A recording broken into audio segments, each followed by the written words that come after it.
Councillors? All right. We'll start with Karakia. Morena.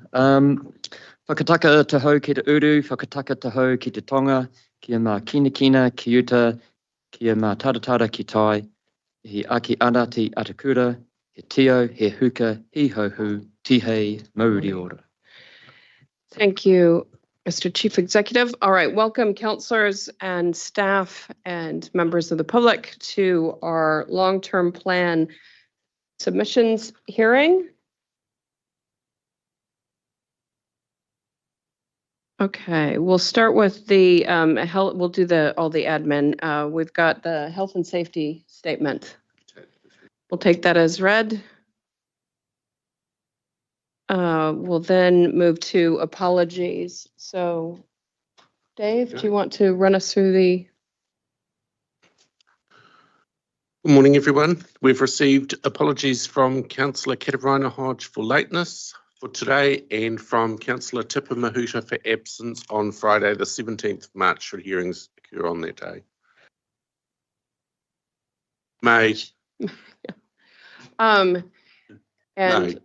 And also just noting that on Thursday, the 16th of May, the Chief Executive and myself will be an apology as we'll be meeting with Minister Hoggard, Minister of Biosecurity, at that time. And so those on Wednesday, the Deputy Chair will be presiding.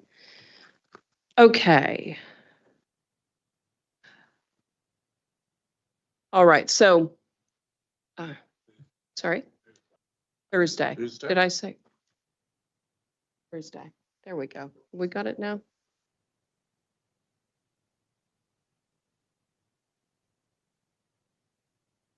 Right. It was Thursday. It is Thursday. May the 16th. May the 16th. Sure. All right. We've got ourselves sorted now. Thank goodness. All right. Do I have a mover in Councillor Marr and a second in Councillor Strange? All those in favor? Opposed? Carried. Okay. Confirmation of the agenda. I have a mover in Councillor Smith and a second in Councillor Kneebone. All those in favor? Opposed? Carried. Okay. Disclosures of interest. Do any councillors need to register a disclosure of interest in relation to the matters before council? Councillor Kneebone? I just noticed that River Authority submission came through last night, so both Tipper and myself obviously have a here, but I'm not sure if do we have to leave when that one comes up, or we'll just look to Molly, make a comment. If the WRA do want to present in person and present their submission, then it would be appropriate for both yourself and Councillor Mahuta to leave the table, but not necessarily leave the room. Kia ora. Yeah, I thought I saw them on the presentation. Sent out last night too. Yes, they are. They will be presenting. What day are they presenting? Tomorrow. Tomorrow, Tuesday. Cool. Golly, I can't even get the days of the right. Wednesday. Wednesday. Today is Tuesday. All right. Okay. Any other declarations of interest?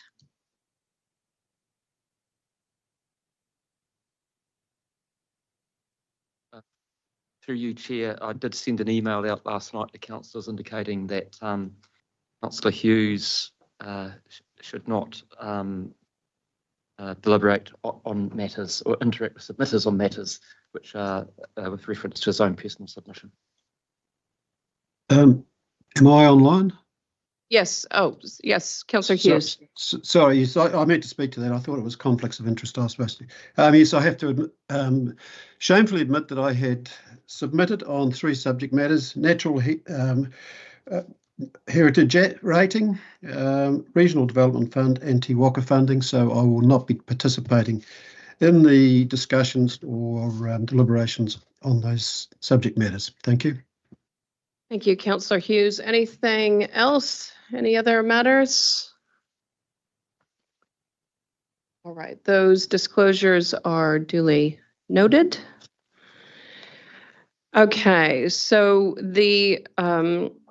we had the Waikato Housing Initiative scheduled for 9:45, but that's now been moved to 11:20. So our first submitter is due at 9:50. So how this has been scheduled, if it's an individual submission, then they have 5 minutes. If they are speaking for an organization, they have 10. We'll try and move through. I understand we'll have a stopwatch on the screen so people are aware. And one of the things that I've discussed outside the meeting with a few of you is just how we show our appreciation for those who have chosen to engage with this process and chosen to make their time available to come and speak. So we'll make our way around the table individually.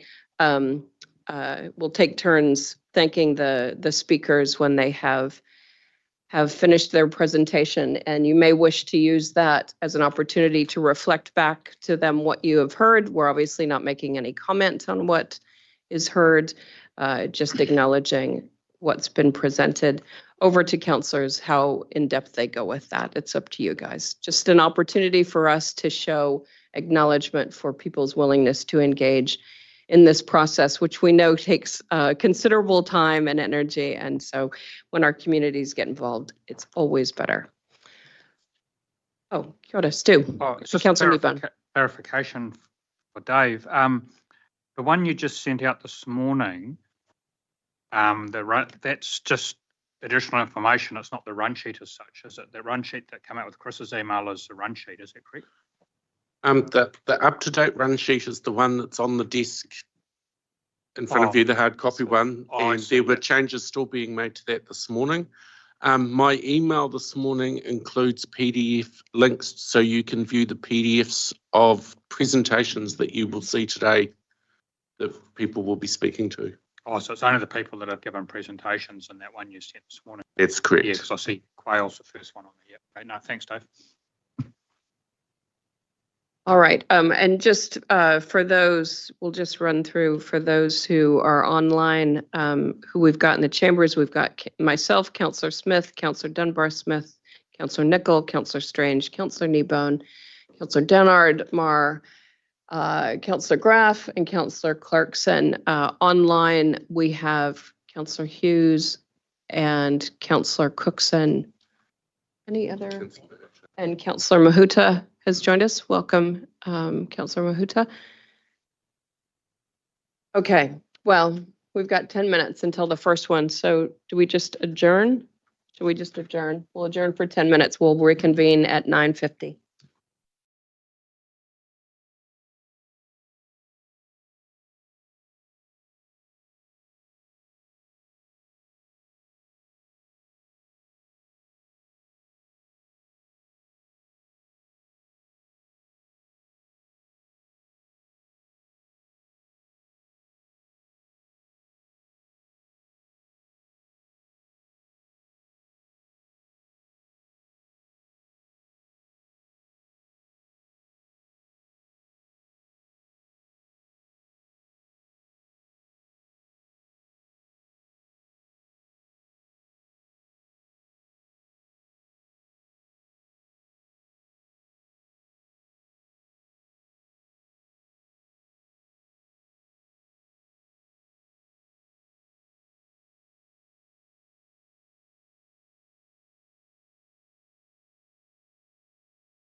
Kia ora, councillors. All right, we'll reconvene the meeting.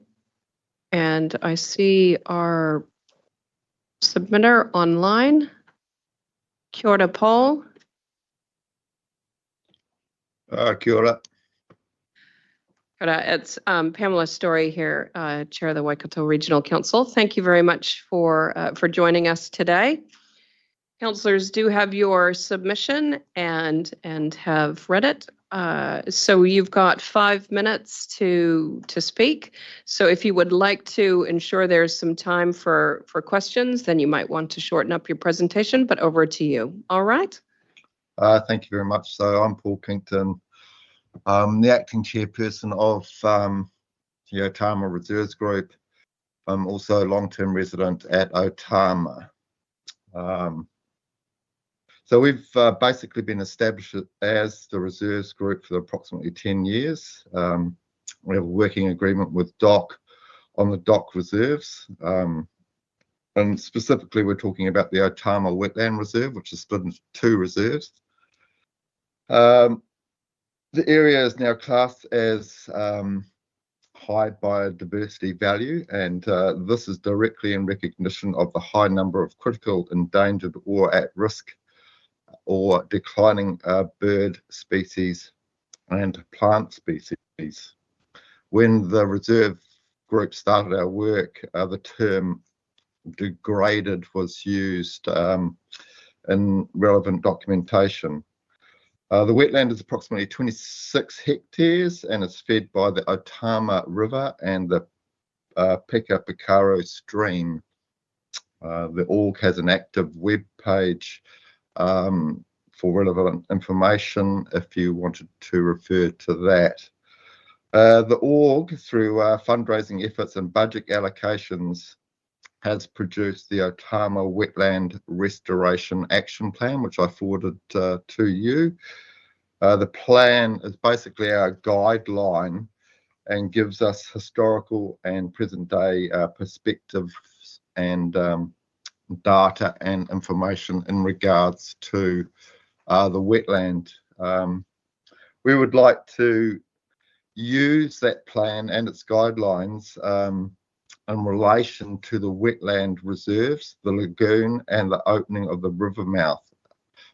We'd reference section 8.3 in relation to the opening of the Otama river mouth. The Otama river mouth closing is a natural event occurring generally during summer and autumn, and is associated with rainfall levels and natural sandbar buildup. At the moment, the Otama river mouth is closed. The Otama river mouth lagoon is a known nesting site for the New Zealand dotterel, oyster catchers, and the lagoon area itself supports a healthy population of approximately 13 nesting shags. Protection of the natural hydrology of the wetland and lagoon is important for maintaining the natural characteristics of this area and along with the habitat it creates. The Otama wetlands and associated river and stream supports a very wide range of bird life during inundation, and there is a visual increase in populations during these times. Documented photos of bittern are taken during times of inundation, and the watercourse provides habitat, food, and is also visually pleasing. There are 3 significant cultural sites in and around the Otama Lagoon river mouth: the Irapa, the trading post, and the village pa sites. Our submission is in support of the proposed WRC plan as it aligns with the wetland restoration plan. But also we also support the mouth opening during prolonged closure when water quality declines significantly and impacts natural wildlife value. And also of note,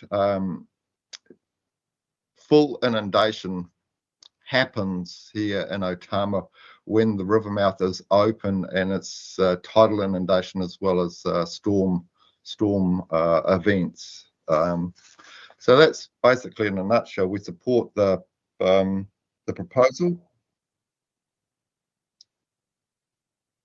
to have it regulated, the opening and closing of the Otama River mouth, or at least consulted on. Thank you.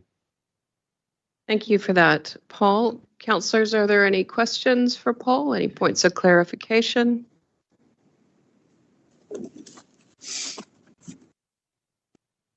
If not, Councillor Clarkson, do you want to? Well, I'd just like to thank you, Paul, and your group for the great work that you're doing in the Otama area. I have to admit that it's almost 40 years since I visited your wetland, and so I will intend to come back at some point and have another look and see how much it's changed. So, yeah, thank you for your submission and thank you for your good work. Cheers. Thank you. All right, thank you, Paul. Appreciate your Madam time Chair? today. May I- Yes. Oh, did you have a question? Yep. Oh, yes. Sorry, we've got a question, Paul, from Councillor Marr. Yeah. Also like to thank you for your presentation, Paul. Is there any concern with the sale of the property adjacent to the reserve? I know you've worked well with landowners in the past. There is concern in the fact that we'd like to have input into where the reserve contributions will be in relation to inundation levels and the existing protection of the wetland. There is a proposal for a 12-lot subdivision, which is included in the wetland restoration plan. Again, that's out of our field of expert. We have no input into what that's private land. So, and the farm is up for sale with that tagged on it, a 12-lot lifestyle subdivision. So, again, it all comes around. We would like to see the regulation of opening and closing in relation to protection of the wetland in relation to that proposed subdivision as well.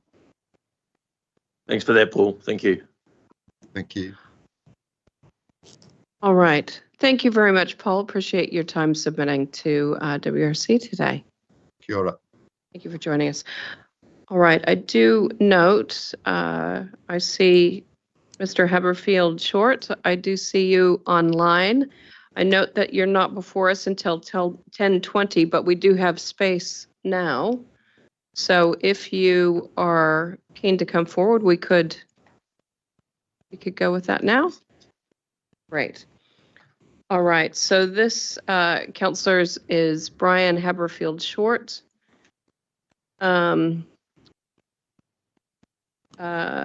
Speaking in relation to the Natural Heritage Fund. I'm not sure how do I, sorry, just one moment, Brian. Right. Agenda page 126.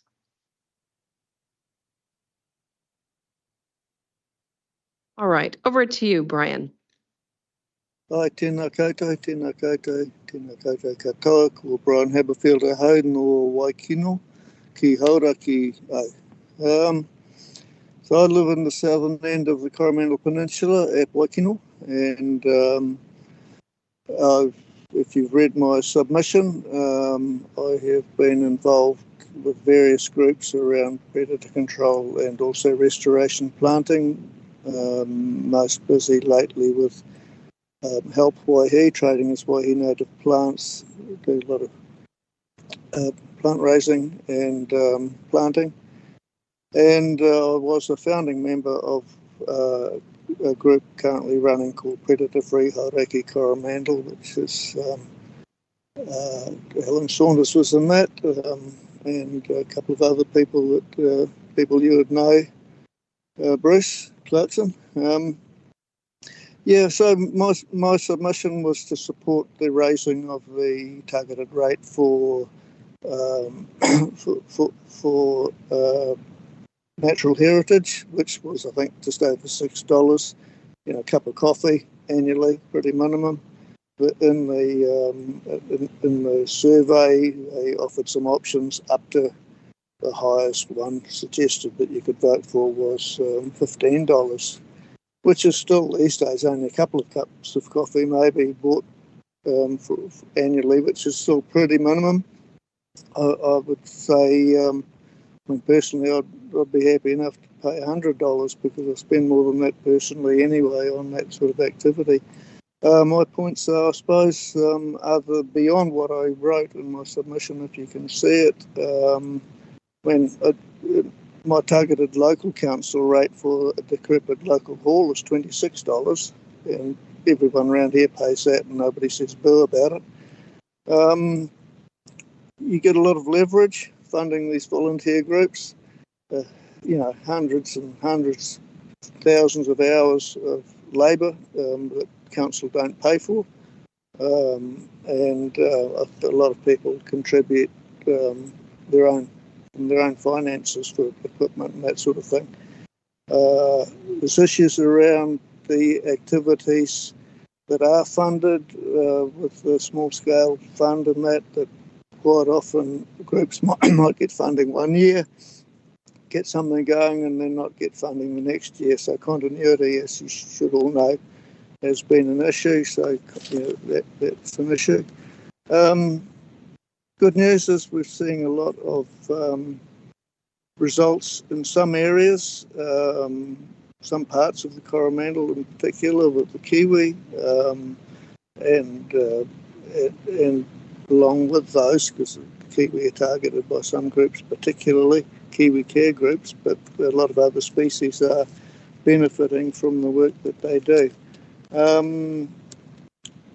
Along with and in the Greater Waikato, of course, there's the Hamilton Halo, and everybody in the town in Hamilton has seen the results of that. So it's working, and I think it needs to not only keep going, but just be maintained, but boosted, because the gains can be huge. Other points that there's an economic benefit in pest control of rodents and that sort of thing. There's costs to households and industry and everything, production through rodents, so that there's people don't look at that sort of thing. And another thing I'd say is that it's important that council back up the volunteer efforts with as much landscape scale predator control in harder to access areas as possible, and in that to go with the science and not all the misinformation that still surrounds that. So I'm quite happy to take questions. Are there any questions from councillors? Any points of clarification?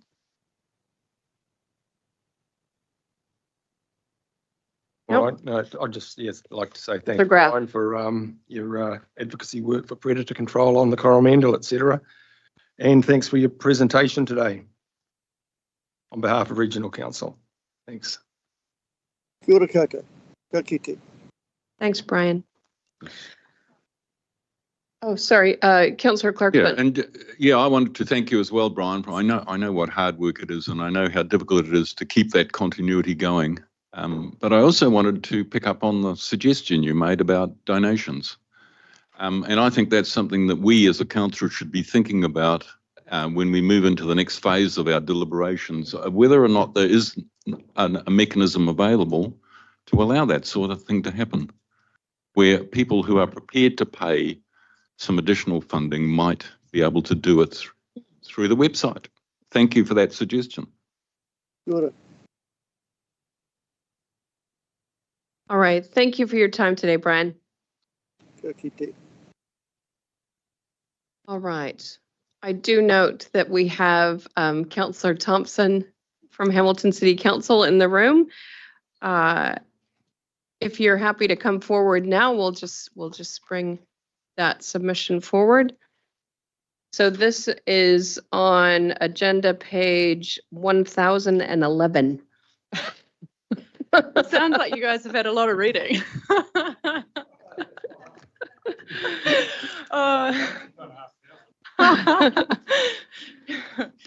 Welcome, Sarah. You don't have anything to do in your evenings, right? Morena koutou, thank you so much for the opportunity to present this morning. Firstly, congratulations on and all of the work that has gone into preparing your draft LTP. It's always a very big undertaking, and also going through all those submissions. I also want to just acknowledge the really positive relationship that we have with your council. We really appreciate the regular governance meetings that we have with the Hamilton City representatives, the partnership that we have with Future Proof, and also the Public Transport Subcommittee. So want to acknowledge all of the effort that goes into all of those relationships. I will take our submission as read, but just highlight a few key things. Overall, we really support your draft long-term plan. We support the change to the regional rating model for the public transport. That was a really key action under the Public Transport Improvement Review, and it will in the future simplify and make the whole process of rating more efficient. I understand there may be some different things to work through in terms of how it's rolled out, but the overall idea of taking a regional approach, I think, is a really good step forward. And well, our council believes so as well. We also support the investment in increasing the frequency of the buses in Hamilton. We have seen awesome uptake with the Comet and more recently the Meteor. The Meteor, I understand, once it has 180% increase in numbers compared to the original 2 slower routes which it replaced. So that frequency really does work in getting people to take public transport, and that's critical for the city because we're fast growing. We were the fastest growing city in the country in the last year, with a net increase of over 6,000 people coming to the city. And if all of those people are in cars, it will turn into gridlock. The high frequency direct buses really work, and Hamilton City Council is also investing money into infrastructure to improve those routes as well. For example, ensuring that people can cross the road to get to bus stops. We're also looking at how we can prioritise buses with traffic lights and with infrastructure. So we are really keen to continue working closely with the Regional Council on those frequent routes. We support Tahuia going forward. There's some challenges, I imagine, to overcome, particularly with the review later this week. But inter-regional connection is critical for our city and for the wider region in terms of our economy, but also the social impact that it has for people as well. And Hamilton has made a significant investment in the Rotakoti Transport Hub. That was $29 million, and with Hamilton putting in about half of that. So there is a lot of infrastructure that's already in place, and we would love to see those services continue. So support your continued investment in Tahuia. Finally, we also support the natural heritage rate. Hamilton City Council has been also investing in biodiversity within the city with our Nature in the City program. And as the previous submitter said, there's a lot of volunteer hours that go into looking after the gullies within Hamilton, where there are pockets of, I guess, the greatest potential for biodiversity within the city, and also provide really critical services around stormwater. They're a critical asset in terms of our stormwater. And so, but volunteer work alone is definitely not enough. There's a need for partnership, and so we really support Waikato Regional Council also increasing that investment to support those volunteers and the great work that's happening. Finally, we just want to acknowledge Project Watershed, the continued partnership that we have there to address erosion issues in the gully and the river networks. So yeah, there's some really good work happening there, and we appreciate the continued support for that work. I will leave it there. Thank you. Councillor Strange. Yeah, thank you, Chair. Yeah, thank you, Councillor Thompson, for your submission. And yeah, we do acknowledge as well the relationship between our two councils, and yeah, looking forward to continuing that as well. In your high-level summary in your submission, you mentioned about resourcing a business and community liaison lead role in order to maximise existing public transport services. Could you just expand on what you see the co-benefits of that and what that could look like? Thank you. So this was something that was brought up in the Public Transport Subcommittee. Essentially, it's looking at how do we maximise ridership with our existing, well, with your existing services and the existing public transport networks that are there, and then ensure that we maximise that ridership also going forward as improvements are made. So it's working directly with the likes of retirement villages, schools, but also businesses. There are a lot of businesses out there. We've heard, for example, from businesses in Te Rapa, when our economic development team have gone out to speak with them, that public transport for their employees is really important. So how do we support local businesses and economy and employees getting access to employment through public transport? There's lots of opportunities actually for partnership in that space, as well as in terms of, for example, developing the flex model further. So it really is going out and looking at those partnership opportunities to ensure that we can make the most of the existing services and those going forward. The answer, just one further question. We do hear a lot of criticism about empty buses going around. You did mention retirement villages. Would you see that as making use of off-peak services when those buses might appear less empty? That would be a good way to maximise their travel. Yes, absolutely. And there's also, for example, opportunities to work with schools. Can we work with them to slightly adjust timetables for starting and finishing times so that we can spread the load over in the morning and afternoon peaks? So I think there are lots of opportunities to increase patronage throughout the day. And while staff would need to look at, I guess, do further analysis, it would be a good question to ask as to how much it would pay for itself in terms of increased fare revenue as well. So, but I obviously can't comment on that other than to suggest looking into it. Councillor Dunbar-Smith. Yes, Councillor. One of the issues we're dealing with is Te Waka, and you have referenced that in your submission. You talk about councils, Hamilton cities are happy to work with us to more effectively coordinate and fund regional transport. That's item 75. And you advocate for us to continue the 750k per year. However, we notice Hamilton City is potentially cutting its own funding to Te Waka while advocating for us to continue ours.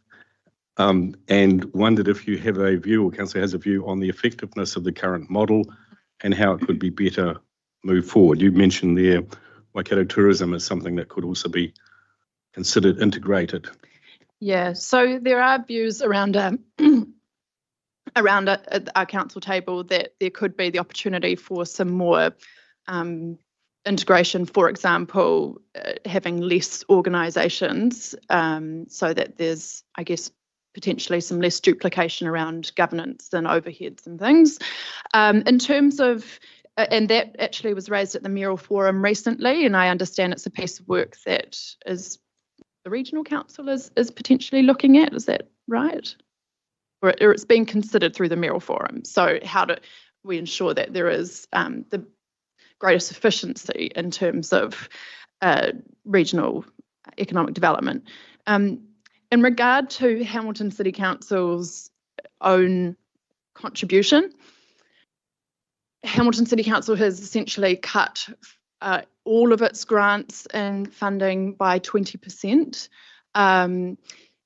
However, I would encourage you to also present to our long-term plan. We've got hearings over the next 3 days, and I expect someone from your council will be coming to speak.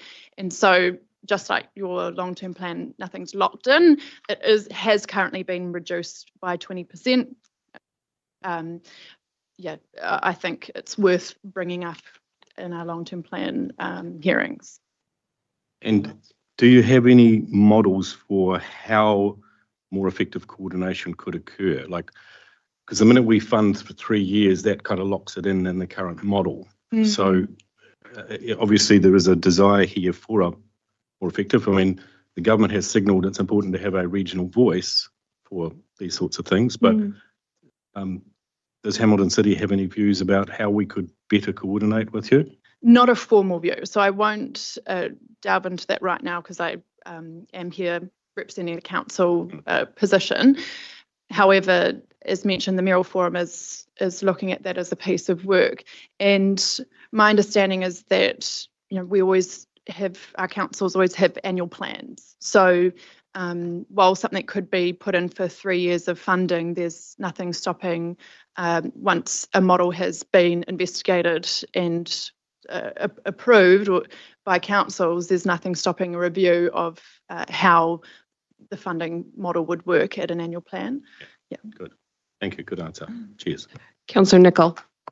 Thank you very much, Councillor Thompson, for the Hamilton City presentation.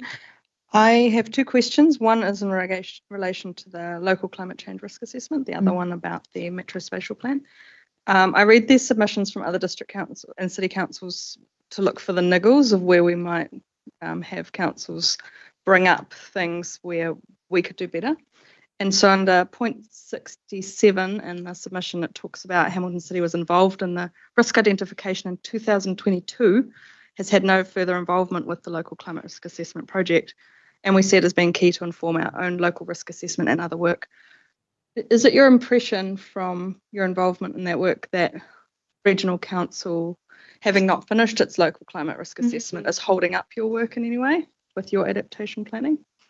I actually don't know the answer to this, I'm curious. Right, no, that's, I think that's something that if we have any staff online, I would be asking them to answer. But what I can do is I can ask for an email from our climate team. So your question, Councillor. Just if we're holding you up with it, it just looked like. What's the impact of this on Hamilton City Council's work around adaptation? Thank you. And the other one was, just because it was in bold, the second bullet point on point 40, this emphasis on the short-term building towards the metro spatial plan is missing from the 2024 RLTP in our view. I was just hoping you could expand on that, what you're keen to see there. Yes, so I also had the pleasure of presenting on the RLTP. Essentially what Hamilton City Council was submitting was that there needs to just be in the regional land transport plan emphasis on the importance of I guess all of those little steps that are required to actually get to the point where we have a rapid transit network in the future. So it's not a case of we're going to build a rapid bus route tomorrow. Actually, it's looking at gradually increasing frequency of different routes, gradually increasing the priority so that we have then the basis for moving to the next step again of, say, a rapid bus route.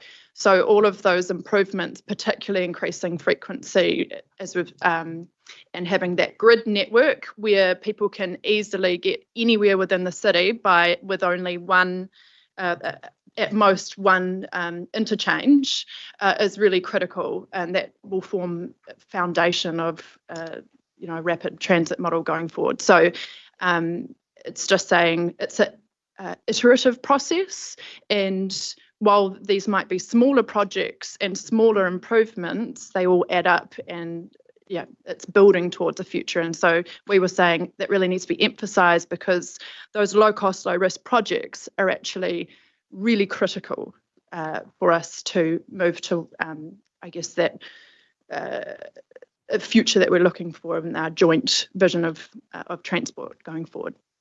I really appreciate that. Thank you. Thank you. Just wondering, Councillor Thompson, if you wanted to expand on the regional spatial planning piece and how HCC views that, how they view their role in it alongside us, and the contribution that may make to the region.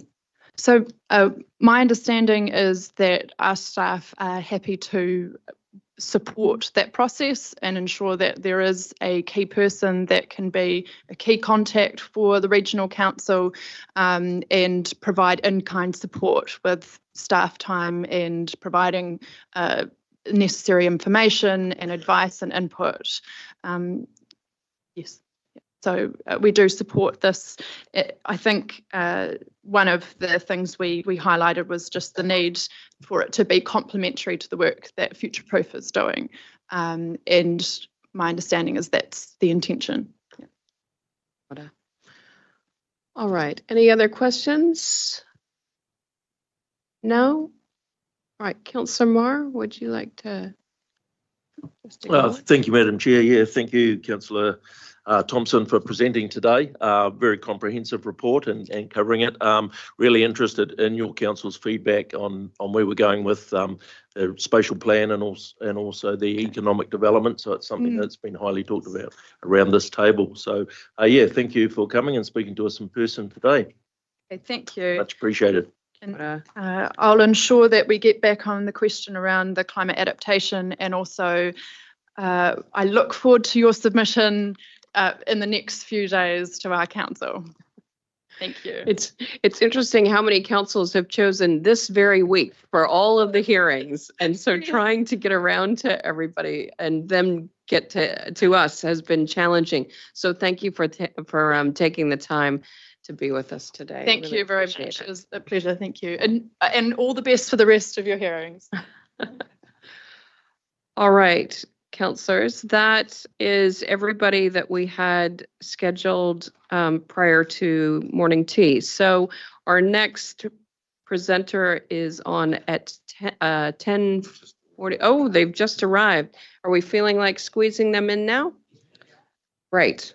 Oh, I love it. Everybody driving for efficiency. That's fantastic. Okay. Sorry? Oh.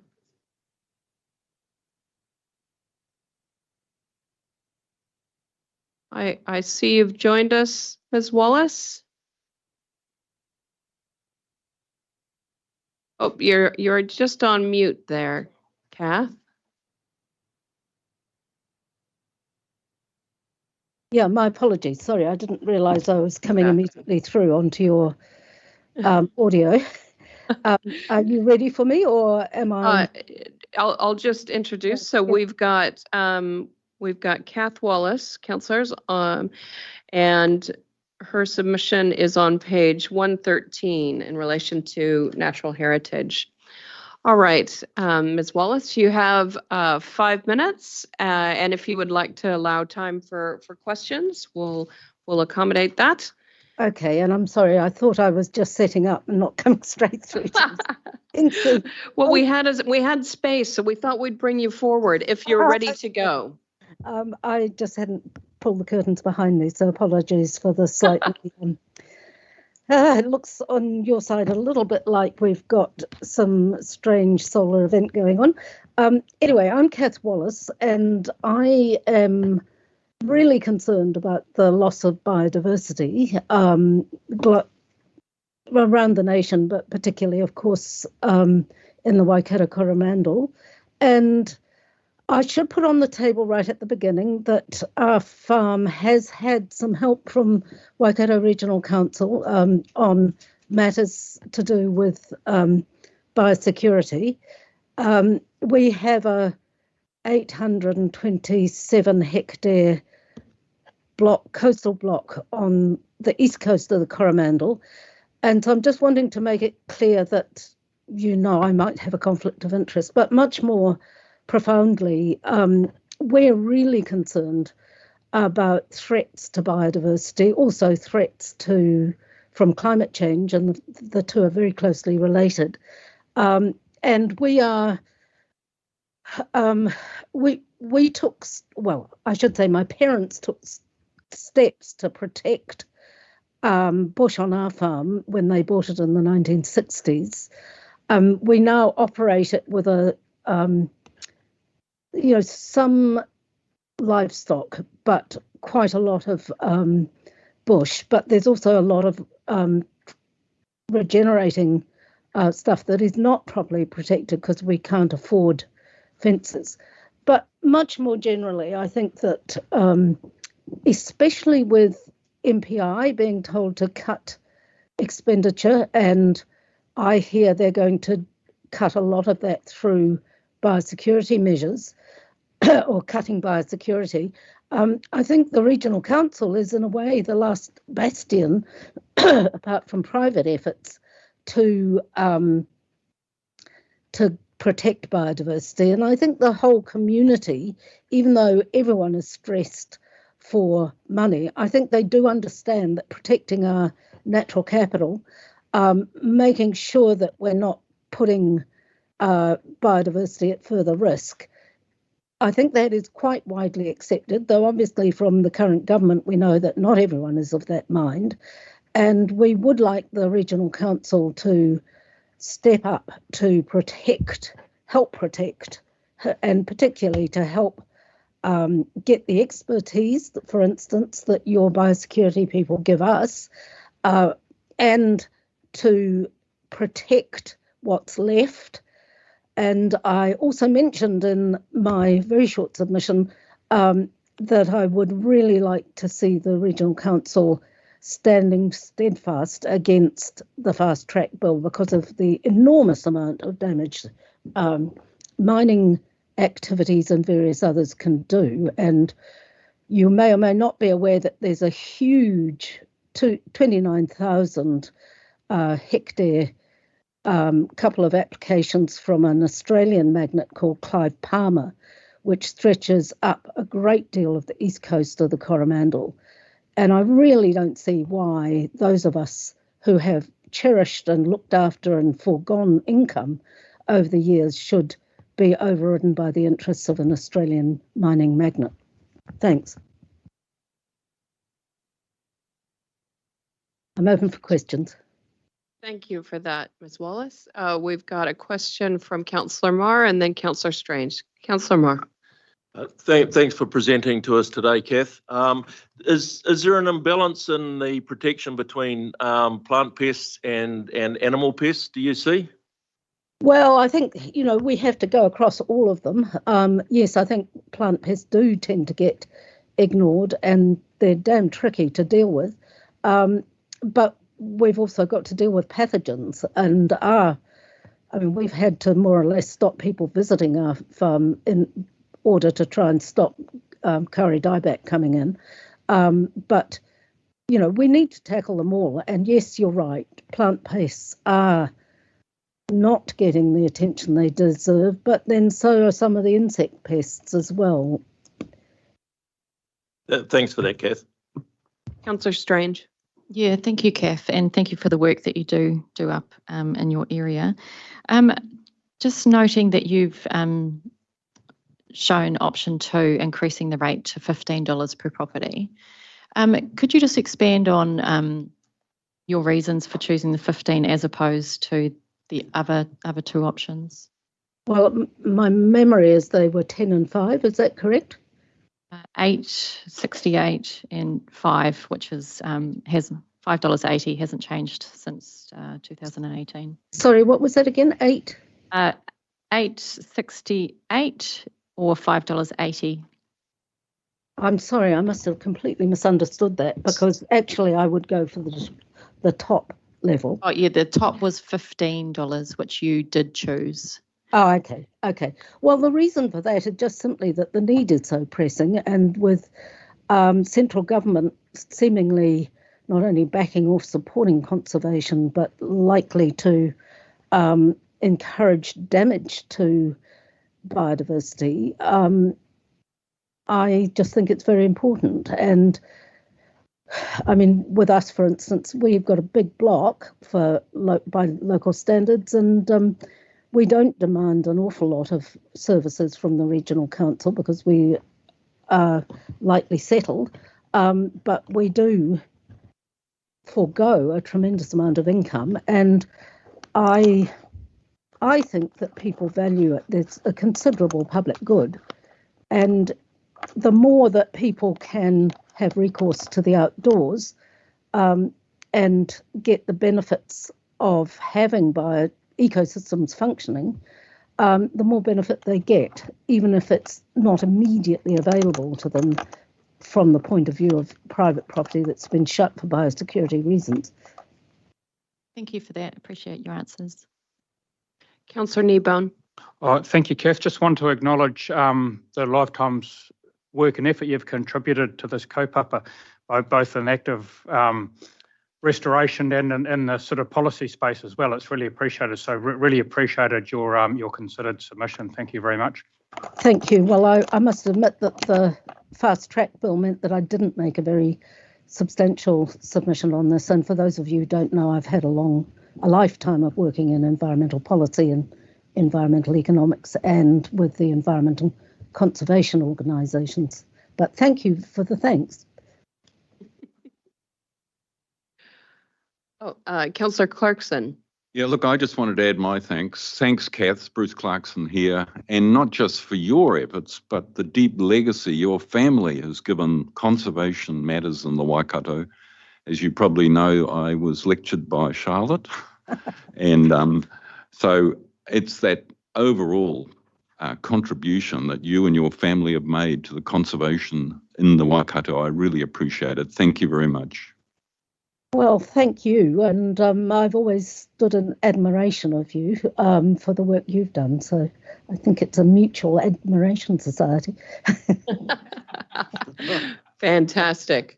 We like those kinds of societies. They're good ones. Hey, thank you so much, Kath. If there's nothing else. I'll bail out, thank you. If there's no one else, yep, thank you. Thank you. All right, councillors. So our next submitter is scheduled for 10:55.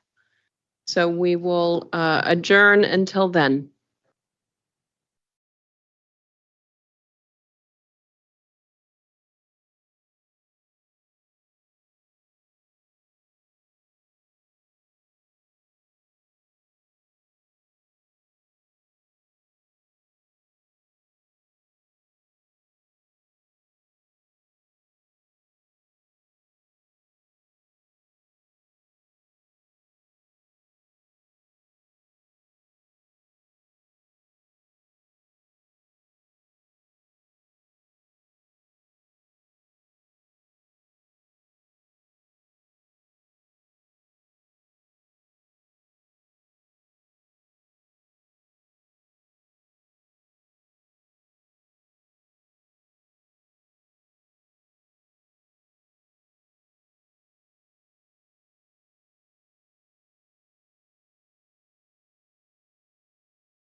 We will reconvene.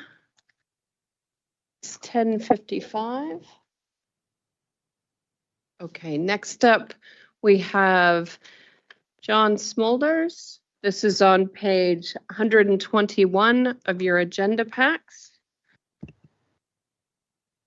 All right, welcome, John. And to speak, you just need to hit the right button, the right-hand side button, and wait till it turns red. There you go. And you've got 5 minutes to speak. Fantastic. Oh, you're welcome to sit if you would. That's fine. It's okay.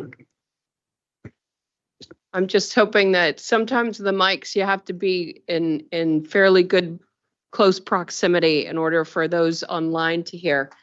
Okay. Can you, am I clear? Can you hear? You all hear me? That's fantastic. Seems I'm the first up. I was hoping to see somebody else do this before me. We're a friendly bunch, John. Fantastic. No worries. Just need to start with something that I've found for you just to get the mood going.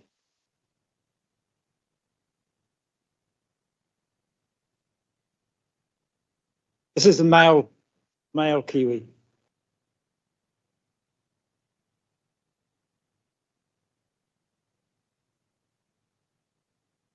A little bit more Jurassic Park, female kiwi.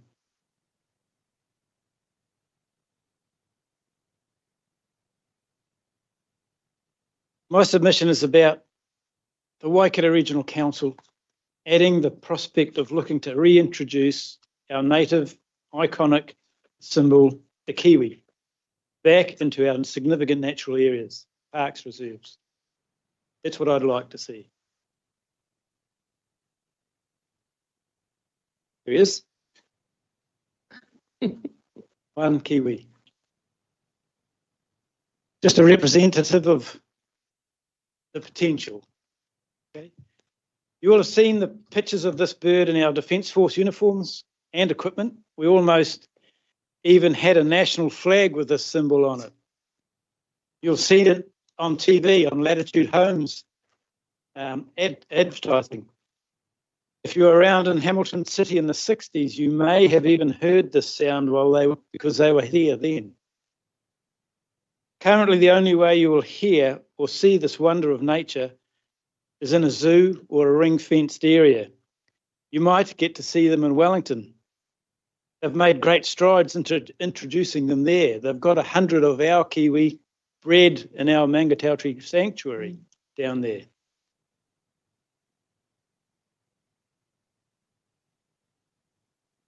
You may be aware of many volunteer groups around the region who are busy baiting and trapping possums and rats with the hope of helping New Zealand reach its goal of predator-free 2050. This is only 26 years away.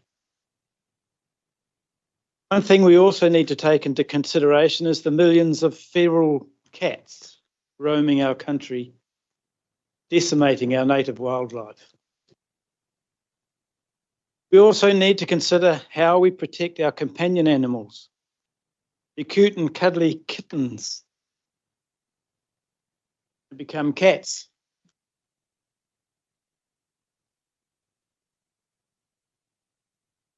Please note, feral cats are not the cuddly house cat.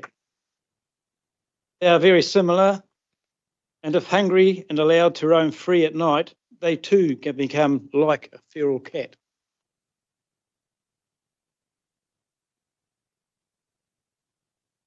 Growl. That's what happens. In conclusion, I challenge each one of you, put your big boy pants on and consider drafting some rules for cat management in the Waikato. If you note in my submission, I refer to several councils who have already put cat management plans in place. And the Forest and Bird Society submission to government for cat management. Instead of taking on board the current policies of desex, chip and homing of stray, wild and feral cats, we should lead the way by taking this to the next level. Dare I mention it, but euthanizing these animals is the most effective control. I am reluctant to bring this up, but we do it for terminally ill humans. Unwanted life forms yet to be classified as humans and babies. We cull ducks, swans, goats, deer. We manage dogs, but as yet there is no plan to manage cats.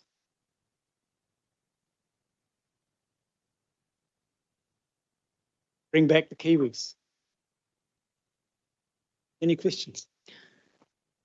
Thank you. I've got Councillor Clarkson and Councillor Cookson. Councillor Clarkson. Well, thank you for your great presentation. You really got our attention. Well done. Are you aware that the National Party and the Green Party are currently working on developing a new piece of legislation relating to cat control and management in New Zealand? It's being led by Barbara Kuriga, the MP from Taranaki. All right. And Celia Wade-Brown is working with her. So it's a cross-party attempt to deal to this issue. I guess I'm mentioning it because the question is, who is the right body to be leading the charge on developing, you call them rules, and while we have various responsibilities, I think the responsibility at central government and at city council and district council is even greater in relation to cat control, and so the effort might be better spent in that space. So I'd just like to suggest to you, you might want to make contact with Barbara Kuriga, and if there's something you can do to help her in the process of getting that across the line, that might be a good way to go. Thank you. Absolutely, I agree with that, and I look forward to the government legislating to provide guidance around that area. And tomorrow we'll be submitting the similar submission to the Hamilton City Council. But the Waikato Regional Council does have lots of natural areas where they could look to introduce kiwi. Yeah, that's right. But the rule development that I'm talking about, the development of rules, so the rules, for example, for the Hamilton City, which have already been developed in relation to the Peacock suburb to the south of the city, and also some cat-free suburbs in Raglan that have been already designated. The rule development may not be best placed with the regional council. Councillor Cookson. Yeah, thank you for your submission. Just support what Councillor Clarkson has said, but totally understand where you're coming from.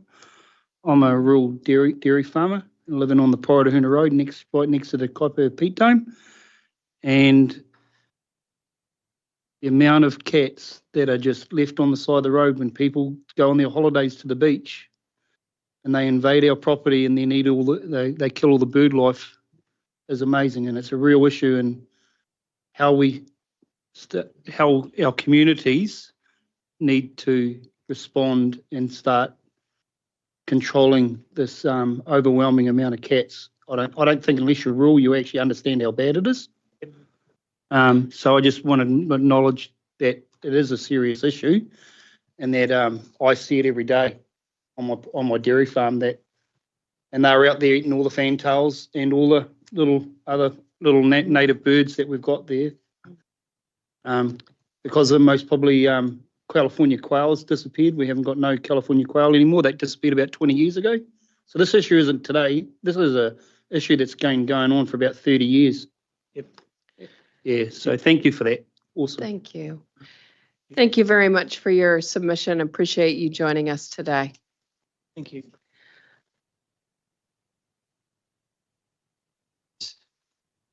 We've got Bill Murphy online. I hear you're online, Bill.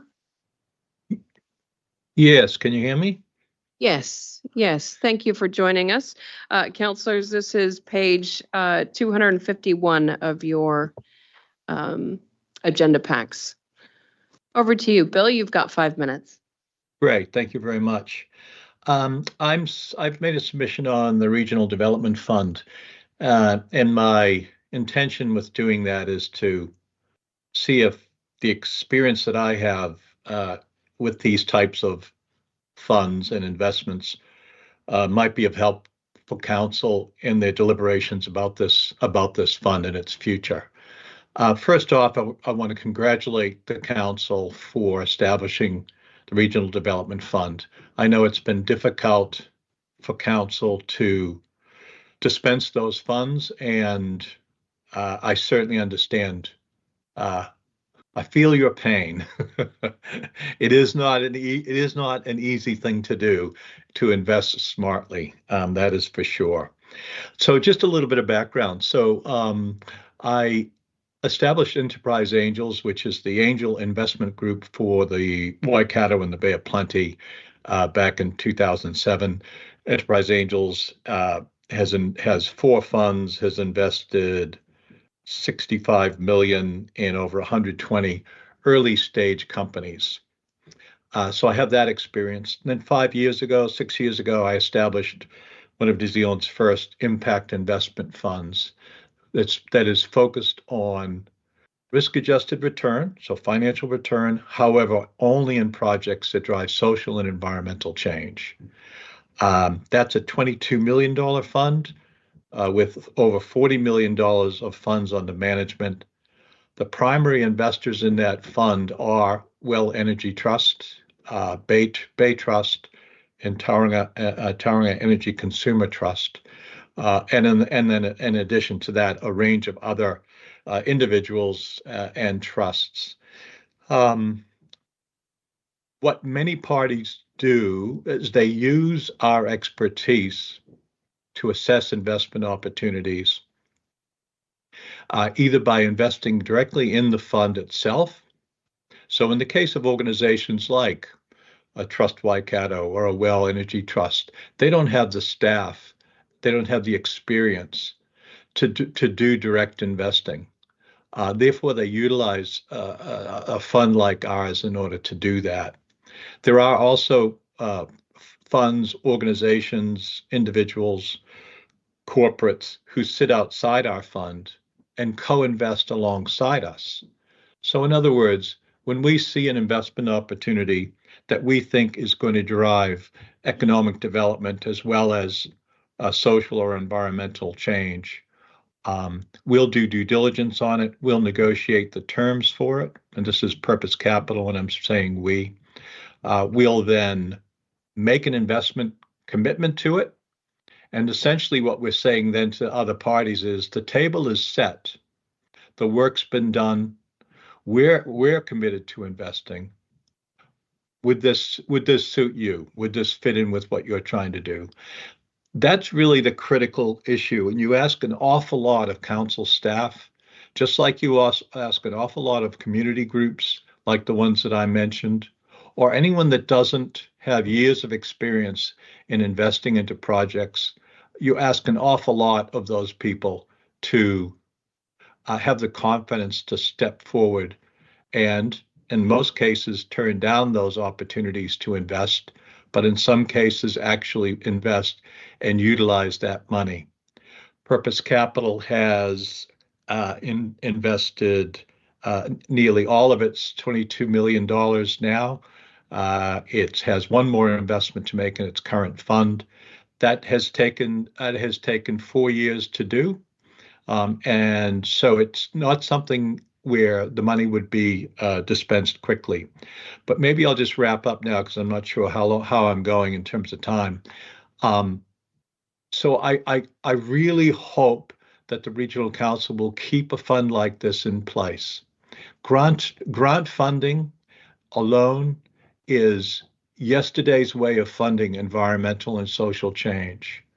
Of course, it is still critically important that council and other organizations are there to provide grant funding and make investment as the council itself. But increasingly, impact investing and that type of investing is a way of drawing in funds to drive environmental and social change that goes beyond what we can do with grant funding and other forms of council funding. So with that, I'll finish off and see if there's any questions. Thank you. Thank you, Mr. Murphy. I appreciate you speaking to your submission. Just wanting to clarify, because what we see in our agenda is that you have selected that council discontinues the RDF. I'm not sure why I picked that option. I certainly want to see the council continue the IDF. However, my recommendation would be for the council to partner with a fund like a Purpose Capital Fund, or like organizations or people that have a lot of experience in investing, and partner and invest in a fund like that, or partner alongside a fund like that, as a way to really get those funds out into the community and being used. Great, thank you. Any other questions, councillors?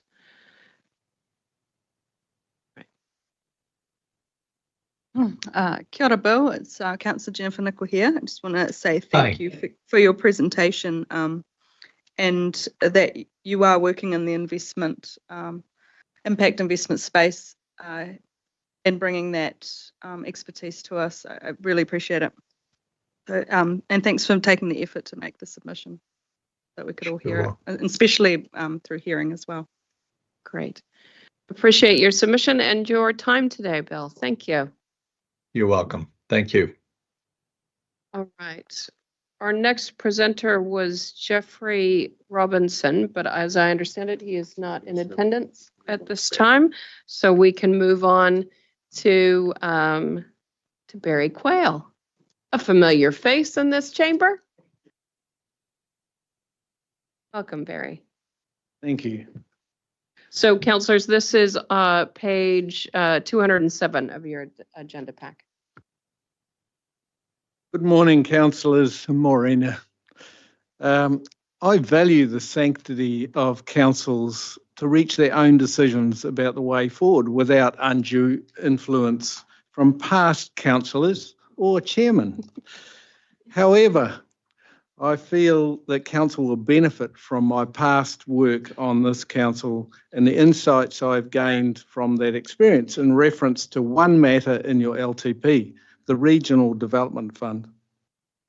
Government ministers of both the past government and those now in government have made the same plea to this region when it comes to infrastructure and support funding from central government, or indeed partnership approaches.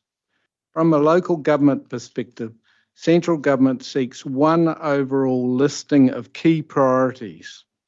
The message was clear that 10 dispirited messages from the Waikato region was not helpful in gaining government confidence in your plans. All other major regions, including our neighbouring Bay of Plenty, have utilised very successfully the vehicle of a regional development agency to give focus to their infrastructure and regional development needs, both to ministers of government, ministries, business, investors, and offshore interests. There is clear evidence of their success in this field throughout New Zealand. Our region's regional development agency, Te Waka, which is comparatively in its infancy, and has comparatively low levels of funding support, has still managed to get some runs on the board. Te Waka needs to be supported, and yes, you need to expect more from its work program. So negotiate some agreed development outcomes for 3-year cycles and utilise their reach into central government and the business community. This way, we can get our region's slice of government support so that local authorities of the region aren't facing lack of due weight in their objectives advocating for infrastructure support. I'm not a subscriber to the notion that councils alone themselves are effective at delivering on regional development initiatives. Thank you. Ngā mihi. Great. Thank you. Any questions? Councillor Marr. Thank you, and thank you for your presentation, Barry. We've had a number of discussions with Te Waka over the last 18 months or so, but one of the things that seems to hamstring them from sourcing other funding is the makeup of their board and their trust, etc. Do you have any input on or ideas around that sort of model and how it could be best serving us? I think it's important for you to set objectives, performance criteria. That is where you should come in strongly in that view. In my view and my work with them, they have indicated to me that they see change is important in their workspace. They have indicated that looking forward, they need to do that to really elevate their game and to bring further investment. So now's not the time to desert the ship. Now's the time to actually get it rolling forward in a much stronger way. So would you see that as implying that they're possibly an advisor to their board or a person elected to their board? Not necessarily a councillor, but you need skills in that area. So certainly, you've heard even before my speaking here, you've heard there are skills in the community, there are skills in the business community. I know that Te Waka has now reached into a number of aspects of the community. They've been working hard on that area, and I think they can bring, if you would indicate to them that you wanted to see greater strength brought to the board, I think they would positively respond to that. Excellent, thank you. And just finally, I think one of the things we find, or some of us councillors find frustrating, is that sort of silos of the other types of organisations. And so we see examples of some better models around the country where the groups are under the same umbrella and working together. And I believe that's possibly a way forward as well. Councillor, I think you've struck on a very important chord, and that is silos. Silos are evident in a number of areas where regional development touches. So that's why we need a vehicle like Te Waka that can actually work to break down some of that cycle mentality. Yeah, silos are definitely holding back this region. So thank you, Councillor. Thank you, Barry. Councillor Strange. Yeah, thank you. Good to see you again, Barry. Yeah, thank you for your submission. You appreciate your expertise in this area of economic development. In our consultation document, we mentioned that we thought about a targeted rate for commercial or business community, but we ruled that out. Holding that thought alongside sustainable funding moving forward for an EDA, how would you see that playing out in the long term? I think the move towards, I would take this approach. For the next 3 years, the council should set the model that it is most comfortable with for the next 3 years. But then I'd be looking to move towards that commercial rate aspect. Going forward, if you look at the Bay of Plenty model, it's been very effective. Where they have a commercial rate, they are backed strongly by the community, the business community over there. So my approach would be select the one that best suits you now at the moment because you have a lot of pressures on you, and then going forward move to the commercial rate after 3 years. Thank you. Councillor Mahuta. Tēnā kuperenga mihi nui kia koe. Probably some of the considerations for Te Waka, and I agree we're in the early stages of its life, is how can we direct it so we can see more of the sub-regional as opposed to the Hamilton-centric rest of the donut as Waikato kind of. So if you were to recommend, well, I guess building into your experience, how would you recommend that into the Te Waka board? How would you frame that? I think concern for the region. They have been hamstrung by a lack of funding. If you compare their funding with any other regional development agency, they are less than 30% of any other agency. In fact, some are even getting up to 7 or 8 times what funding they have here. So that ability to penetrate and link in on a wider basis, they I know they value the strengths that they have with iwi and the association, but they aren't able to drill further on that matter because of the lack of resource. So they're virtually on a shoestring budget at the moment. What we need to do is really move that forward and take the experiences elsewhere. So thanks for your question, Councillor. I am running short on time now. That's the thing, isn't it? There's either lots of time or no time. Councillor Kneebone.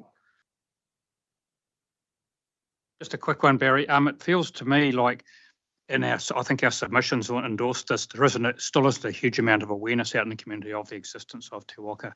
And, as Warren noted, we talked about commercial rating, but it feels to me like it's a little bit too early at the moment. I'm not even convinced that the commercial sector understand it yet. That's why I'm going for 3 years' time, look to that.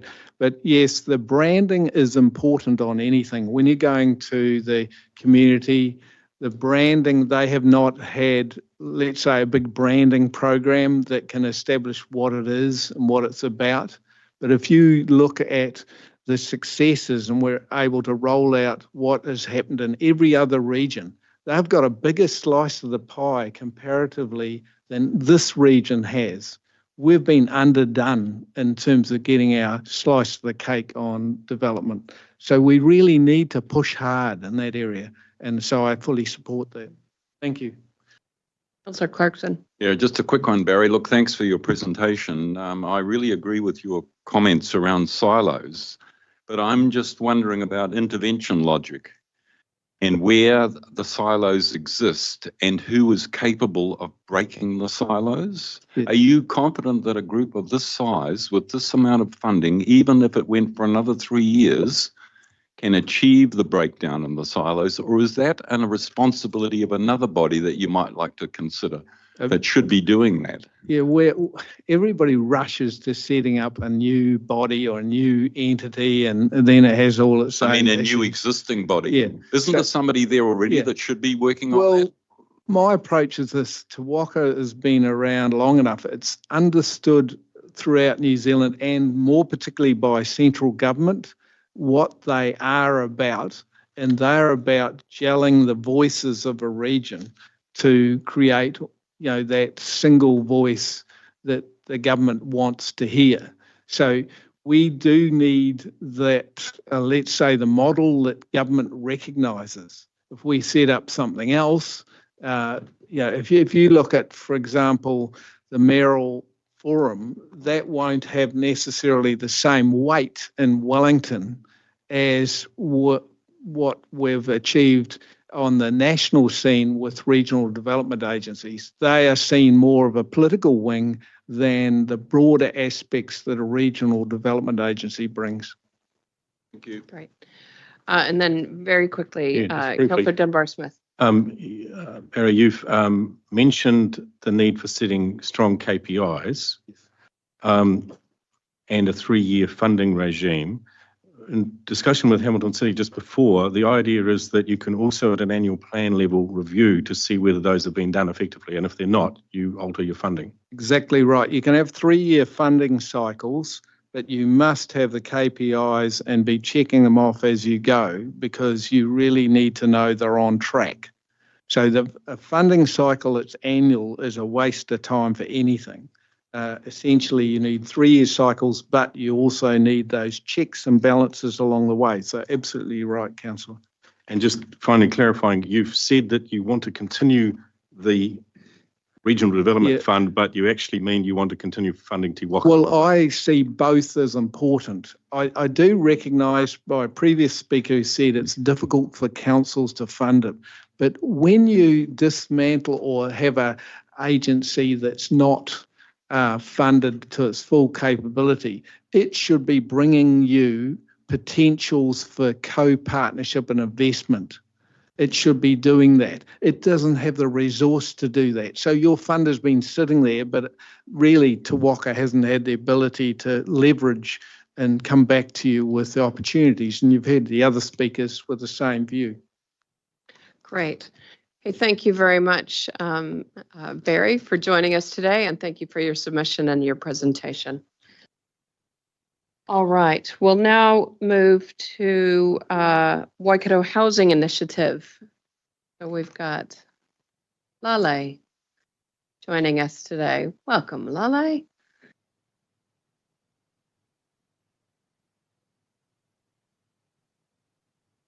This is a 1027 submission, Chair. Oh, this is 1027, page 1027 on the agendas. Thank you for that, Councillor Nebo. Appreciate it.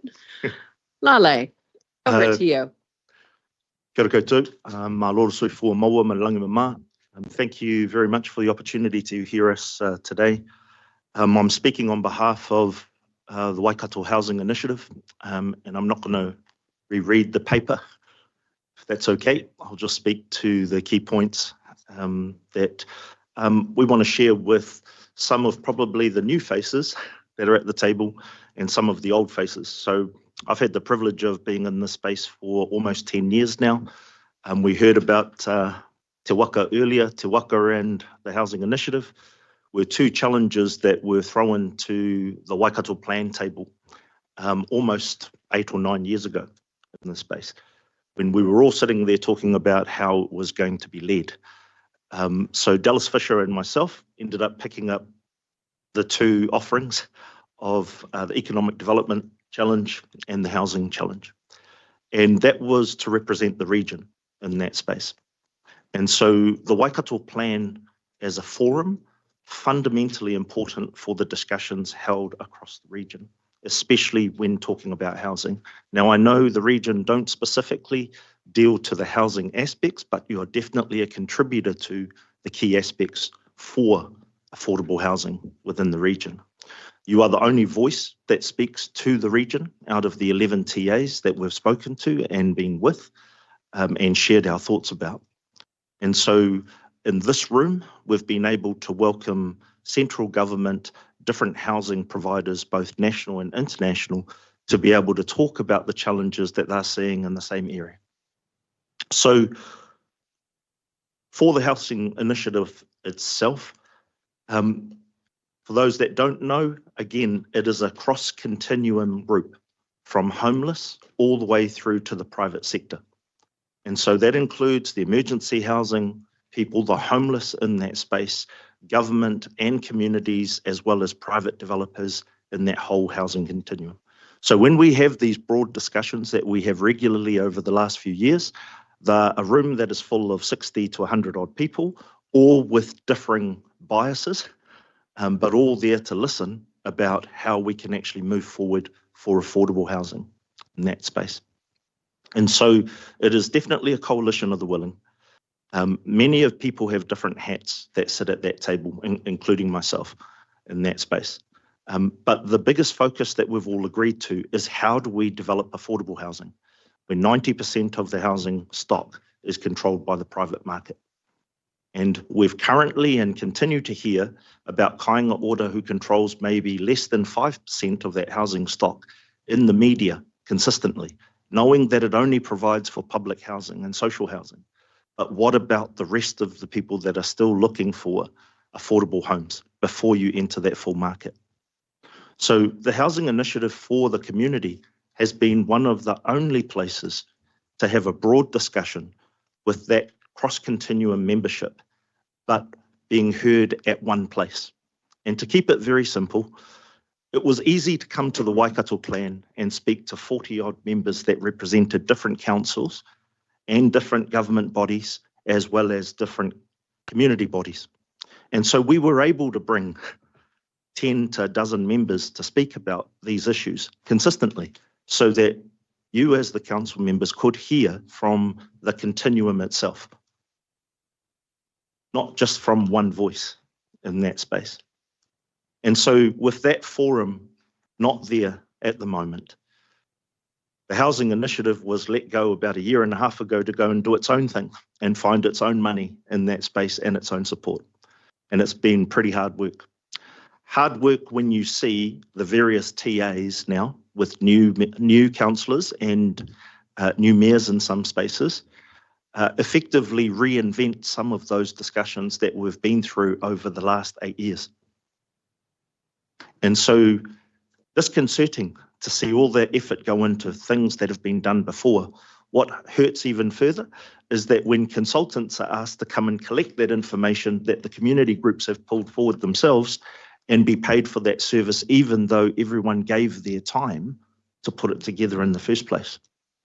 And because we don't have that environment to come and talk to you about these things, we end up talking through consultants and other representatives for work that the community has already done itself. And so when we talk about an answer to this problem, I think Barry hit it on the head previously, and you've mentioned it again, Bruce, around silos. Housing at the moment is just another version of those silos. Now, when the IAF, the government fund that came out $1 billion last year to support affordable housing, 75% of those submissions were for infrastructure, not for housing. They were to enable land, they were to enable the infrastructure, they were to enable being able to start building those houses. And in a lot of those cases, from an environmental perspective and a cultural perspective, those items weren't considered well enough in that space. So when we talk about housing as a continuum and housing as a system, very clearly the WHI does not build houses, its members do. But it will hold the conversation across the continuum to ensure those that have and those that have not have the genuine discussion about how we can all have something. So before we take some questions, I just reflect a little bit on these numbers. We're about to release the stocktake, the updated stocktake for the region. It's about to confirm that we've done over 20-odd thousand products with regard to housing of some nature over the last 4 to 5 years. It will also say that it's almost about $2.8 billion that's been put into the economy in and around that housing piece. And from an affordable homes perspective, less than 1% has been delivered in an affordability target. And so we continue to do a lot of housing within the region, especially if we're looking for, back in 2018, we said 75,000 homes required with a high level of migration and growth for the region by 2043. We're making pretty good progress into delivering those homes. We're just not delivering enough of the homes that our communities need. And the Regional Council has a big part to play in that process. Thank you very much. Thank you, Lele. I suppose just I do note in your submission that you do make a comment around funding support. Did you want to elaborate on that at all while you're here? Sure. So from a funding perspective, Regional Council has supported us mainly in kind in that space with putting together the management and the resource teams that's within the organisation, or that is within the organisation, in order to help us. We receive sponsorship and funding from our philanthropic communities, mainly Well Energy Trust. Trust Waikato are also supporting. And then we also have a couple of privates that have also put some money in. So what we've tried to do, sorry, I've also forgotten Crown. So through Crown agencies, they've also put funding in to help support this. So what we've tried to do is to reflect the continuum in our funding piece. So $500,000 is what we're looking for to be able to continue to run the organisation, to keep the glue to the region together. That would have a large element of it that is council connected. So whether it's regional, city, district, or the other TAs in that space, we would expect the majority of that benefit to be going back to those organisations, to go back to the affordable housing communities. Great, thank you for that. It's you mentioned the mayoral forum earlier, and certainly that is the one agreed priority around that entire table, is that housing is an issue within this region. So thank you for elaborating on that. Good, thank you. I've got Councillor Marr and then Councillor Dunbar-Smith. Councillor Marr. Thank you, Madam Chair. Thank you, Lele, for your report. Obviously, yeah, my comments are a little bit like Pam's around that 300,000 you're seeking. So just a time frame over that, but also recognising that the delivery of low-cost housing is really important in my Thames Coromandel area. But we've heard just talk recently with Te Waka, and so what I'm asking, I guess, is KPIs around that. So you know, I need due diligence back to my ratepayers. So how would you see that falling out? Sure. Thank you, Councillor. The opportunity with the data lake that we've now pulled together, which holds effectively the stock take, the live stock take of housing being developed within every TA at the moment. We would hope that you'd be able to go into there and watch the progress of housing being delivered, but more importantly, that housing which is defined as affordable in it. And so using that particular tool without creating another KPI separate report is an easy reference point for us. And then the other reference point is the ability to understand the program of funding that might come from central government with a coordinated voice to help each of the regional players in that space.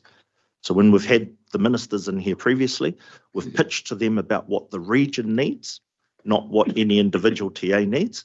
And then we've said, with that big pie, these are the areas that are either already underway with the program, or these are the areas that will need support in those programs.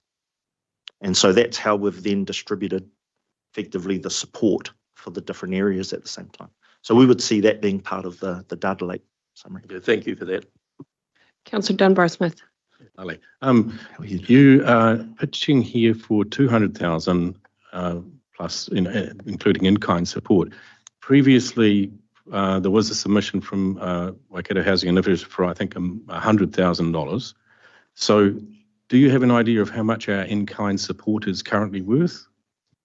I would say $100,000 when I look at the difference between the two. Right, good. And secondly, have you submitted to other territorial authorities, given that they often have greater control over housing, and have you had any feedback from those so far? Yes, so we're working on those at the moment, the biggest of them being district. So of the 3,500 to 4,000 homes delivered around the region per annum over the last 4 to 5 years, the majority of those, 3,000-ish, are between district and Hamilton City.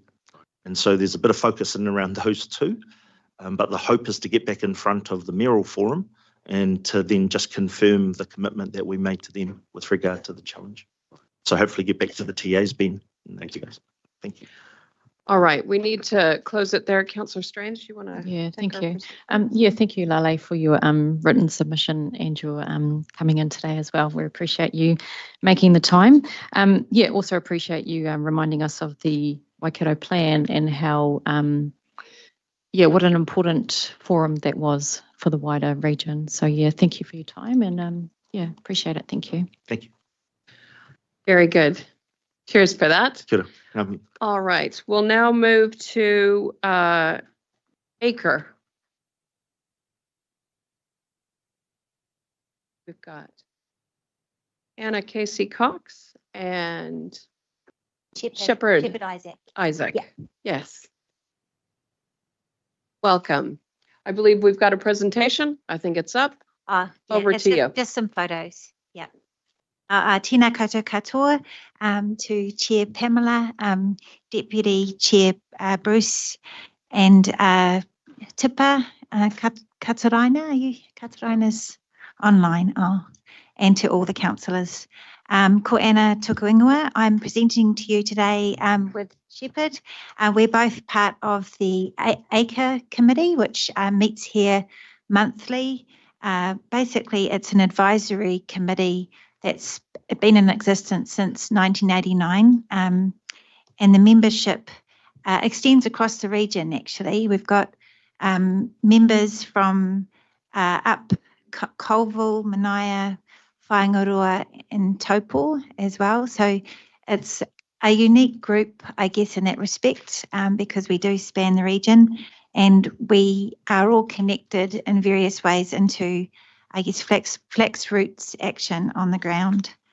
So we're an opportunity for staff here to come and connect to talk through their work. and we often have questions in regards to what the Regional Council is doing and want to find out more so that we can share that back into our communities. A couple of our newer members, Craig Solomon from the Ngāti Marurunanga has just joined us, which is really awesome. He's had quite a lot of experience in the mussel industry, which is kind of unique, but he also has the insights of his hapu that he brings to the table as well. And Rachel Thompson from the Kids Greening Taupo initiative has also joined us. So it's great to see the new membership coming in because it signals, I guess, an interest in advocacy. And I'm sure you're all aware that sometimes advocacy isn't the easiest thing to retain or have energy for, but it's something that ACRE has been committed to for a very long time. So in our submission, you'll see really a lot of support for what the Regional Council is proposing to do and to invest into, in particular in regards to monitoring and research. We really appreciate the support that the Regional Council offers into the community, and Shepherd's work has certainly benefited from the advice of Regional Council staff through the years. And he'll talk a little bit about how important that education is a little later on. I just wanted to talk about a couple of things, I guess, in particular Te Huia. We understand just in the last couple of days that the likelihood of the recommendation from NZTA to reduce the funding is quite high. So our encouragement is that with that potential reduction, if it does happen, that we work together, the Regional Council works together with the community to figure out a way forward, because it's such an important service. And I think I've been to a lot of meetings of late where people have talked passionately about how important that service is to our region, and it's a diverse range of people that really support that train service. So ACRE would really encourage us to be creative and to look for opportunities to continue that if the government does pull back. And in terms of the natural heritage targeted rate, it was great to see the support from the community back around that proposal that you put out. And I really want to thank you for actually testing the water on that one, because I know it wasn't necessarily a given that you were going to do that. And it was really clear the advocacy and the passion that is shared around the council for that issue. So that's really appreciated by ACRE. And the evidence that you were presented around the return on investment that you get from your natural heritage fund and your environment initiative fund, those are really significant in our community, and they make such a difference.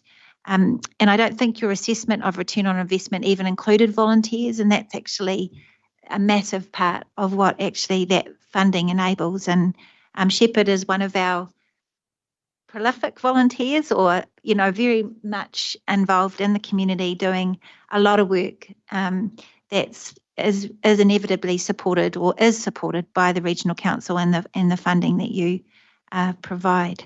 So ACRE is in support of your long-term plan primarily, and we are here to engage with you and build relationships. I know that Rachel has invited Councillor Mayer into an event soon in June, which is cool. And I know Craig is going to invite, Craig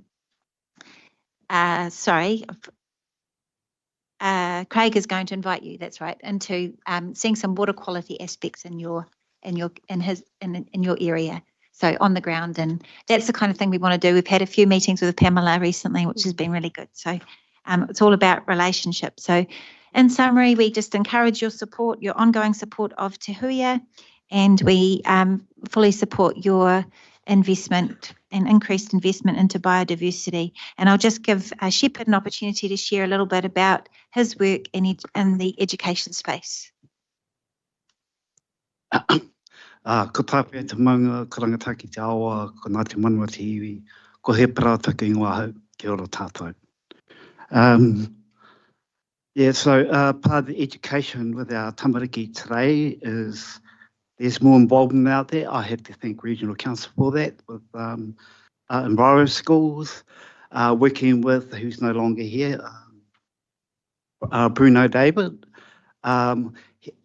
He's the guy that actually got me in touch with our creeks and our streams, so I'm really strongly involved with that. Waikatipiti, we're just about to create. I like to create the space with one single hat, but these days I've been wearing a lot of different hats, right, to hit you right on the mark, which I'm keen to have. And part of this journey has been the storytelling. So this here is 10 years of my research within our environments, right? And it's called Matariki and Climate Change. So right now we're trying to involve mātauranga and what that looks like in our environment.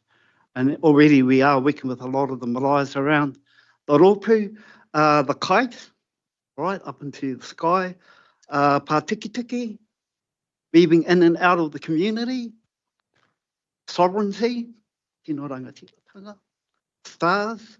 Now there's 9 stars in here. And they were close to Auckland. If you head out just to the edge of Hamilton, you might get to see those 9 stars. Right? The twist of wood. So this is Pohutu Kawakawa that I found at Ohiwa Beach. Now, normally when we see something on the beach, we take a while to acknowledge it. But because I've been learning all this kaupapa with the community, I just grabbed it. And that night I carved it to Kawakawa. It's this natural state. When I get lonely, I blow whistle to the wind, right? Little kaupapa there. And then our greenstone, right? So a stone starts as a rock and it heads its way through the veins of Papatūānuku all the way back to the ocean before it's encrusted into sand. A little stone. One big boulder to the stone to the sand. And this is the type of indication that I've been teaching recently as we add on future moving forward. But what I wanted to say was, can we please keep those fundings going for those smaller groups out there, because it's an educational purpose and a tool for our tamariki. Kia ora. Thank you for that. Right. Councillor Downard, would you like to thank our presenters? Oh, just microphone. Yeah. Thank you, Anna and Shepherd, for coming and presenting here, that personal passion that comes with, you know, rather than just submit us in there here, it brings it to the table. So thank you very much for presenting. Thank you, Anna. Thank you, Isaac. All right. We now have Susan Lund, who I understand is in person, online. Sorry, sorry. Oh, sorry. Did you? Yeah, just very quickly. Yeah. I wanted to, they've gone out the door. I really wanted to recognise the work that they've done, and particularly I wanted to recognise Anna's efforts to reinvigorate ACRE. And that lineup that they now have of membership is a major enhancement. And the fact that they're blending, you know, the aspects of mātauranga and science, bringing it all together, there's been a major rejuvenation, and it's down to Anna. Great. Thank you, Councillor Clarkson. All right, so we have now Sue Lund and Lauren Boyle, both online. And this is page 713 of your agenda packs. They are representing the Planetary Accounting Network. Over to you, Sue. You have 5 minutes. Thank you. Good morning and kia ora katoa, ko Sue Lund tōku ingoa. It's lovely to be with you this morning, and I really enjoyed the previous presentation as well, and I think ours segues well into that because our presentation is also about science and the environment. The Planetary Accounting Network is a charity. Our purpose is to help people use science to make informed decisions for the environment. And I'm joined by Lauren Boyd as well today, who you can see on the screen.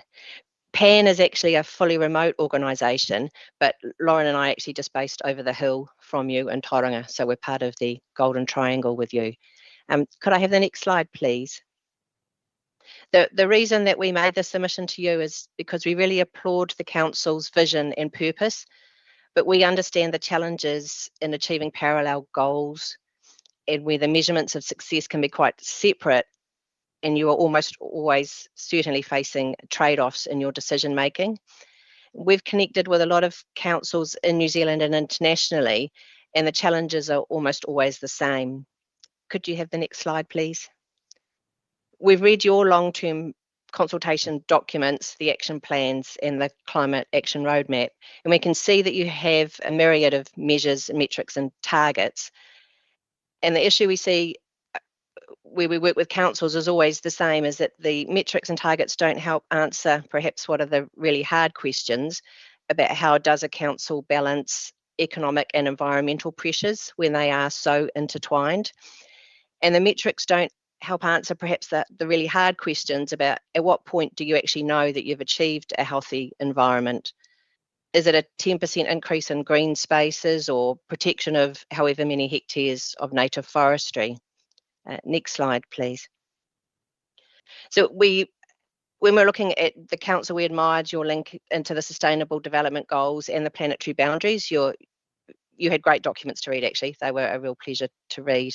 And we saw your focus on science and working with nature and science to support good decision making. And we too believe that there needs to be strong focus on science and environmental outcomes at the council table. So next slide, please. So I'm going to pass to my colleague Lauren, who's going to explain to you what planetary accounting actually does and how it can assist in decision making. Thanks, Sue. Kia ora koutou. We saw the Planetary Boundaries Framework in your Climate Action Roadmap, and that's recognised as the gold standard for environmental sustainability. It highlights the importance that we need to think beyond climate change and carbon to broader environmental impacts, including waste, biodiversity, water consumption, things like that. Next slide, please. So at PAN, we use a framework called planetary accounting that translates these limits into the scales that we make decisions.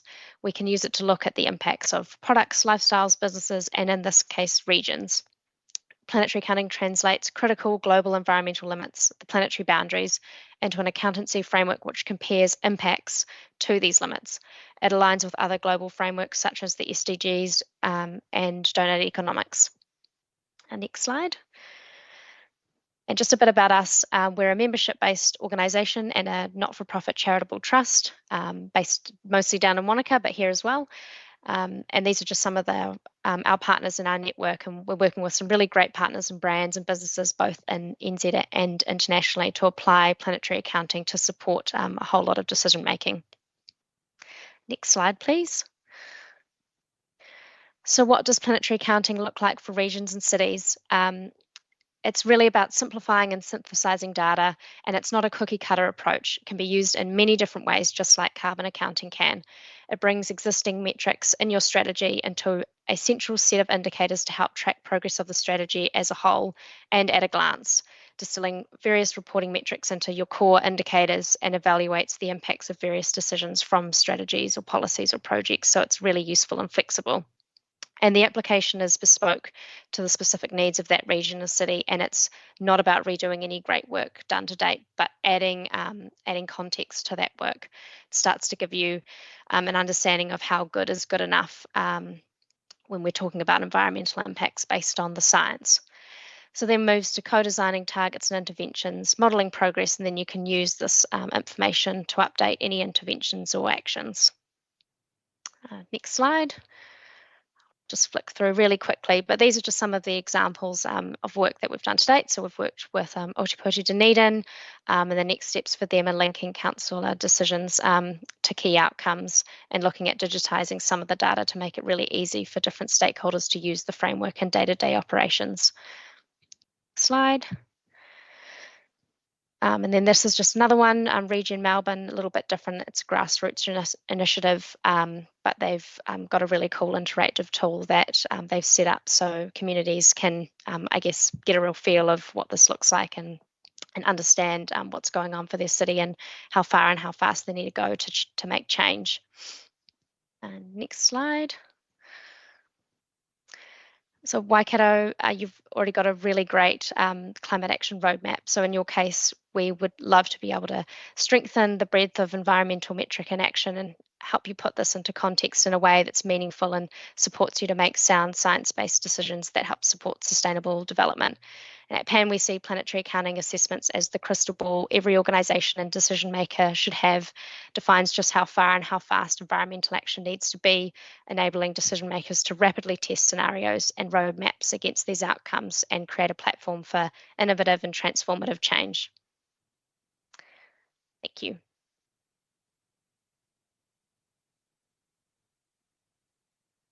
Great. Thank you for your presentation.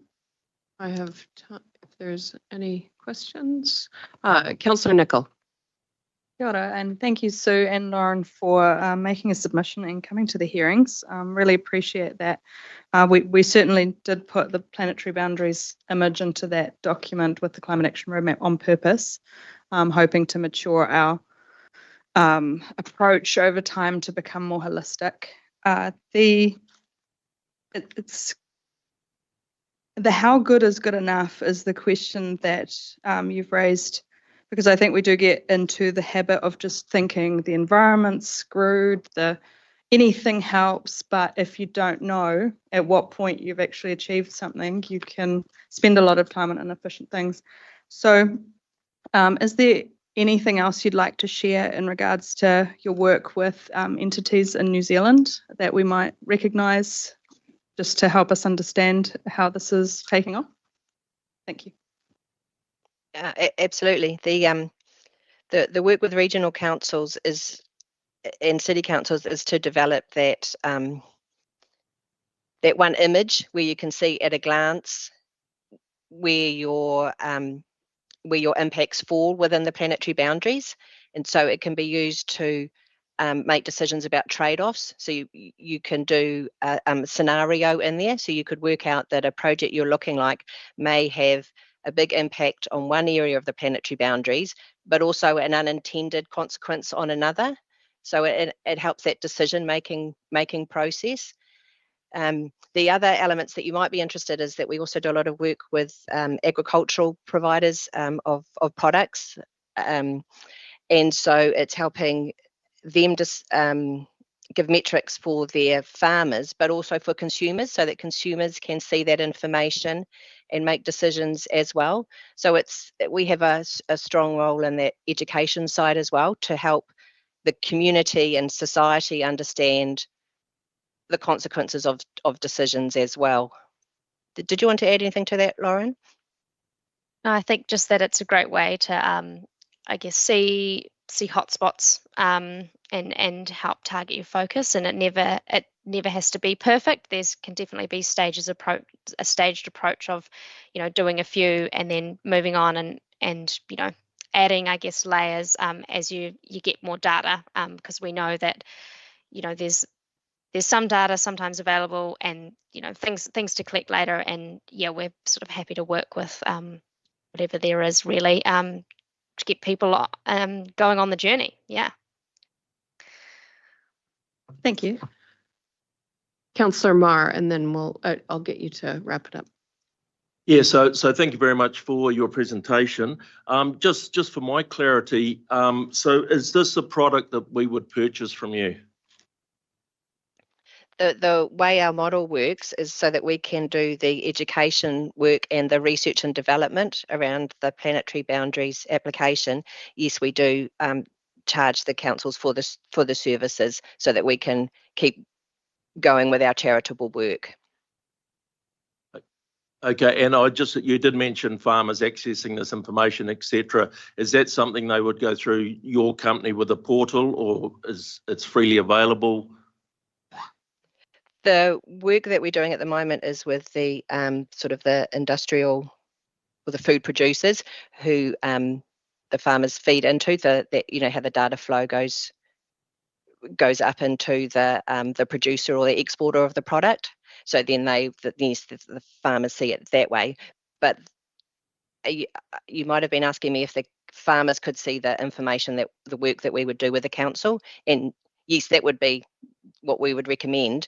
The Regen Melbourne image is really cool. You just go into it and you click on it, and you can see exactly at a glance which areas are impacted, you know, where the, say, water quality might be an issue or where carbon is an issue.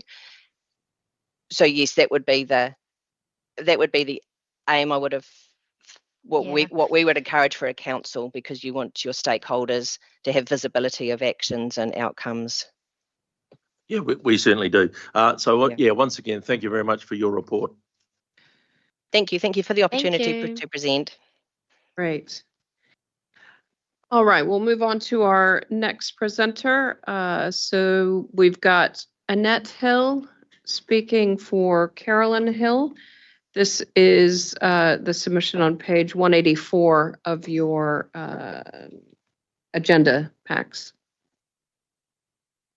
All right, Welcome, everyone. Annette. Thank you. This is my first time being at council, and I'm here very last minute, so I might not be quite as articulate as my daughter might have been.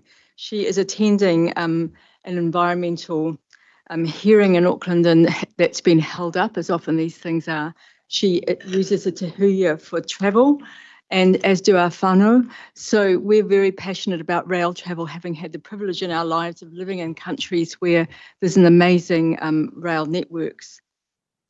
I read recently, and I'm sure you know as Hamilton people, that Hamilton is the fastest growing city in New Zealand. The Waikato Times front page article this morning reported Hamilton as the city of the future. How can Hamilton be a city of the future without a public rail network? I have a dream. So I'm just an ordinary citizen. My past work has been as a doctor. I was a family doctor. I retired recently. And my experience of life is very much with, in my last part of my career, of people growing older, as we all are growing older, and with people with disability. So I know a little bit. I want to tell you a story, because stories matter. A while back, I had a young woman, very disabled, in an electric wheelchair, unable really to speak. Her movements were all over the place. But her eyes glowed when her family were able to say she was able to easily get to Auckland on the te huia. So for those of us who are able-bodied and maybe younger, we don't understand those stories, but those are real stories out there. I've attended the recent meeting about the te huia and appreciated being able to be there. I'm aware, growing older myself, as we all are growing older, that we lose our competence as we get older. And in particular, we lose our competence to be able to drive, to be able to be confident, even if we can still drive by the doctor's orders. We lose our competence because we find traffic stressful. And if you're younger and find Auckland traffic not stressful, well, good on you. The time will come when it's really stressful. And so many people report that being able to take a train to Auckland to be able to see their whānau, to be able to go to an event, or just to do some little touristy trip for the day, which broadens their lives rather than narrowing their lives, is a great gift. So along with my family, we strongly support the Waikato Regional Council, pushing for the retention of the te huia. The loss of a train network will be enormous for our future, and for our kids who travel up and down to university or whatever they do, to be able to do that safely. I believe that train travel is safer than car travel in many ways. You've had people who can speak significantly to you about environmental aspects. I don't need to sort of harp on about that. But we all know that roading has a significant negative environmental impact, and trains don't have that. I only need to think about, and I was impressed at a meeting I was at recently, where the amount of pollution that comes from rubber hitting the road from our cars, I had no idea. That's a very significant thing to me. And I think we've got our heads in the sand if we don't believe in the environmental huge damage that's happening around us, and it will not be repaired unless we are forward-minding. I have a dream that one day New Zealand will be networked with passenger trains all over the place. We talk about the Golden Triangle. Wouldn't it be wonderful to have trains between here and there? And I know it takes financial commitment, but we're talking about people like you and me being able to benefit by something that really works well. The timetable schedule works well. People talk about being able to use buses. Buses are very difficult for elderly people to get off and on. They're difficult for disabled people to get off and on. And I understand that many buses actually will not, intercity buses will not cope with people with wheelchairs, for instance. They don't have that capacity. So, you know, these things are really important to consider when we sit in this powerful position that you guys do here. And roads have all these kinds of hidden costs, don't they, under the surface costs, which are paid for by us, the taxpayer, as opposed to a fare by the train. And whether that's factored in or not, you know, I don't think it is factored in. Costs, road, we sort of subsidise the road through our taxes, but we sort of pay a fare when we go to Auckland on the train, and that's all cool. I also think strongly that any trial of anything needs to run its course.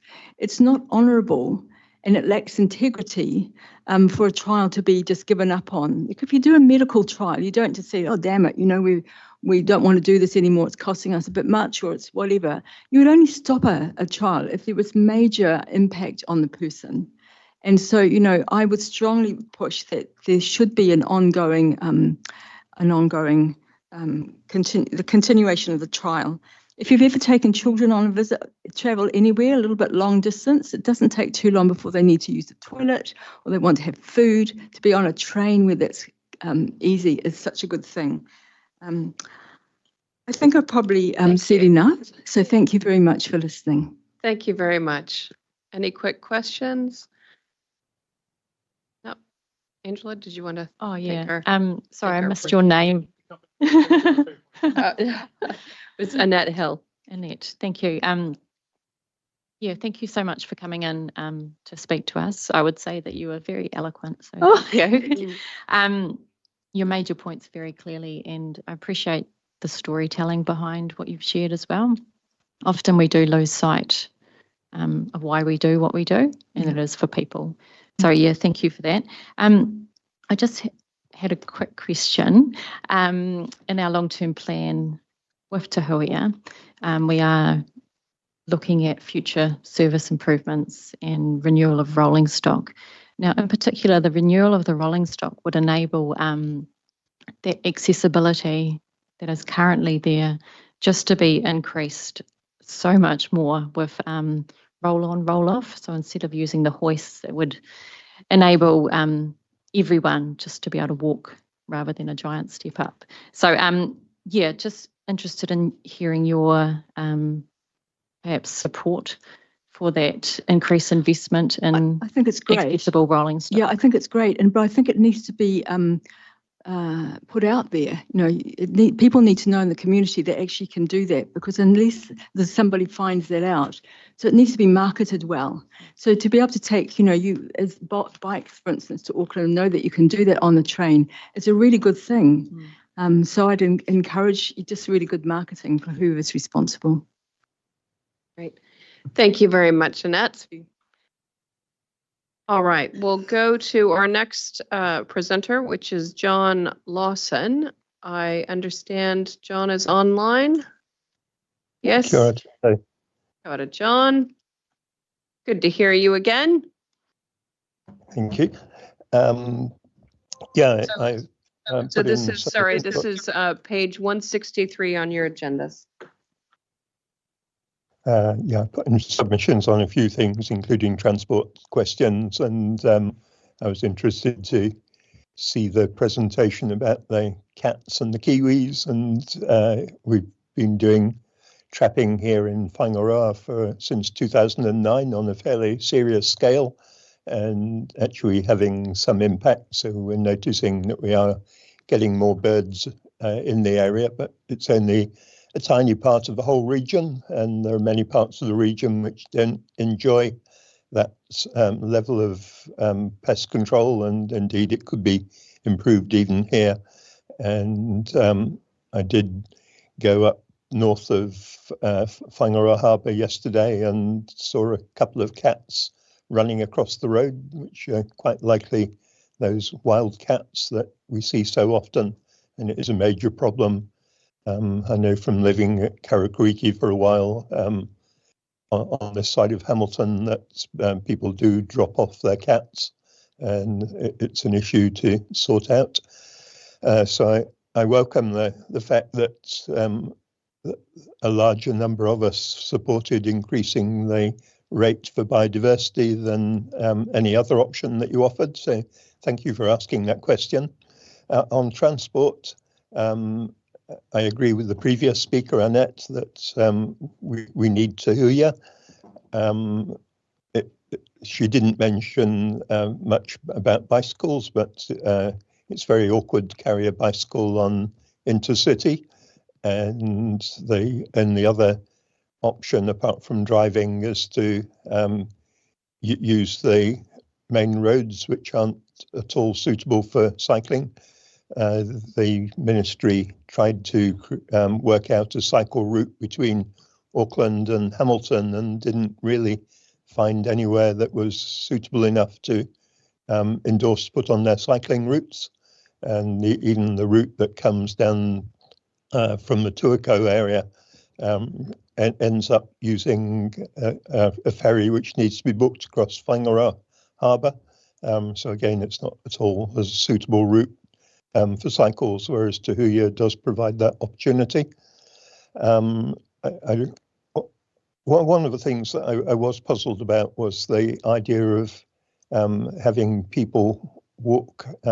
Usually the City Council has looked at a few hundred metres as being the distance to get to a bus stop, but you're looking at a much greater distance, and I can't say that I know anyone who walks that far to get to a bus stop. 5 kilometres is quite a way, and I just wonder where that came from. And it seems to me that really in these days we ought to be looking at buses as being a solution to climate change rather than the social service which it was looked at as being when subsidies started.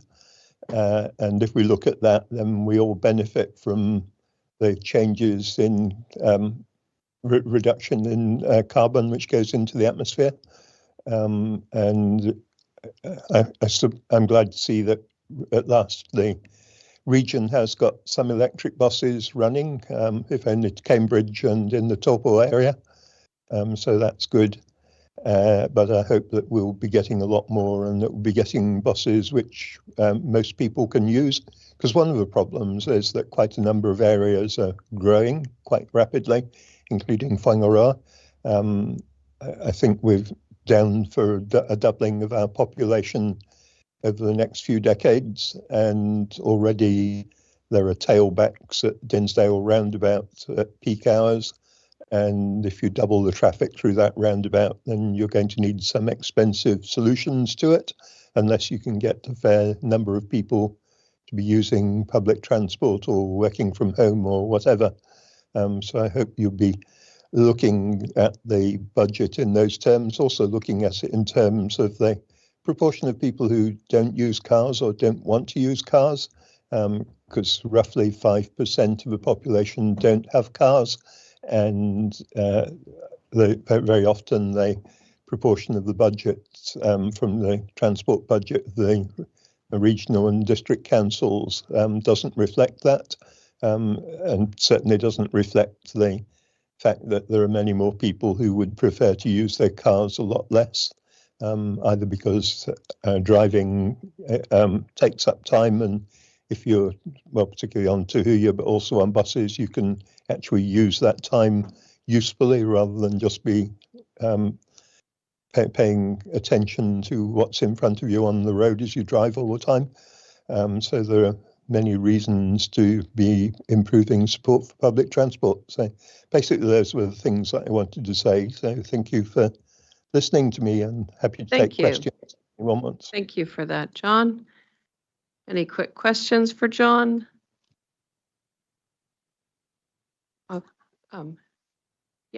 Councillor Strange. Yeah, hello again, John. Yeah, thank you for your submission and your real passion for your area that you live in as well, out in Raglan.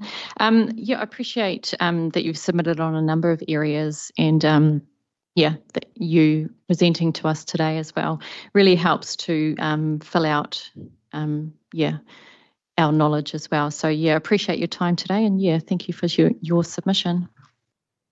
Thank you for that. All right. Thanks, John. All right, up next, we've got Judy McDonald. This is on page 460 of your agendas. Judy. Hello. I do have printed copies of what I'm about to say, so they could just be handed around afterwards. As I stated in my written submission, as a long-term pedestrian advocate, I support increased funding and support for buses, both within and between Waikato towns and cities. And I am in total agreement with the Regional Council's already stated support for continuing with the 5-year trial of Te Huia. Just to comment about the bus services first, I support the proposed strategy for transitioning the passenger transport fleet to zero emissions. Within towns and cities, public transport is the most effective way of getting foot traffic into retail areas. And with zero emission buses, those areas can benefit without having the negative effects of noisy and polluting diesel emitting buses parked outside their doors. But this submission is primarily about Te Huia. As a member of the group that organised the May 4th meeting to support the Te Huia service, it was incredibly heartening to see the level of enthusiasm for the train and the repeated confirmations that it's not merely a commuter service, important though that is for a lot of people. The audience had a good proportion of disabled Hamiltonians and older people who made it very clear that for some of them, Te Huia is the only viable means of transport to reach friends and relatives in Auckland.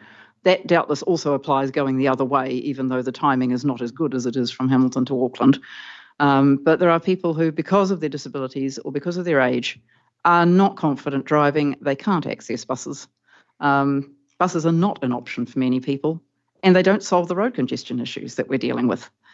There's often long and unpredictable delays in reaching your destination. For anyone trying to get to an important appointment in Auckland, it's actually safer to go the night before. It is so difficult to actually predict what the timing is going to be like. Very minor holdups on the road can result in ridiculous delays. A particular example of our own family was the chaos that resulted earlier this year when there was a major sports event in Auckland and the Pink concert. Road travel turned out to be a nightmare. In some cases, it took people over 6 hours to get from Hamilton to Auckland. They missed all or part of the event that they'd paid for, and they'd paid large fees to attend in some cases. And train travel, a train service which actually operated as Te Huia will in due course, one hopes, at sensible times to be able to get people to and from Auckland on the same day, that completely avoids that kind of mess. The ongoing protests from some sections of the community and the government about the subsidy cost for Te Huia, a figure of $90 per ticket is regularly bandied about, take no account of the massive subsidy that applies to road travel by virtue of the cost of road building, which is paid for from taxes. The item that you'll find on the back of the handout is actually from one of the latest Listener magazines, which notes that the Waikato Expressway cost $2.4 billion to build, an average cost per kilometre of $23.5 million. Parts of it are already falling apart and need repair. 1 kilometre of that road would fund Te Huia for 5 years. And as was pointed out by people at the meeting on May the 4th, the total cost of the expressway would fund Te Huia for the next 400 years. The direct costs of roading also take no account of the deaths and serious injuries our roads cause every year. In 2022, 73 people died on our Waikato roads, and in 2023, 67 of them died. At the cost of a statistical life, which Waka Kotahi and other government agencies currently estimate at $12.5 million, and that's probably an underestimate, roads have cost the Waikato region $912 million and $837 million in those 2 years, respectively. That would also fund a lot of train subsidies. The injuries resulting in long hospital stays and ongoing social and financial support are even larger. Waikato Regional Council's own records state that between 2009 and 2018, there were 3,097 serious injuries in road accidents, averaging out at around 345 a year. Figures are presumably similar for the last 6 years. We need safe, reliable public transport. Te Huia provides it, and as one of the previous speakers noted, it is in no way fair to be terminating a trial several years before it was due to terminate, especially considering that that trial began when there were massive COVID restrictions and the service could not run as was intended. Thank you. So Nicole? I don't believe I have any questions because that was quite a summary. Thank you. But I want to thank you for the measured and passionate way together at the same time too, because I could see councillors really listening to what you were saying, and just in general the highlighting of how Te Huia has that resilience and that reliability aspect from real life examples that we've had recently. And you know, coupled with what we hear from other people around the visions for what they have. So yeah, I have no questions. I just want to say thank you. That was a really good submission and really good hearing submission. Thank you. As I say, there are hard copies if people are interested in them. Thank you for your time. Thank you, Judy. All right, we'll now go to Sandra, if you want to move ahead. Marcus wasn't up until 12:30, but we, as I understand, you're speaking on his behalf. So since you're in the room, if you're happy to come forward, that would be great. So this is a submission from Peninsula Pastoral Company, and we have Sandra Gowdy in the chamber to speak to this. Councillors, this is page 1047 of your submissions pack. I will provide a re-typed up version later on in the day. Thank you for that. Welcome, Sandra. So are we still in the morning or in the afternoon? Afternoon now. So good afternoon, councillors, and kia ora katoraina. I see you there. And firstly, I'd just like to congratulate you. It was actually quite surprising and quite refreshing to see some proactive deletion of costs there in your LTP summary, and I'm very pleased to see that. And especially when I don't see them as core responsibility of the Regional Council, because in my mind the Regional Council was essentially a pest and weed control entity with flood protection works, and that's about the only asset I think you really have, isn't it? It's the flood protection works. I'm not aware, but of not the only not the only responsibility, of course. And so I think it's probably time to add Te Waka and your Regional Development Fund to that list, because I do wonder with Te Waka, it's been 8 to 9 years as an entity, and I just wonder how long it takes for them to really work out how they make a return on their investment. So this is all about the difference between must-dos and nice-to-haves, and that was a phrase first coined by TCDC and now being used nationwide that I see. But people are slowly waking up to the sheer paucity of funding available in our communities, because no matter what you try to do, the money only comes from one pocket, and that's ratepayers, people who own property and pay rates. In some cases, that rate cost is passed on to tenants, be it residential or commercial, but in the end, it's ratepayers, property owners that are paying. And so I think while the core responsibility has always been to really pest and weed control from a regional council, which is quite a simplistic way of putting it, but essentially that's what it's supposed to be, it seems to have taken a back seat to what has now become tantamount to a charitable organisation paid for off the backs of landowners. And I say that because apart from the the Te Huia train submitters, the three prior to that, we all had their hand up for money. And so this increase in charitable funding comes from any landowner with property over 20 hectares and is then given to lots of other people to do stuff. And I'm talking about page 11 and 12 here.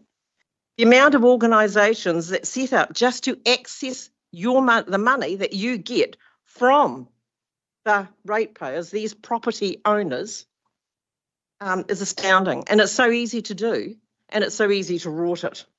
And the best, and we all know that the best and most effective groups are those that do it freely give of their own time and in many cases of their own money to do that job. And it's also been well researched that the best protectors of the land and our biodiversity are property owners. And Marcus Ward is a 4 to 5 generation person, and they've got with a big property up there at north of Colville. They've got thousands of hectares of bush left untouched for all of those generations. So why on earth do you want to penalise his family for taking care of the land for all of this time and all of those other property owners just like him? It's astounding, really. And there is no biodiversity loss from the Thames Coromandel district. In fact, it would be the reverse. There'd be a gain. And the rest of the region doesn't necessarily stack up as well. So there's no justification there. And there's only a rates remission for having all of this bush on your land if you ring fence it under an authority or some other entity. And that makes no difference whatsoever, with nothing positive in doing so. The only other remission of bush on land is if you're Māori. And then there's lots of rate remissions options in your remissions options paper, if that's the case, but not for anybody else. So any funds are better utilised by property owners themselves with far better and greater outcomes in real terms than either the regional council, some group or other entity with a handout will ever accomplish in the long term. And we all know that it's local authorities and government agencies that don't necessarily know how to use money all that well. So if you're going to start handing out money as a result of this biodiversity fund, you might want to start looking at not giving out money. Provide pest and weed equipment only. No administration, no consultation, no free lunches, no labour, no Marai-based social enterprises. Get back to basics because it's become well and truly out of hand. If I asked for a list of recipients, how much they got paid, what it was they did for every single dollar that left from this charitable organisation for all of this so-called biodiversity activity, could you give me that list? Could you honestly put your hand on heart and say you can provide that list? All those people that got money, everything that they did, and what were the outcomes from that? I don't think you'd be able to do that. I don't think you'd be able to account for all that money, be quite honest. So, as I say, you should only be giving out pest and weed equipment and leave the rest to work it out for themselves. There's far too much hui, far too much hui. And as for housing, I have seen that being talked about for years and money spent on the hui for that for years. Time to stop it. So page 13, public transport, no use at all to the Coromandel, though we have been the recipients of funding from Regional Council, which I'm particularly grateful for on the premise that we do need public transport, but it's just unaffordable. It will always be one of the most costly and unaffordable options that we just don't have, really, which is a shame because there are many people that do need it. So I have some sympathy for that. Page 22, farm plans, staunchly opposed as a source of money under the pretext of monitoring. Seriously, if the activity is permitted, then no monitoring it should be required. Farm plan implementation from someone who has no connection to the land.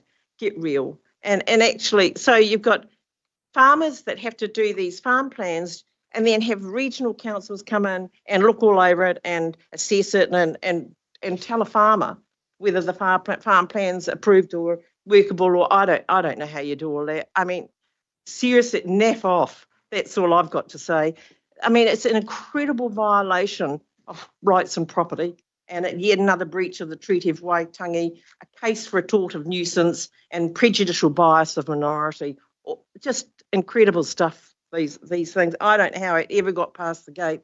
Just wanting, do you want to wrap up your submission? So we. No, I can wrap it up because I've only got a couple of things left. And so it's just more of how to continue to grow the funding pie without really assessing the necessity of the requirement in real terms. And so I'm probably just going to finish off with, so back to the beginning.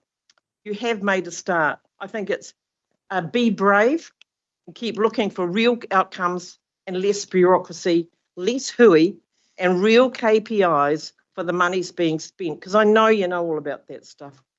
So proper scrutiny over where monies that are being given out have been used for the purpose intended. And I think that's critically important. There is far too much money going out the door with you not really knowing how and where it's being spent.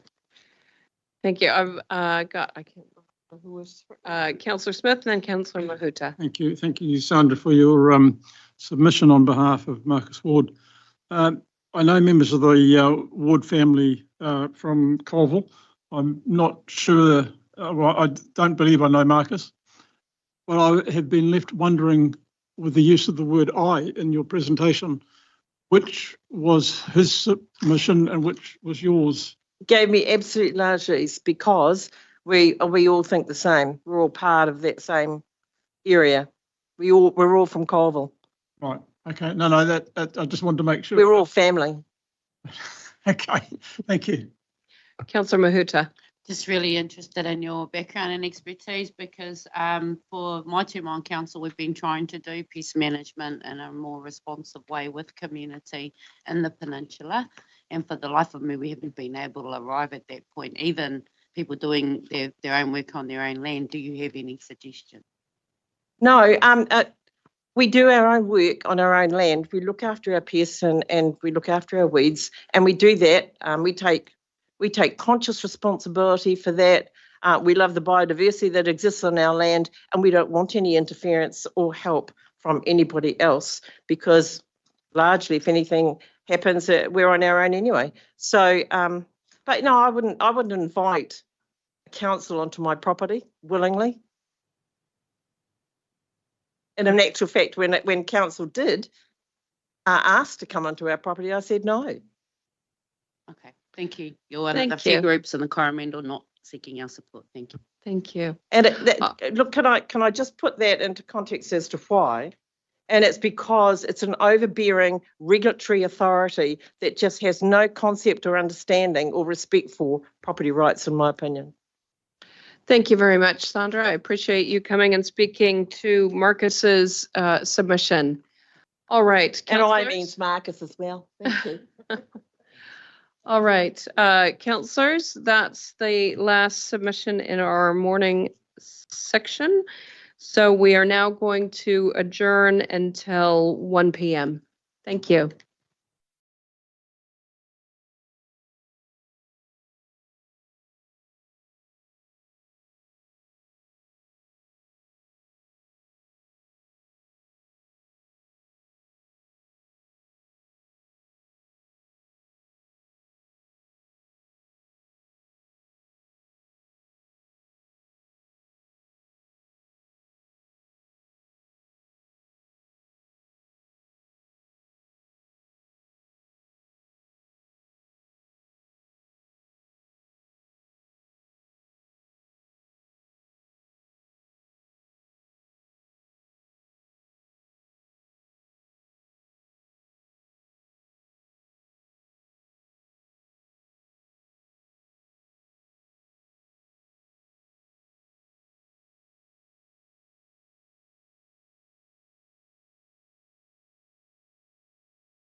All right, councillors, we will reconvene the meeting. It is 1:02.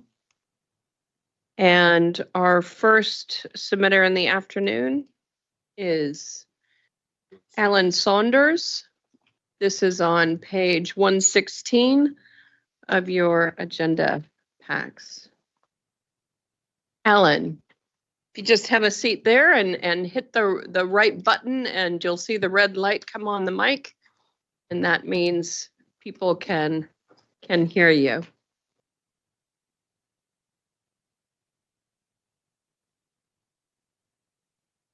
All right. So you've got 5 minutes to speak to your submission. Te hei Māori ora, ena mana, ena reo, rangatira mā, tēnā koutou, tēnā koutou, tēnā koutou katoa.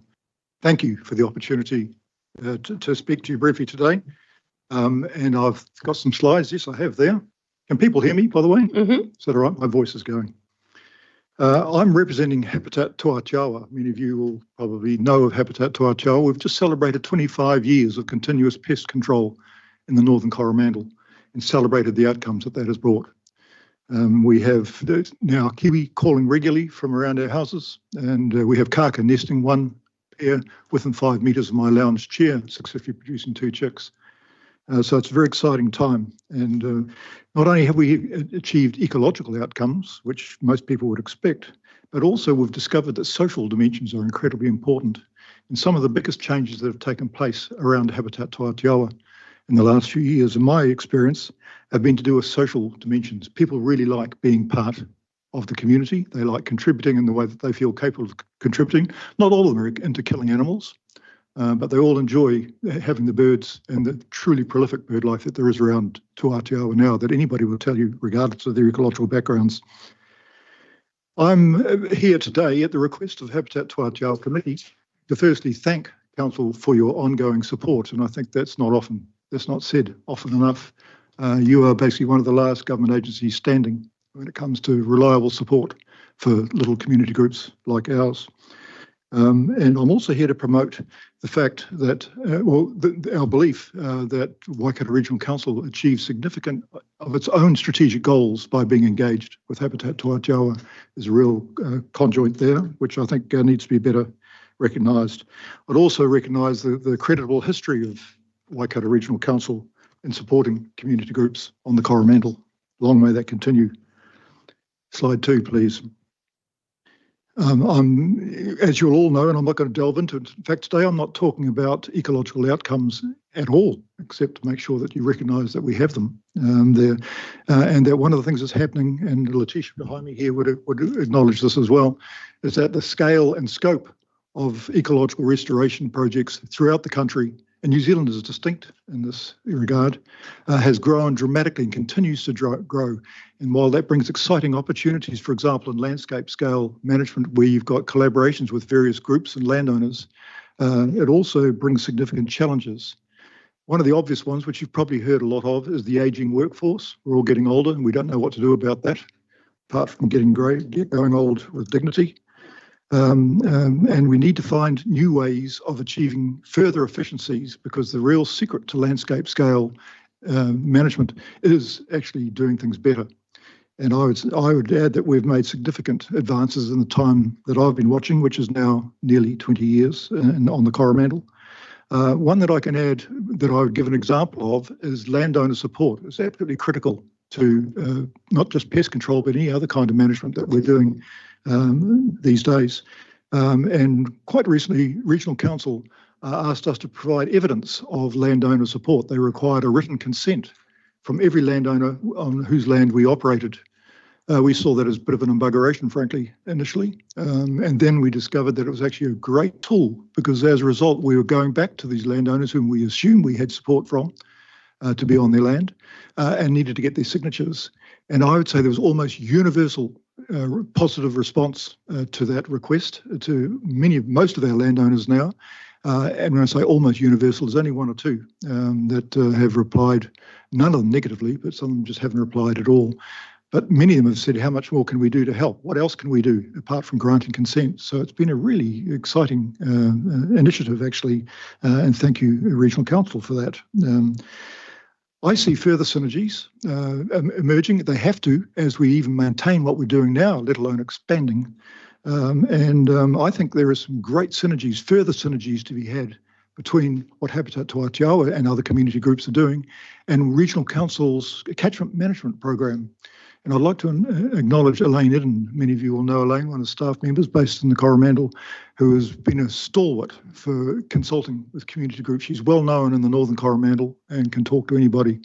And she brings great ideas and great enthusiasm. So if that's the sort of people that Regional Council is going to continue to employ, that's fantastic. I'd also like to acknowledge here one of the recent initiatives, which has improved efficiency and effectiveness for us, is the Predator-Free Hauraki Coromandel Community Trust, which I know this council is well aware of. They have provided specific support already in the time that they've been in place, apart from raising money. We realise that the biggest challenge that most community groups will tell you is raising money. Finding money for ongoing programs is very difficult to do.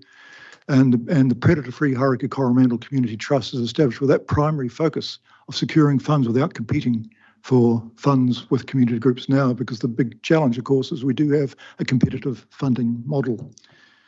Next slide, please. So securing funds then is our big challenge, and for many groups it's their primary concern.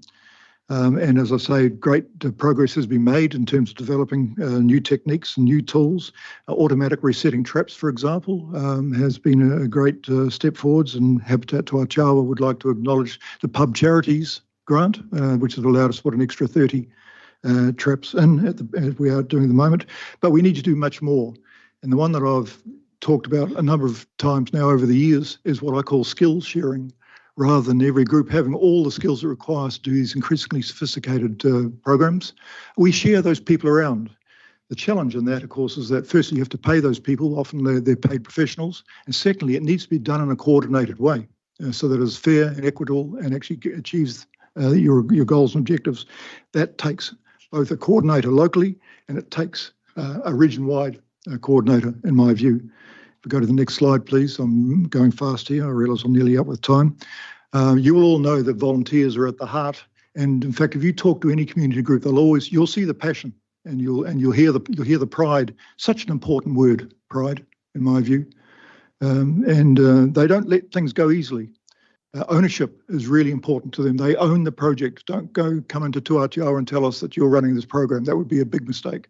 But running it beside us is absolutely what we're looking for. So we need to find ways of sharing specialists between projects and also within projects. The single most important lesson we have learned after 25 years of ongoing predator control at Te Aotearoa is the importance of having a coordinator.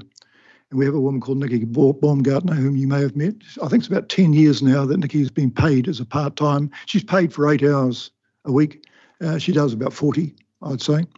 And she is incredibly important to our ongoing operations. She knows everybody knows her, and she knows our plan inside out.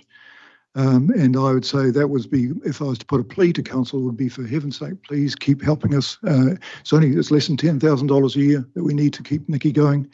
And we've found it very difficult to even manage that. And she's working at the moment for nothing altogether. And the final slide, I think, is that I'm suggesting that further WRC support, not just for Habitat Te Aotearoa, and not just for groups on the Coromandel, but especially for groups on the Coromandel where there are unique opportunities and where there are pressing biodiversity conservation issues right now, is for enhanced support, especially if there's consideration of increasing the natural heritage rate, which I would strongly support. And I would hope that most people who take time, who care enough about the environment in which we live and rely, would also support. So in finishing, I would just like to add that the Habitat Te Aotearoa Committee discussed me coming here today and felt strongly that I should be here to put this plea to you, even though it's only for 5 minutes. It's a long way to come for 5 minutes. I'm not the only person to do that, I would add. Well, you've had 10, so. Okay, all right. So yes, I think my message is clear. Please keep that support coming. We value the partnership. Kia ora tātou. Thanks very much. Thank you. Thank you for that. Councillor Clarkson. Oh, look, I just wanted to thank you for coming in, Alan. We all recognise your expertise. We recognise your credibility, your mana, your inspiration for the rest of the community on the Coromandel, because you are, after all, Mr. Mainland Island. We all remember that. So, you know, look, this is exactly what we are looking for in terms of where we need to sit. And it's like a different planet we've just heard about, I must say. Anyway, having said that, I just wanted to thank you for coming in and giving us such a great overview of what's needed to make a difference in the Coromandel. Thank you very much. Thank you. Thanks for that. Warren, do you want to? Briefly, and a slightly different thing as well. So, yeah, thank you very much, Ellen, for all the work you are doing up in Tuatiawa. I'd just like to expand on one thing you touched on as skills base, and we've heard from a couple of other presenters, and also I've been reading a little bit and hearing back from other groups, but training and the ability maybe to train locals in the use of herbicides and stuff like that. So it would be something that we could then rely on the locals getting out there and doing it and doing that fantastic work on the ground. Just interested in your thoughts on that aspect of it, and WRC perhaps providing a bit more training and things in some specialist activities, so you're not bogged down in the legislation of handing chemicals and all that sort of thing without the skills. Yeah, absolutely widely welcomed, and we well recognise the importance of maintaining standards, meeting legal obligations, all those sorts of, and being effective in what we do, because herbicide doesn't come cheap. So we absolutely understand that. In fact, Elaine is actually already behind some of that, supporting us in that. We run education days, we run training days, others run training programs, which we attend to. Save the Kiwi, for example, ran one recently on Kiwi call counting. So we're on for training. People love it, actually, as it enhances their skills. Thank you. Thank you. Great, thank you very much for that, Ellen. Really appreciate the passion that you bring to your submission. That's fantastic. All right. So we'll now move on to Alistair Reeves. Oh, sorry. Oh, okay. All right, we'll move to submitter Tom Davies. Is he online? All right. And this is page 114 of your agenda packs.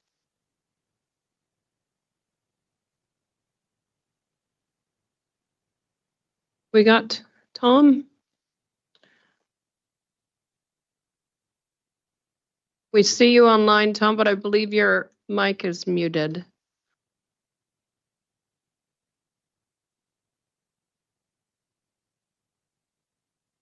We did bring him in. I did try and bring him in early. He's scheduled at 1:20. We've got Martin Toop. I'll get you to come forward, Martin, and we'll go to you first, and then we'll loop back to Tom afterwards. All right, are you happy to come forward now?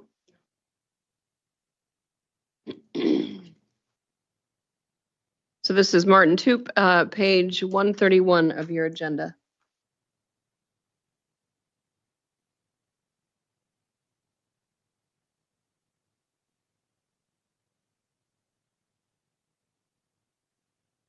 Yes, I'd like to talk about investment in biodiversity.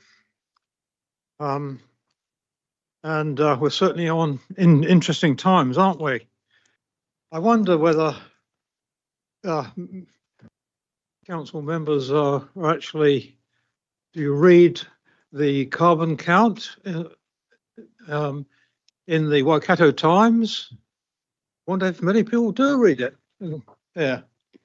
I wonder whether we should have it up on the screen every time you meet there. Because it's going up all the time, isn't it? Going up all the time. And the IPCC now says that it's not going to be the 1.5 anymore. It's going to be 2. And the latest comment is that it's going to be 3 increase, 3 degrees increase. And then I read in the New Scientist that 10% of the Earth's surface is Arctic tundra, and the melting of the permafrost releases carbon dioxide. And of course, the latest thing we're experiencing here in New Zealand is the polar jet stream. It's affecting UK in some ways, and what's it going to be like in the future? And then just today, in the New Yorker magazine, it's saying that perhaps we're not living in the Anthropocene, but in the Pyrocene, because we're having fires everywhere. It's going on non-stop, isn't it? So what's the landscape of the Waikato going to be in the next 10 years' time, or in the 20 years' time? It won't affect you in 20 years' time too much, will it? But it certainly will affect the grandchildren. Will your grandchildren be moving down to Ashburton because it'll be cooler down there, not so humid? I've made 50 trips to Pukekohe over the last 10 years, 50 trips up there. On the Wairanga Road out of Te Kauwhata, there's a lay-by there, which gives a great view over Lake Waikare. So what's the future view going to look like? What will the future view look like there? You know, you've got a great view over the whole lake, and you can see the hills there and grassland on the hills and patches of bush. It's a massive Great Lake, isn't it? And it's, will there be much water in there? Will it be higher? What will the vegetation be looking like? Do you notice how trees grow? When you're walking around in Hamilton and elsewhere, do you think, oh, they've got higher and higher? Interesting, isn't it? I think Waikato Regional Council could help the regional economy and biodiversity as well by adapting to climate change with a focus on tree planting for biodiversity for all reasons, and not just indigenous biodiversity. We need to get more people supporting action on climate adaptation. We can do this by getting more trees planted in towns and along roads throughout the Waikato. Say 5 years after planting maples and oaks, we can get great displays of autumn colour. Gums and bottle brushes will bring in the birds. Many school children have been planting natives in reserves, etc. But, you know, when you look around, many school grounds look short on trees.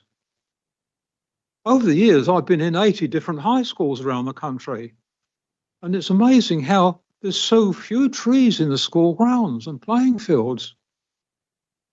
Playing fields have room for trees for shelter. Have you looked at gardens in towns, not just in the cities, but in towns around the Waikato, around Lawrenceville and elsewhere? People are very busy these days, aren't they? You know, they don't have time for their gardens, and they're pretty basic. They're minimum maintenance plantings. Isn't there some way we could encourage people who are very busy and their gardens are minimal, that we could give them guidance for biodiversity, things which would actually encourage more life in their small gardens? The March edition of the New Zealand Gardener of this year lists trees that might not survive in future. And you can actually Google the climate assessment tool, which gives you clues as to what trees are not going to be surviving too well. Would you, another interesting sorry, Google worth a look. Just if I could get you to wrap up your submission. I'll go wind up. Okay, it's how many harvests there. How much grassland are we going to see in the future on the hills there? Weather problems with climate change are becoming more serious. I think the issue needs to be be discussed in government on a grand scale. And we've got to do something rather than just climate emissions. We've got to start planting on a big scale. And I think the Regional Council has got a big part to play on this. Thank you. Thank you for that. Thank you. Thank you for that. Any quick questions from councillors? No question, but I just wanted to say thank you, Martin, for all. I mean, it's obvious you do so much research and you are so active at contacting city councillors, regional council, MPs. And your passion for getting more trees planted really comes through each time. So thank you. Thank you. Yeah. Can I just add, I notice you're a whaling inspector in South Georgia. If we had time, I'd love to hear some stories about that, but I'll catch up another time. Oh, and please keep an eye on next Climate Action Committee has a paper on nature positive framework. I think you'll like that because it is all about tree planting on land. Thank you. Great. Thank you. Thank you, Martin. All right, we'll try Tom again. I do believe you are online, Tom. Not sure if you're muted. Have we been able to message Tom and ask him to join us at all?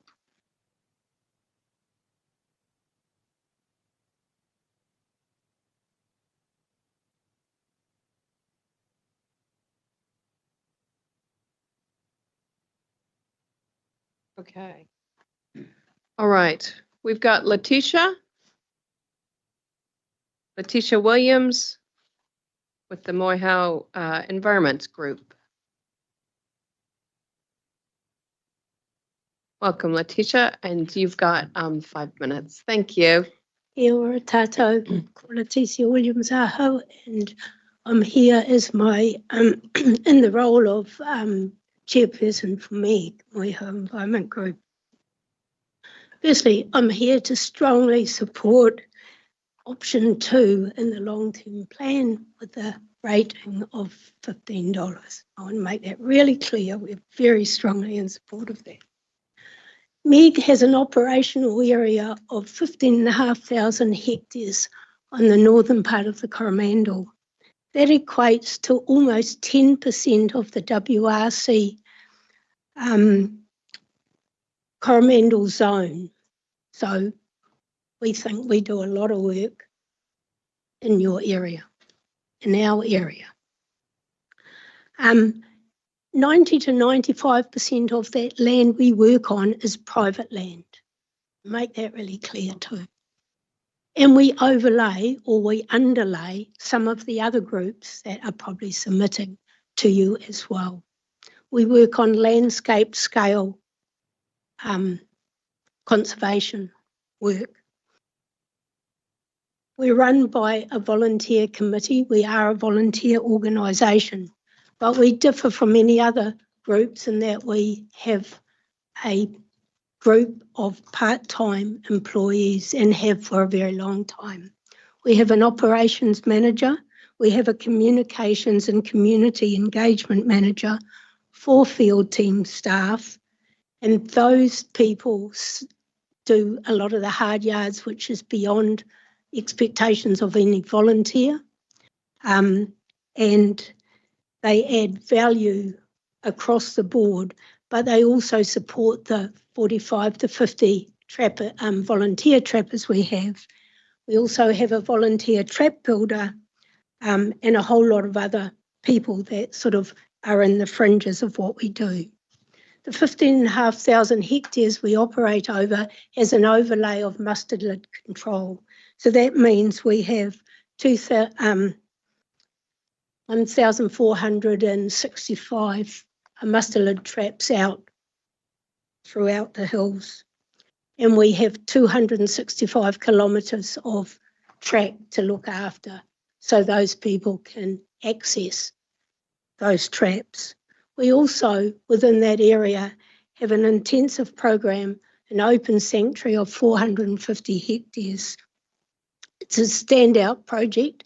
There's nothing like it in the country, and our rat monitoring comes in frequently well under 5%, in fact, all the time under 5%, and about averaging a 1.5%. It's outstanding, and the results are invaluable.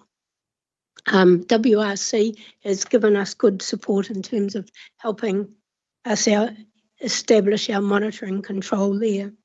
We also run an intensive trapping program around 75 hectares around the Waikawel wetland, where there are critically endangered birds, including the matata and the mataku. We do a lot of monitoring around that as well, and I'll come back to that. So all up, we, in the open sanctuary, run 2,600 rat traps, which are checked on a monthly basis. And we have 184 self-setting traps. We also have about 60 self-setting traps in some coastal Pahutakawa forest, which is being hammered by possum at the moment. The monitoring in the wetland, part of that project has been a more wide-scale mataku or Australasian bittern monitoring, and we know that from Waiau to Colville to Haratonga to Waikawel, there are booming bittern. Those are the breeding males. It's not counting any of the other species or any other birds of that breed because they don't call, so we don't know. But it's pretty impressive. They were very endangered species. We absolutely believe in landscape scale trapping. If you're going to do little pockets here and there, unless there's an underlay that connects it together, sorry for the quote, but you're pissing in the wind.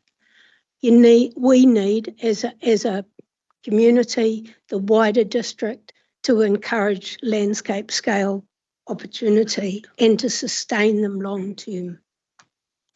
WRC have been an integral part of our development over nearly a quarter of a century.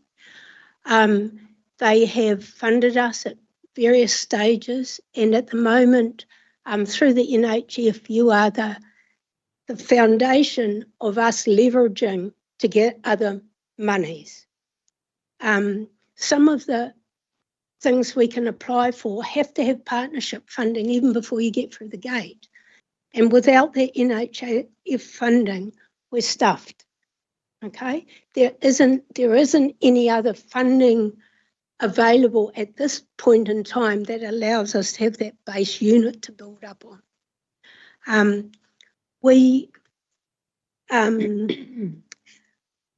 For nearly a quarter of a century, we've been trustworthy, reliable, organised, we're doers, we get work done on the ground.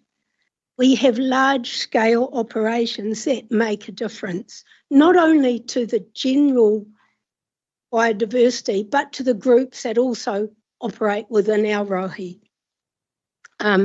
We share conservation science with the community, and we promote conservation with the community. We run, with our comms manager, we run a fabulous summer holiday program. I'll leave some of these behind. We go into schools, we work with community, we work with visitors, we work across the board in terms of education. WRC can keep us sustainable and attract more funding. I can't undersell how important your funding is to the continuation of this work. Without it, like I said, we're stuffed. We know scale is really essential. And if you could bear with me, I'd just like to share a story about a Kiwi. Very quickly, if we can. Baggins was a Kiwi born from Bilbo, who was the male father. Baggins had a transmitter on it, and this is representative of a number of birds at the time. And Baggins was born in Oniura, Little Sandy, Port Charles, and after a wee while, the chick disappeared. Where the hell was it? So fixed wing plane went up, monitoring, it was in Port Jackson. Okay, it's not flat, it's a bloody long way for a little chick, very vulnerable. And from there, Baggins disappeared again. So a little while later, another plane was up and the monitoring was there. Baggins was in Pepa-Araha. From Pepa-Araha, Baggins went to Flays Road, and for some of you might not know, it's the most northern road out of Coromandel town. And Baggins hung about there for a bit and went back to Pepa-Araha. By then we knew she was a female. It was in the days before we were doing DNA testing, so it was about measuring her. Baggins mated up with a territorial male in Pepa-Araha and then was killed by a dog. And that's a different story. The story I want to leave was a legacy that Baggins left us in terms of scale. Port Jackson to Coromandel town, it needs scale. So the peninsula needs scale. And if we as a group fold, you will lose half of all the, in fact, more than half of all the biodiversity input or outcomes on the peninsula of Meg folds at some point because of lack of funding. Yeah, I could go on. Thank you, Letitia. Thank you so much for your submission. I'll go to Councillor Moore. Yeah, thank you very much, Letitia, for coming in. It's great to see, just as an organisation, how Moehau has matured. I think over those years, and it's a great example for other organisations that are kicking off and that sort of thing. So, and fantastic to see you being able to leverage off the seed funding that we provide, which is also a great model that I see other agencies, other groups, community groups that do amazing work on the ground, but need to be able to look at that as a source of funding as well. Take that seed funding and be able to leverage off it. So congratulations on everything you do and all the best for the future. Thank you. Thank you. And just to wrap up, Councillor Clarkson. I'll keep it as brief as I can. But look, thank you for all your marvellous work. And I will also recognise the fact that Moehau is, in terms of species richness and diversity, the highlight of our region. We need to remember this constantly, that it is one of the top priority sites that you're working in. You're working at major scale, you're working in difficult terrain, and you're doing a great job. Thank you very much.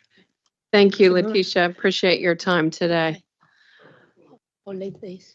All right, we're now going to circle back to Tom Davies. I believe we've got you online now, Tom. Yeah, can you hear me? That's the important thing. Yes, I can hear you, Okay. and we're on page 114 in the agenda. Over to you, Tom. You have 5 minutes. Tēnā koe to you all. I want to say something that we all know, but I just think that we tend to forget about. And that is that our land, Aotearoa, has been colonised with people for less than 1,000 years, less than 1 millennium. Compare that with Australia at 60 millennia, Africa 300 millennia, Asia, and all sorts of numbers like that.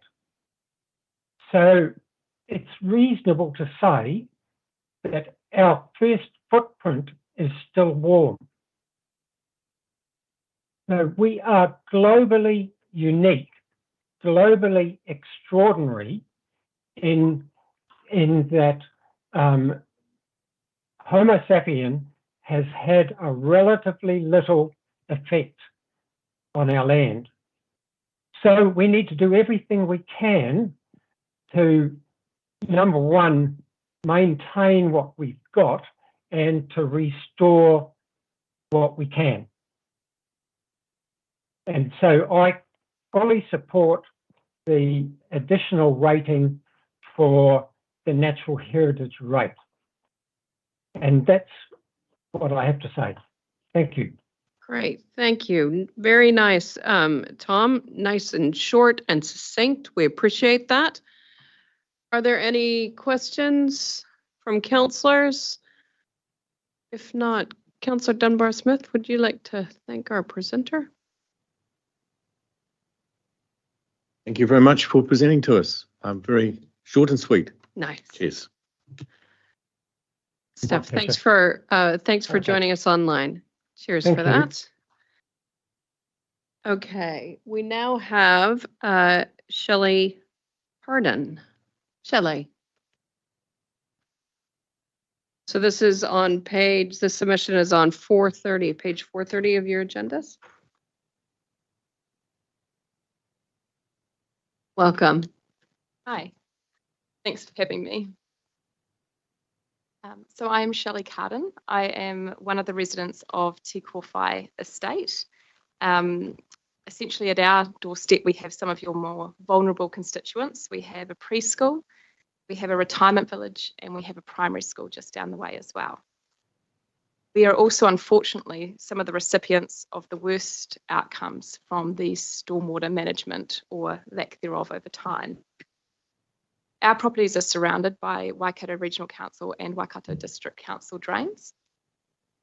And the impact of that is that when they're not taken care of further down the line, it backs up to us.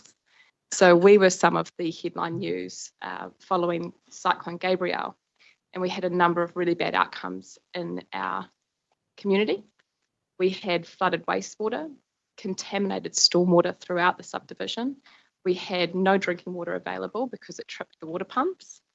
And we had some of our community that had significant building impacts as a result of it. I myself got stranded as my neighbours got evacuated by civil defence.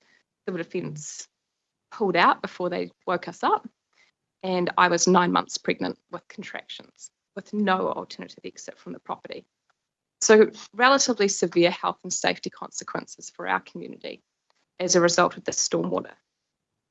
The network has historic flaws and it needs a rework to make it future-proof for our entire community. So there's kilometres of drainage that Waikato Regional has looked after for a very long time that they know doesn't have easements over, hasn't been cleared in decades. And the impact of that is that it's not fit for purpose and it's not providing those essential services that we need for our communities. We have a working group with members from both councils, and we're trying to work through those problems. We've got a report from engineers which essentially say that all of the information that was available to homeowners at the time that we purchased the property, councils have accepted was flawed, completely wrong, and should never have been relied upon from anything, which is really helpful in retrospect, but leaves us in the position where we just need to figure out a solution forward where the councils can work together to solve this problem, not just for us, but for the entire community, and future-proof that network for further development of Waikato. So we have some band-aids underway. We've got some pipe work happening today, I believe, which is timely. But the entire problem needs to be resolved and health and safety has to be paramount of consideration. The councils are each respectively required by their own operational requirements to provide an effective land drainage network and reduce surface flooding. It's been suggested that we have ponding.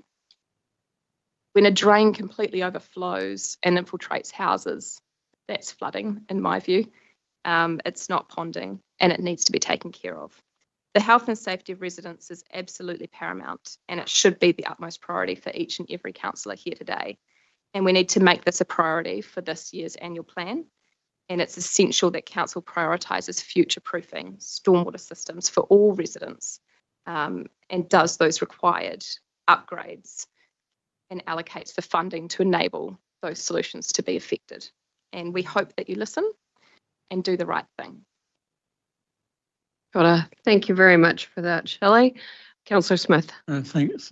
Hello again, Shelley. You're well aware of my views on this particular subject. And I'd just like to thank you, firstly, for your leading the community focus on outcomes for this together. I think Mark's in the back of the room, due to speak next. But that council is working on this issue seriously together with district, looking for outcomes. And again, against the background of my previously stated thoughts on the matter. And there will be an outcome. It may not be as quickly as you want, but the reality is we have not lost focus and we do have our eyes on the game. So thank you. reassurance. Any other? Councillor Cookson?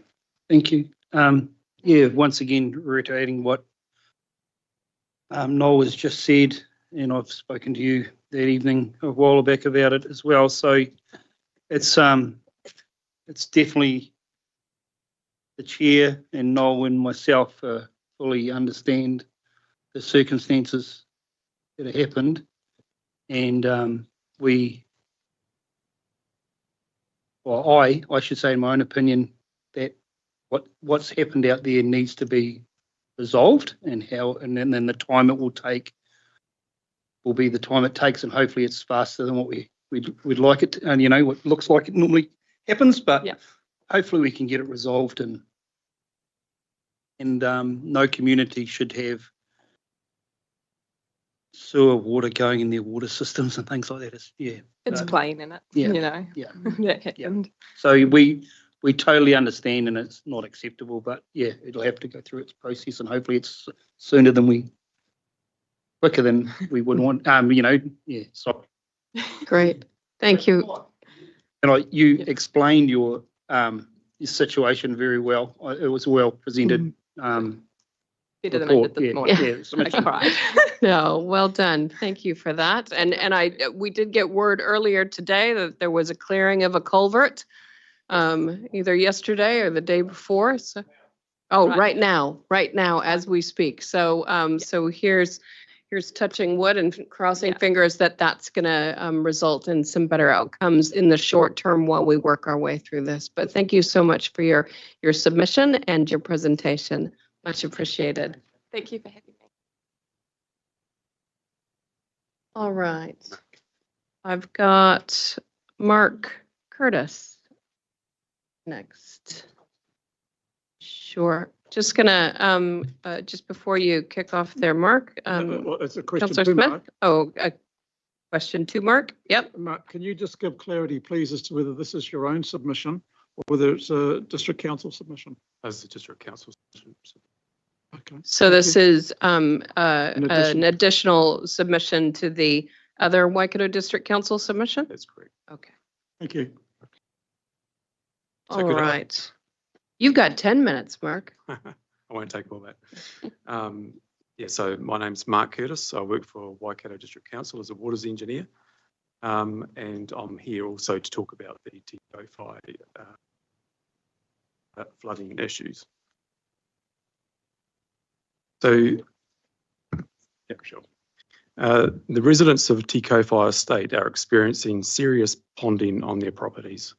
At times, access roads have been impassable and residents have needed to be evacuated.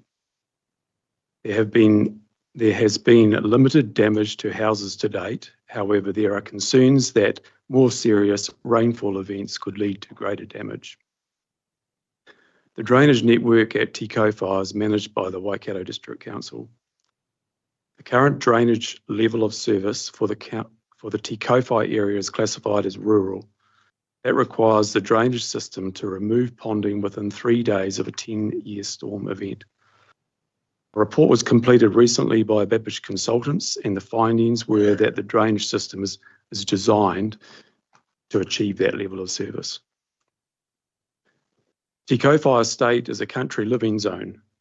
The extent and frequency of the ponding events are considered unreasonable for a country living area, and therefore a higher level of service should be considered.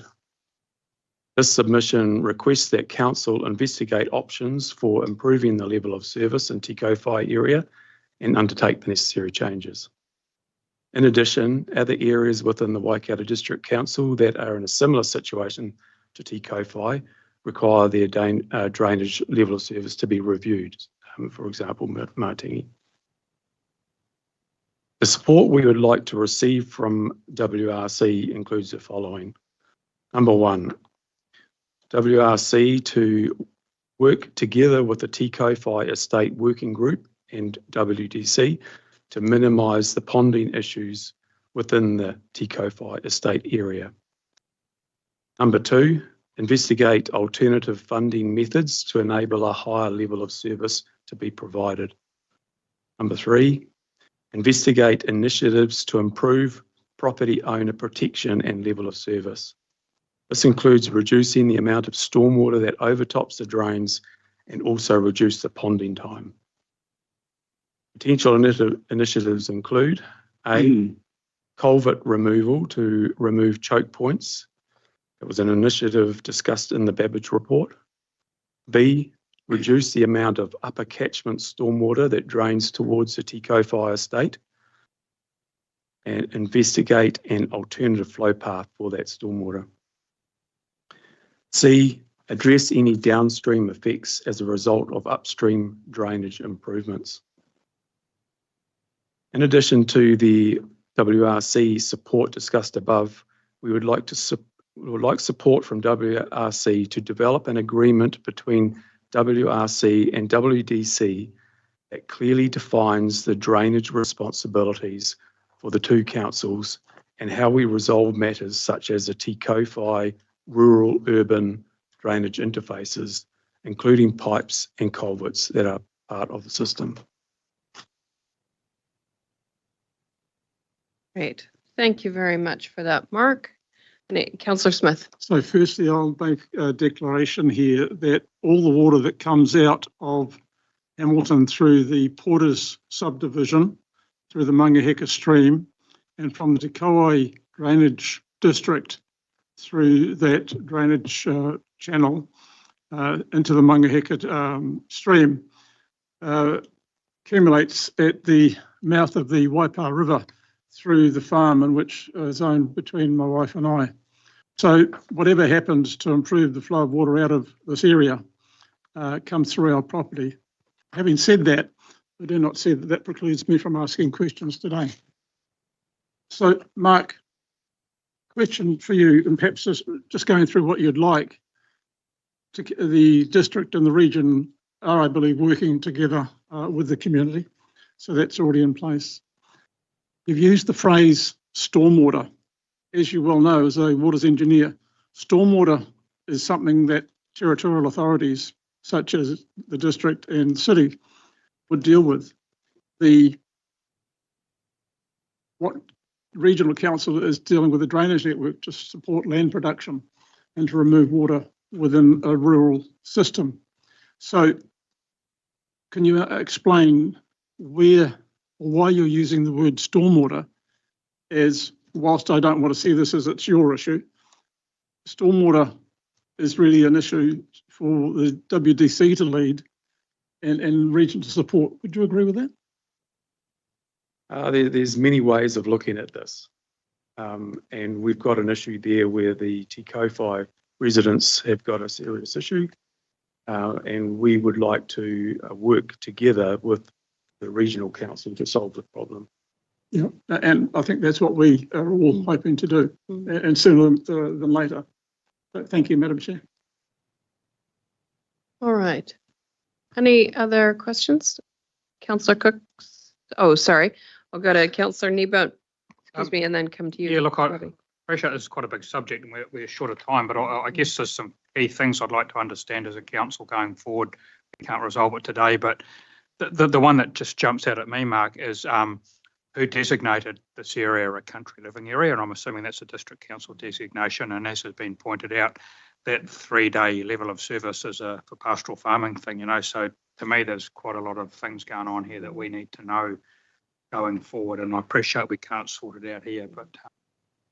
You see 17 December. Thank you for that, Councillor Kneebone. Councillor Dunbar-Smith? Yeah, just noting that in the Hauraki district, it's the district council that does a lot of the drainage work and we support them in that. And that's part of the adaptation process moving forward. Investigate alternative funding methods. You got any thoughts on what they might be? Very briefly. I would like us to work on that together. I don't have anything right at this point in time. Councillor Cookson. I just wanted to understand better what support you want from regional council. Is it LIDAR? Is it, you know, what sort of specialised information are you after to make better decisions? Yeah, that's a big topic on its own, really. It's what we're focused on is making it better for the Te Kowhai residents, and whatever's required to improve that level of service that they've currently got, which will comprise of many different aspects. And between WDC and WRC, I believe we collectively join forces and resolve that matter. Yeah, yeah, I totally understand that. Look, when you look at some of the maps, there's many options that could resolve it. It isn't just cleaning one drain or anything like that. There's many options that sorry, I shouldn't say we, but there's many options that can be used to resolve the issue there. It's not just one answer. So for a long-term benefit for the whole community. So agree. Yeah. Thank you. Councillor Clarkson. Just one quick question for you. So when you use the term country living zone in capitals, is that because it's a zoning within a district plan? I mean, why are you calling it that? That's and correct. Is that within the district plan? The district plan. It is, yeah. Just to help Councillor Clarkson, that area of country living was created in December 2017 through Plan Change 17 of the Waikato District Plan. Good.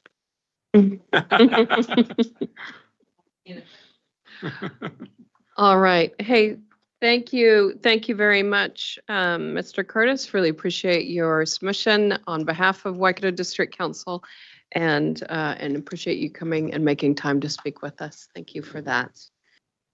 Okay, next up, in his high vis with his bike helmet, we have Simon Gascoigne. Welcome, Simon.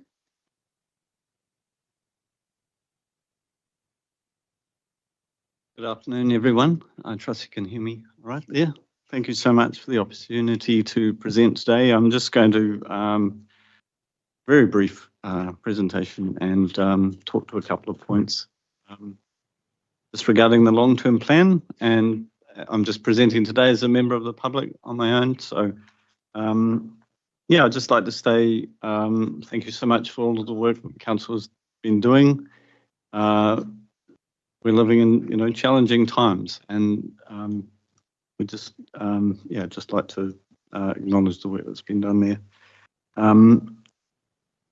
Just one thing, I come from an ecological background, I guess you could say. So I'm just conscious that, the investment in our natural ecosystems is very, very important, and it pays back for itself many times over. So when it comes to looking at things like the Natural Heritage Fund, I'd support, increasing that to the $15 per annum rate there. Simon, sorry to interrupt. Can I interrupt you just really briefly? Do we have a report on this? Because it's not. I don't have a page number. Oh, here Thank we you. go. 174. Thank you, Bruce. Sorry. Yeah, no, that's absolutely fine. I probably just did a very brief submission there, but yeah. I'm also just going to talk today about the provision of public transport, and in particular, the Tahuia train service. So support that keeping going. I'm realising that there's obviously challenges there with funding and etc. I've been part of a community group. We've been out there collecting signatures, so we've got a parliamentary petition going there. I think that's up to 3,470 signatures. So I've got a few more to enter this afternoon, so those are going to go in there. So yeah, just doing everything we can to support that. It's an amazing service, and I believe it's going to be very helpful in the future to help alleviate future congestion problems and Auckland, and being able to facilitate access for people from Hamilton to get to Auckland easily, and also for people from Auckland to get to the Waikato. Yeah, and I think it'll be a shame if that goes. Yeah. I also support the proposed rating formula there for 80% of the funding required from rates going to properties within 5 kilometres, just for that public transport funding there. I think that's a good way to go forward. I think also got a note here about supporting the responsible investment policy that basically is a commitment to divest from coal, oil and gas going forward. So, so basically, yeah, very simple, quick presentation there, and just to thank you to you all for the work that you're doing. It's very challenging times, I know, but please just, yeah, keep looking forward with that long-term vision, and yeah, look after our natural ecosystems, and we can't go wrong. So yeah, very simple. Yep. Thank you for that. Simon, any questions? Any points of clarification? Looks like you got some homework there, Simon. I have, yes. Thank you. Yeah. Yeah. Nice. Okay. Councillor Smith, would you like to thank our presenter? Self on. That's hard to do. Oh, that's a good laugh to start the day, isn't it? Right. Hey, look, it's great to hear from passionate people, and thank you very much for coming and great submission. So, yeah, well done. No problem at all. Thank you very much. I'll now turn myself off. Thank you. Thank you, Simon. Thank you. Oh, nice. Very good. And with a good jolly laugh and smiles on our faces, we would like to welcome Creative Waikato to present to their submission. So we've got Jeremy Mayall. Mayall? Is that how I say your last name? Yeah. Mayall. Record time. Very good. Okay, so this is page 782. And sorry, you're joined by? This is Des Ratima. Des Ratima. Good. Kia ora koutou, ko Jeremy Mayall tōku ingoa, ko kai whakahaere hau I te toi Waikato, ko hau te kaitito puoro, I whānau mai hau I kirikiri roa, tēnā koutou, tēnā koutou, tēnā koutou katoa. My name is Jeremy Mayall, I'm the CEO of Creative Waikato, and I'm joined here today by Des Ratima, the Creative Waikato team. We'd like to start by acknowledging the council and staff for your work in going through this lengthy long-term plan process. We particularly commend the council on their commitment to vibrant communities and look forward to exploring how we can work together to enable that. We acknowledge that there is a lot of work to be done in addressing the immediate situation and need from a regional council perspective, but there also needs to be space to hold that visionary long-term view. This is an exciting and complex opportunity for you all to imagine the outcomes of that true long-term vision, a vision that creates opportunities for change, to use this opportunity to be creative and innovative and to reimagine our collective future through an acknowledgement of the nature of thriving, vibrant communities. As mentioned, this presentation is on behalf of Creative Waikato. We are a strategic regional arts organisation focused on creativity, well-being and people. We work towards a Waikato region that thrives with diverse and transformative creative activity. We work with communities to build capability, and we work with enablers locally, regionally and nationally to benefit access and engagement in arts, culture and creativity for all people. As the regional council area shares boundaries with our area of activity, it makes sense that we seek to strengthen our strategic relationship for the development of the region. I'll take our written submission as read and happy to answer any questions from the submission or the supporting documents at the end of this presentation. In a time of increased need due to economic pressures, societal pressures, climate pressures and more, it is not enough to cut things back. We need to prioritise activities and investments that bring people together.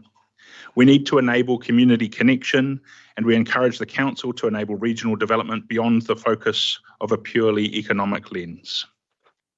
The economy is a significant component, but our communities thrive when they have support, when they have access to arts, culture and creativity, and when we prioritise investing and enabling the capability development of local organisations as the essential soft infrastructure of our communities. We particularly acknowledge the local creative community organisations who do important work all throughout this region in creating opportunities for people to connect with one another.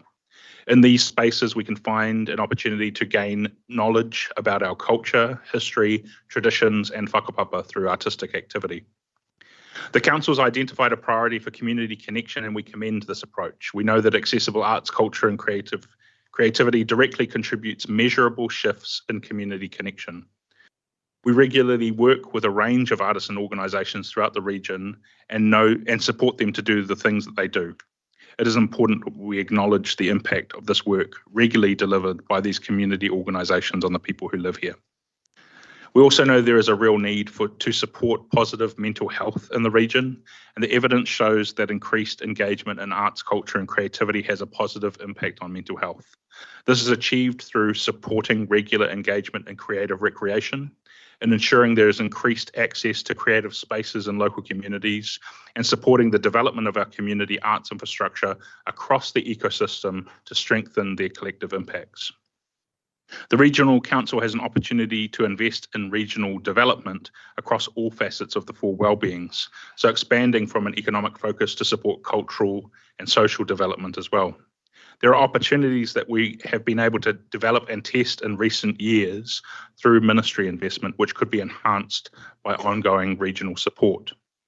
Whether we want to understand value and impact of arts, culture, and creativity through well-being, social cohesion, growth, economic outcomes, education, pride, innovation, civic engagement, mental health, or physical health, there is a wealth of evidence, both nationally and internationally, that means that we no longer need to have questions about the quality of this investment. The focus is now on how we can embrace innovative and evidence-based approaches for shaping a future for this region that thrives in engaging and sustainable ways.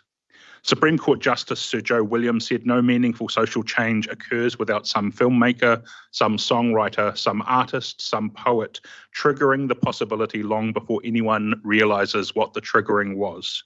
So, as the Council meaningfully sets intentions for now and the future, it is vital that you recognise the essential role of your local creative individuals and organisations in the wellbeing and resilience of the residents. This must be a priority for investment. This funding and return on investment flows through the soft and hard infrastructure into the local sector, a sector that regularly makes each dollar go far further than its initial monetary value through passionate support, countless volunteer hours, and in-kind support from local businesses and professionals. We also want to speak to the strategic connection between Creative Waikato and the Waikato Regional Council and take time to remind the Council of the Waikato Arts Navigator and to present the Waikato Creative Infrastructure Plan that was included with this submission. These are strategic documents developed by Creative Waikato as a way to work with councils and communities to achieve broader impact.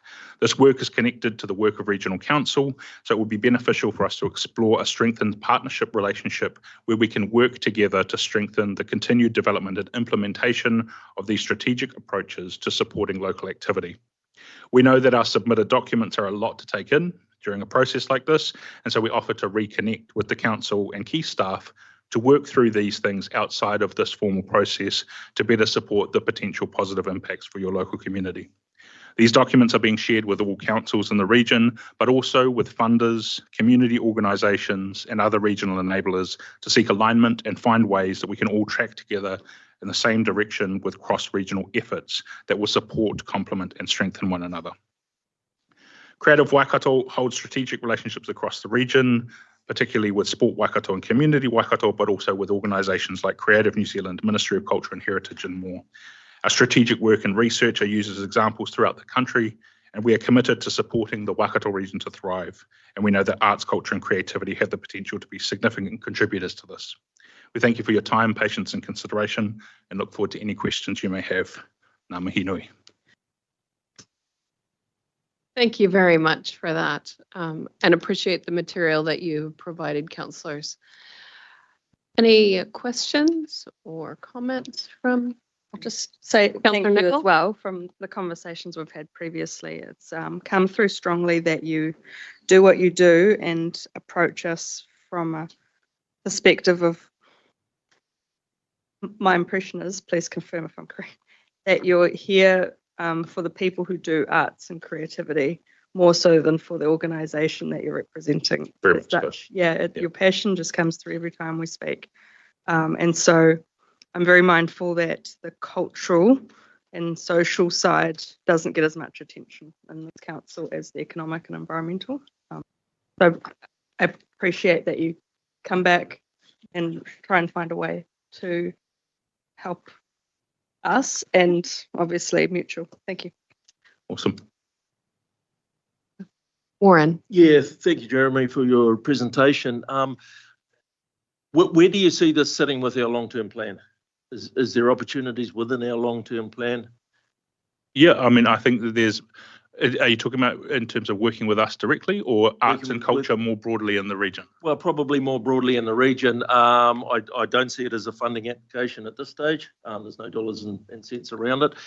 We have talked to a number of submitters around economic development and where that may fall. So as part of your presentation, there was a little bit mentioned around that. But yeah, so with us battling with our long-term plan and funding and that sort of thing, so just wondering. So I think in the submission there's some components around the Regional Development Fund and how that could be also allocated across things like community, sport and cultural activity as kind of part of development. And so while this doesn't have a particular dollar figure associated with it, it's an opening to discussion for ways that regional development could be considered in working with Creative Waikato.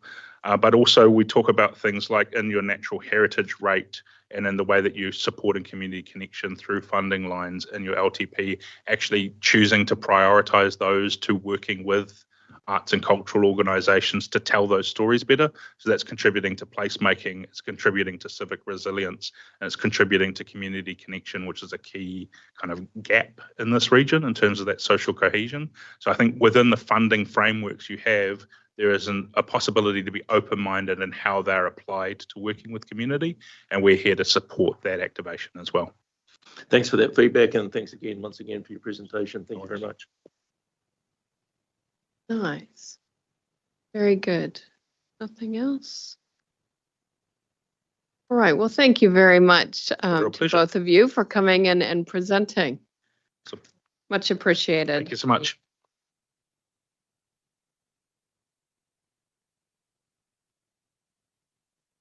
All right. I know we have our run sheet, but we're still waiting on. Right. We're going to jump forward to Grace Wilcox. I believe she's in the room. So this is on page, I've got multiple pages here. 144, 191, 250, 395, 411. All right. Okay. Grace, welcome. You've got 5 minutes. Thank you. Thank you very much. Can you hear me? Yes. I'm just a member of the public, a ratepayer who takes an interest in what's going on, and I had a heads up about some of the things in the regional 10-year plan.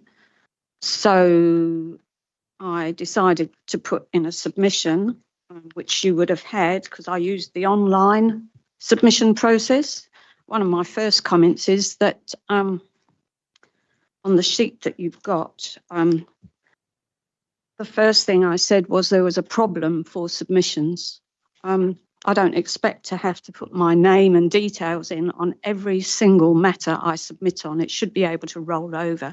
But the main thing was I could not submit on the public transport unless I ticked yes or no. I didn't want to tick yes or no. I wanted to tick neither or other. So that's a fault, because if you pick up my yes as the least of the horrible options, then your factoring and your statistics are going to be way, way, way out of line. And if everybody does that, the information you've got is actually no use to you. So as a member of the public, I found that not very complimentary, whereas the rest of the stuff was actually very good. So that was a shame, I think. So I submitted, and you'll notice that on the sheet that came out, I did them in a funny order. I didn't have anything to say on extra on the National Heritage or the Regional Development Fund or the Te Waka, except that the Regional Development Fund and Te Waka obviously cross over as well. So if one gets discontinued, the other should be discontinued. I think they both should be. As I said, I think Regional Council and Local Council should be enablers of economic development, not necessarily the funding or the co-funding of economic development.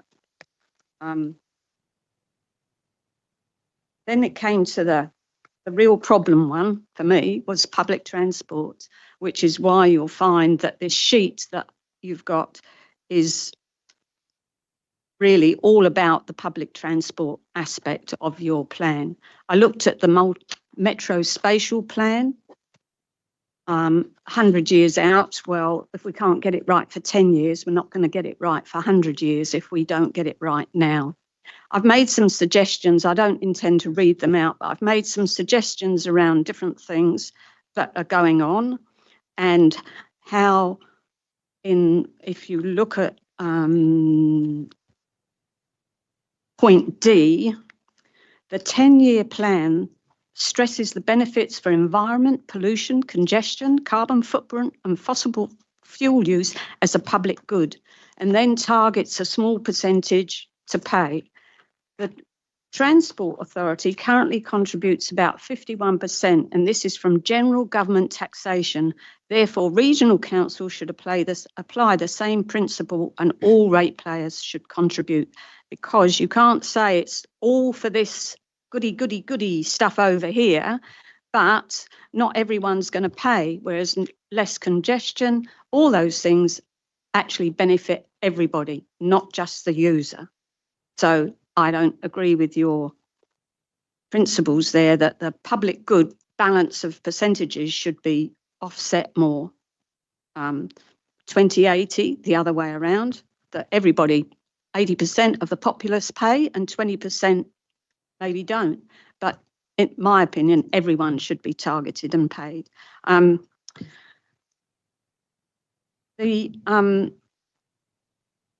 I live in an area where there's currently a trial small bus service, which I would have to walk 4 k's to get to, and I'm probably within that system going to have $1,000 put on my rates. Now, I can't access that bus because it would take me all day to walk to the bus, get the bus back, and I still wouldn't be in Hamilton City to carry out whatever errands I wanted to do. So it's although it may be ideal for a lot of people, and I believe the little shuttle bus is being used quite well, for a lot of people it is not functional and it's not usable. But I'm quite prepared, like education and like every other tax, to actually pay my way. I just don't see why I should pay 80 or 100% for something that I cannot use. And there's a lot of ratepayers out there that will only know when they get their bill. They don't take an interest, which is a problem for regional council and local councils, and I think that's a shame. But that's why I decided to come, because I think as a member of the public, hopefully there are some of you here that will think, oh, if this lady thinks this, maybe lots of other people think this. But taxation, government taxation, don't have a say in where it goes. And quite frankly, I think apart from specific council targeted rates for a very, very localised, specific thing going on, that it should just be a general rate that applies to everybody. So that's all I've got to say. Great. Councillor Smith. Thank you. Sorry. Welcome, Maggie. I think this is the 6th time I've heard from you. And as always, you bring honesty and passion to your submissions. So thank you for coming. Now, just so I'm not sure whether you've been able to read all the submissions, but you may note that the Waikato District Council has not supported option 1 or 2, and it has written in, if I may take the licence here, Waikato District would like to work with Regional Council over the next year on rating solutions that is affordable to for our ratepayers before Regional Council implement a new rating model. Would you support that approach? I would support that approach. Okay. Yeah, definitely, yeah. Thank you very much. Lovely to see you again. You had talked about economic development and that councils should enable economic development but not fund economic development. How would you see us enabling?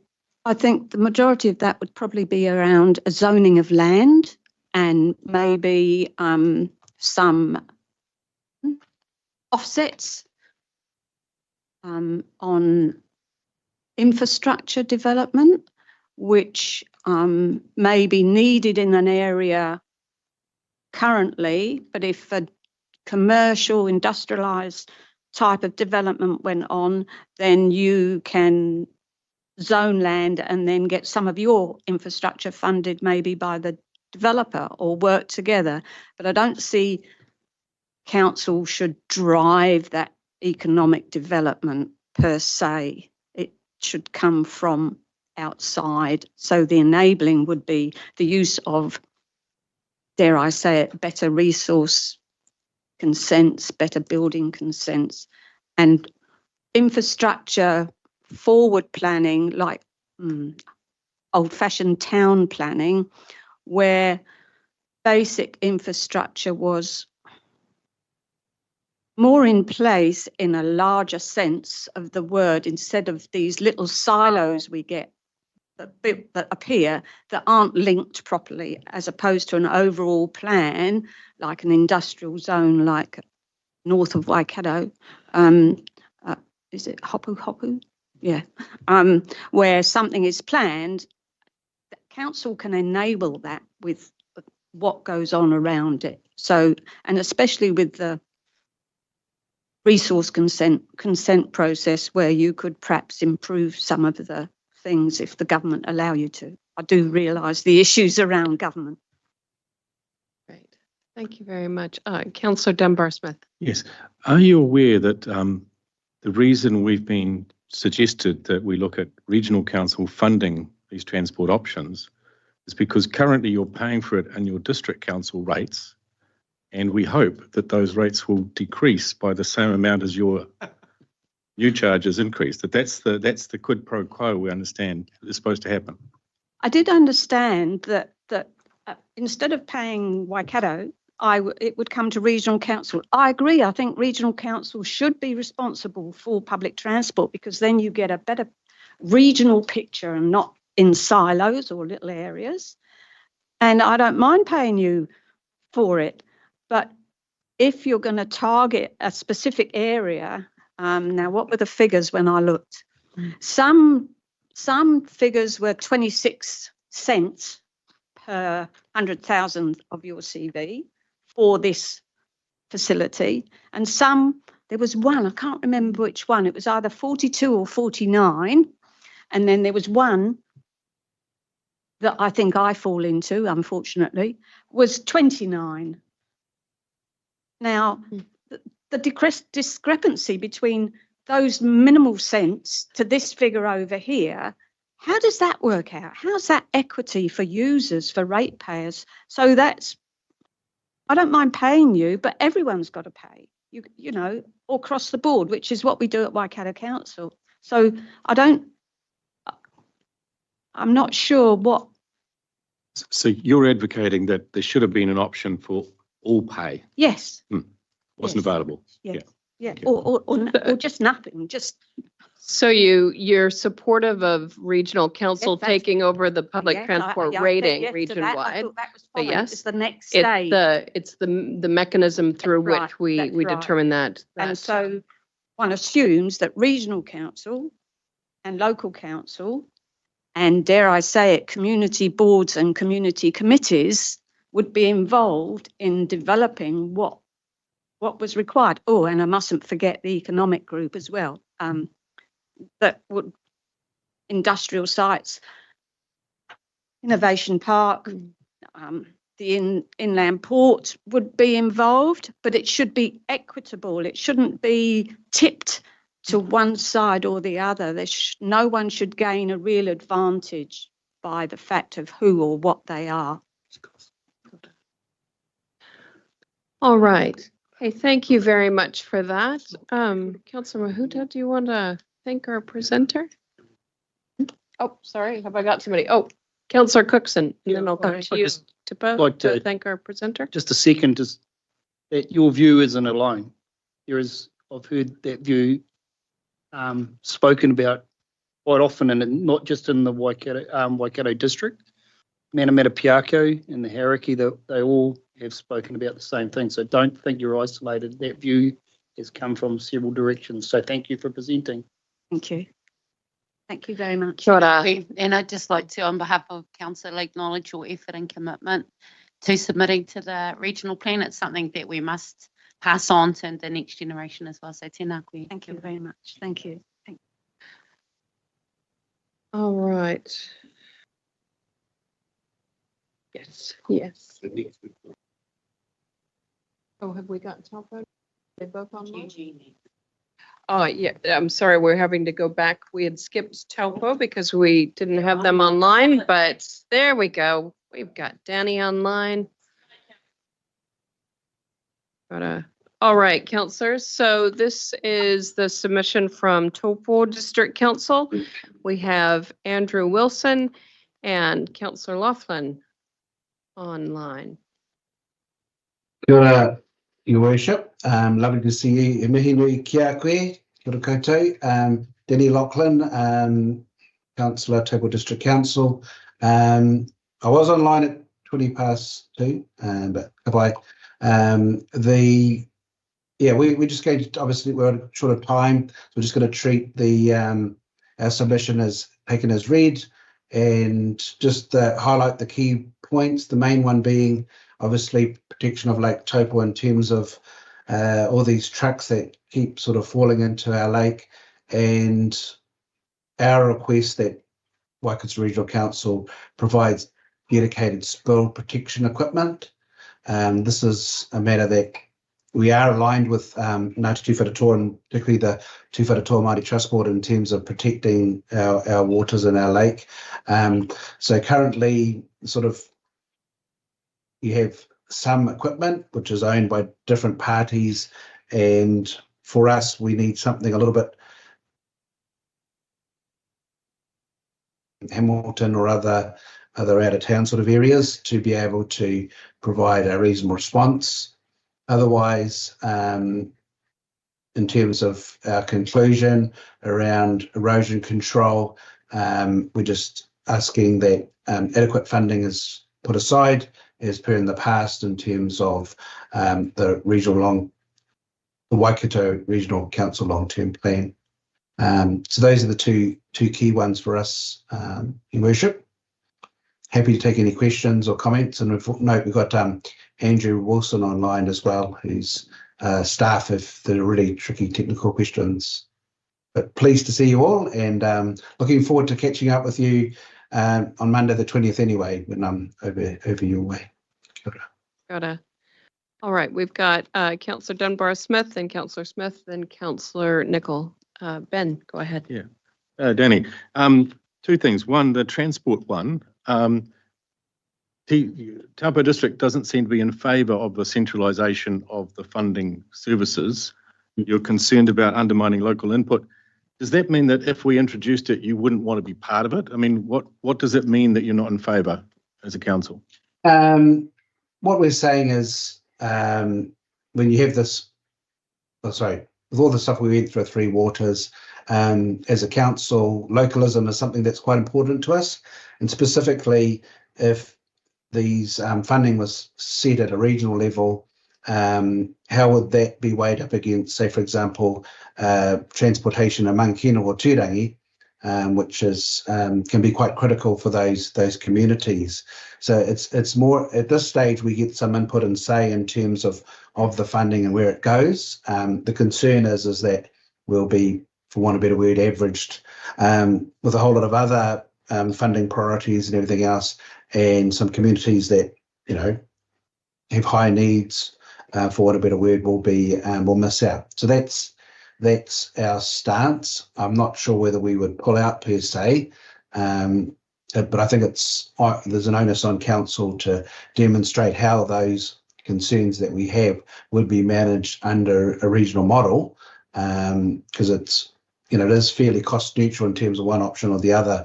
But that's where we're coming from, council, if that makes sense. Yeah.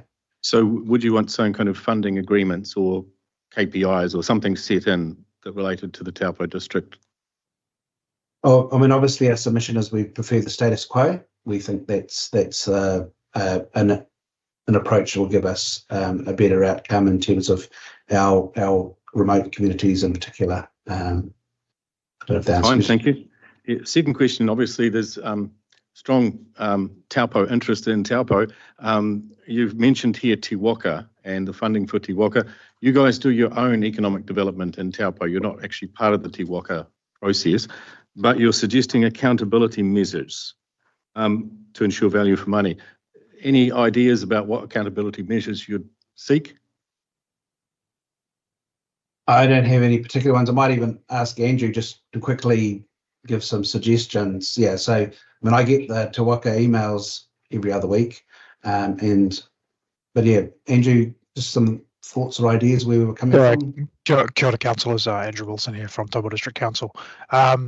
Yeah, I mean, in terms of those performance metrics, it depends on what objectives you guys would really want to set for that economic development agency.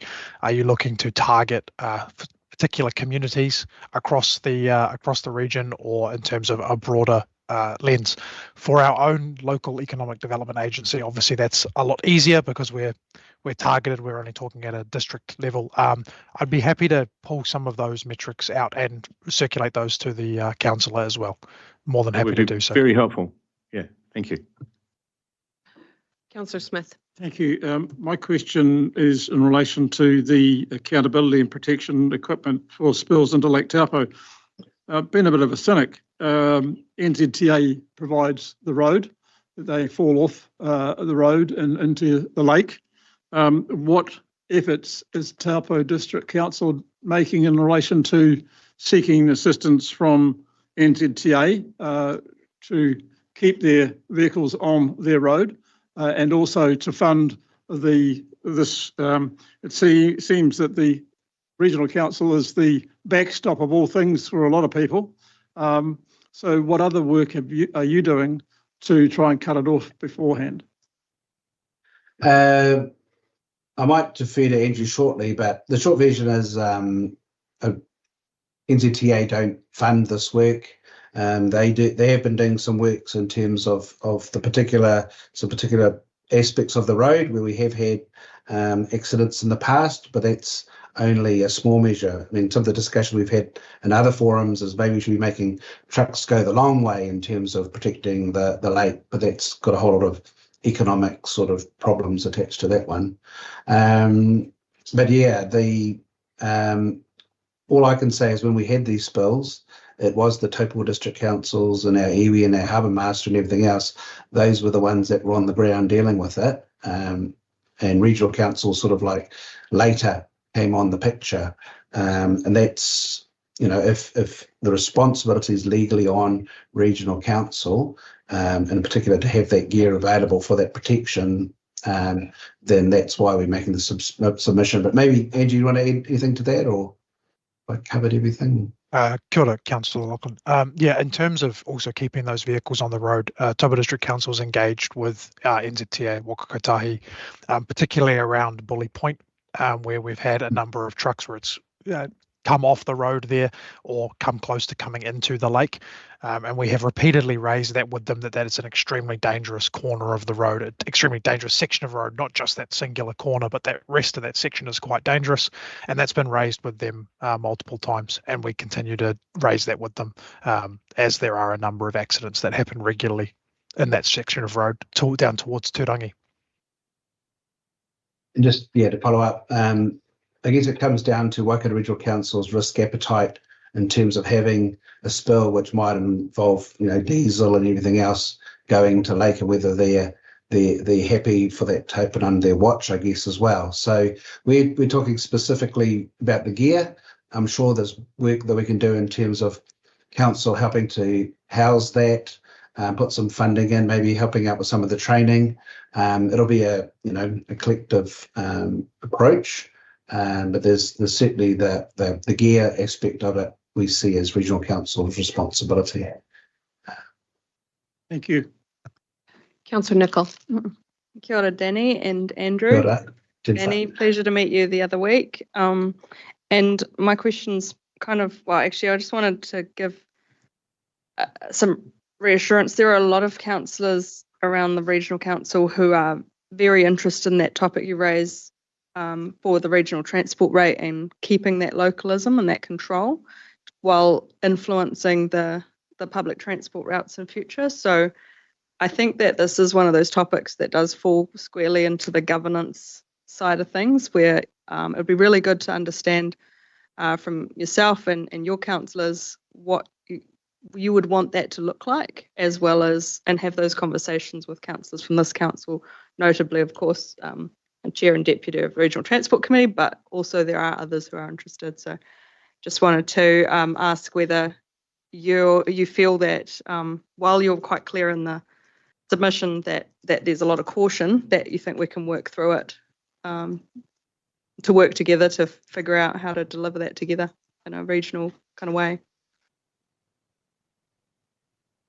I might defer to Andrew on that one. He's the Ghana policy. Sorry, Andrew. Not a problem. In terms of what our elected members have raised previously around the table, I think there's not necessarily a opposition to a regional approach. I think the opposition is more around those making sure that those voices aren't minimised in those communities, in our smaller settlements across our district. We know that even within our own district, they sometimes struggle or feel like they struggle to be heard. And so we're concerned on their behalf around them trying to be heard at a regional level even more so. So I think if there was mechanisms put in place to illustrate how those communities will be considered, how they'll be factored in, how they can get the services they need, then I think that there'd likely be some support from the Taupo District Council. Thank you. Really keen to work through that. Great. I'll go to Councillor Dennard and then we'll wrap up with Councillor Strange. Kia ora, Benny and Andrew.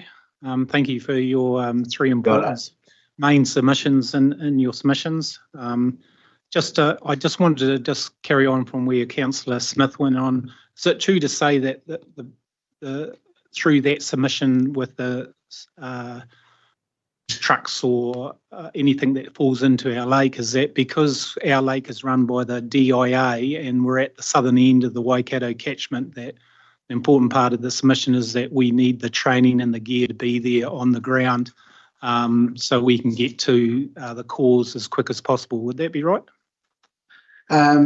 Pretty much. So my understanding is like your response team is based in Otorohanga or Pukoro or something like that. But we basically, when we've dealt with these spills, we've had to utilize the local Genesis gear and other bits and pieces, cobble that together. So all we're suggesting in our submission is, yes, we just need something here available to be able to deploy in a short period of time to minimise any impact on the lake. Because these things they happen quite often. And we've had quite a few, obviously, with Cyclone Gabrielle, there's been a lot more trucks going backwards and forwards in terms of the forestry, but yeah, it is very high risk, and we've been lucky up till now that we haven't had large diesel spills. It's just been frozen chickens and some very unusual ingredients that have gone into the lake, but nonetheless, not good. Thanks, Danny. Councillor Strange, just to wrap up. Yeah, thank you. Thank you for your submission. I'm just really interested in your kōrero around the regional PT rate, noting that currently PT in the wider region is discussed at Regional Transport Committee, of which your Deputy Mayor is a member, and the chairman of is your local Taupo constituent councillor. So just wondering how that relationship locally, you've got great representation on that committee, which discusses the topic, how we could strengthen that further. Might have to reach out to you, Andrew. I'm not over those particular committees.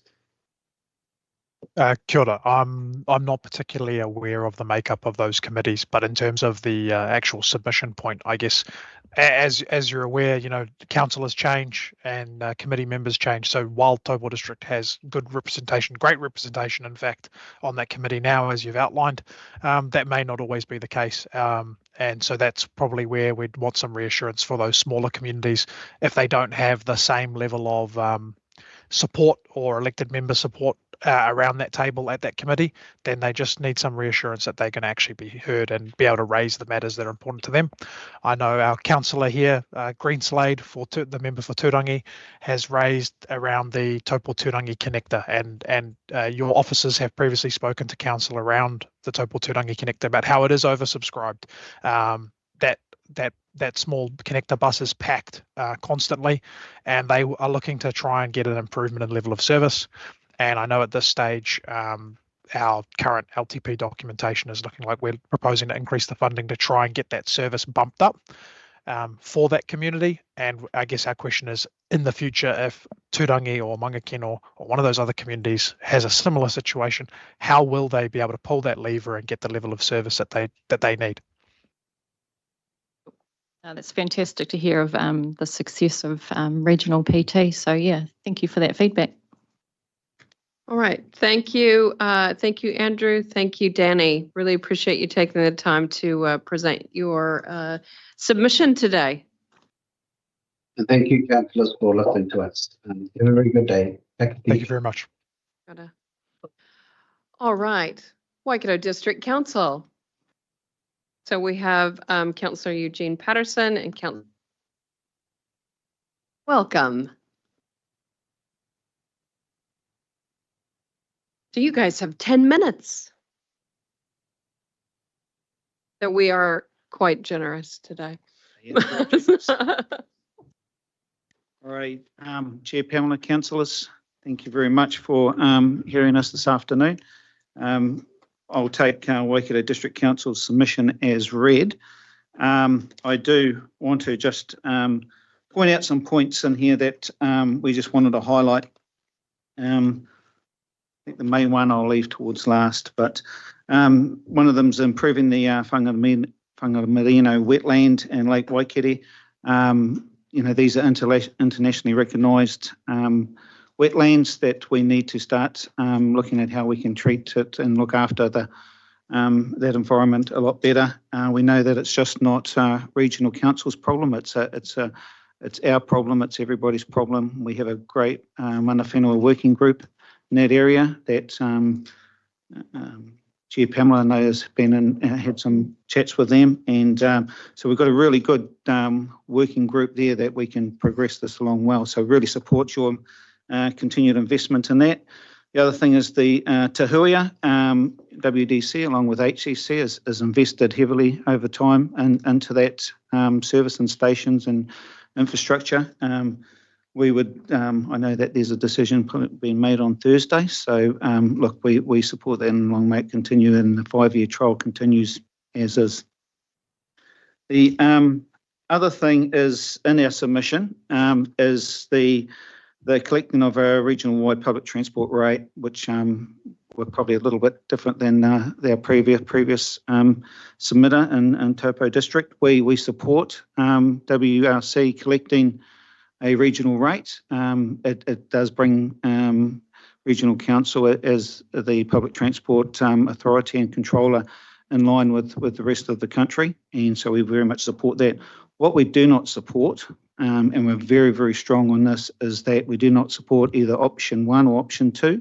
They, to me, both are, well, to us at WC, they're very, very flawed in the calculations, and they're going to have huge impact on our communities that are struggling to live now, and some of those rate impacts could be actually in the hundreds of dollars. So we would like to, we implore that we take a pause on that, and then we can look at it. And as because it's not kicking in until 25-26 year, we believe that we should be able to work together. We have a collection. We rate it as it is now, and we're invoiced by WRC for that. We think we can work together and sort of implement how we rate it currently. So that there is probably our real main point. Another thing, couple of things that I'd like to just read here too is climate change is reality, and its impacts are increasingly evident in our environment, from more frequent storms and flooding to rising coastal inundation, droughts and heightened fire risk. The question is how to prepare and adapt our communities for these changes. 1, access to good information. It begins with having access to accurate, comprehensive information. This means robust modelling of different climate change scenarios, allowing us to anticipate and plan for the challenges ahead. 2, strong community engagement and tough conversations.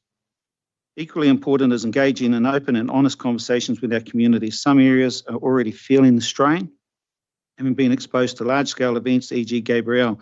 These realities must be addressed head-on. 3, regional leadership and adaptive management. The Waikato Regional Council plays a vital role in leading adaptive management planning. However, this challenge is not isolated to Pacific districts like Waikato District Council. It is a regional issue affecting us all, and the team will need to be stretched further because of it. And 4, the need for greater resourcing. Therefore, it is crucial that WRC's adaptive management planning work receives increased resourcing to meet current demands and prepare for the challenges of the next decade. So we urge the committee to prioritise increased funding for WRC's adaptive management team in the long-term plan. This investment is essential for ensuring the resilience and sustainability of our communities in the face of increasing effects of climate change. We're all well aware of what's happening out there in our environment and flooding, etc., etc. Another thing that I'd like to highlight is that we need to work together, and now we're dealing with issues around urbanisation in rural areas. It's becoming a really big problem with the rapid growth that's happening, and how we work together to find solutions around that, because what we're finding, we've got current situations is people have consented and developed properties in rural areas that have become quite urbanised, and neither of us have been picking up the can in some ways. So we need to work together on how we deal with that, and it affects people's lives very, very much so. Great. Without further ado, we're happy to take questions. Thank you, Councillor Smith. Thank you. Great to see you two again. Looking at the public transport issue, I think from reading the submissions, there is general support, although we heard from Taupo that they don't, of the region rating. And I note Waikato District has rejected options 1 and 2. Go back to my time of working with you two directly, the blueprint process went out and consulted the community, but the staff and councillors went out and formed a view of what the community actually wanted. I'm just looking at, and this is not trying to find the solution before we even debate it, but would you be interested or foresee a position where a better outcome may be that staff and councillors work together within the communities on this one based on that blueprint experience? Thanks, Councillor Smith. Look, very much support that. Councillors have a good, strong connection into their communities. We see the strains and affordability issues as we all do around the table now. We have a model that's been working. We have a model that works in the collection of that. That may need tweaks to moving into the modern era and the cost of PT, which is increasing. But I believe that we need to work with our communities, but WRC and WDC need to work together to pretty much replicate what we've got, but that aligns with how you will fund it going forward. We can't talk about other districts or other TLAs and what their views are on it, but just want to reiterate, we very much support a regional collection, but we need to work together to make it fair for our communities, because they will really, really struggle. It'll be the biggest impact on them, more so than our 13.75% increase. Councillor Nicol.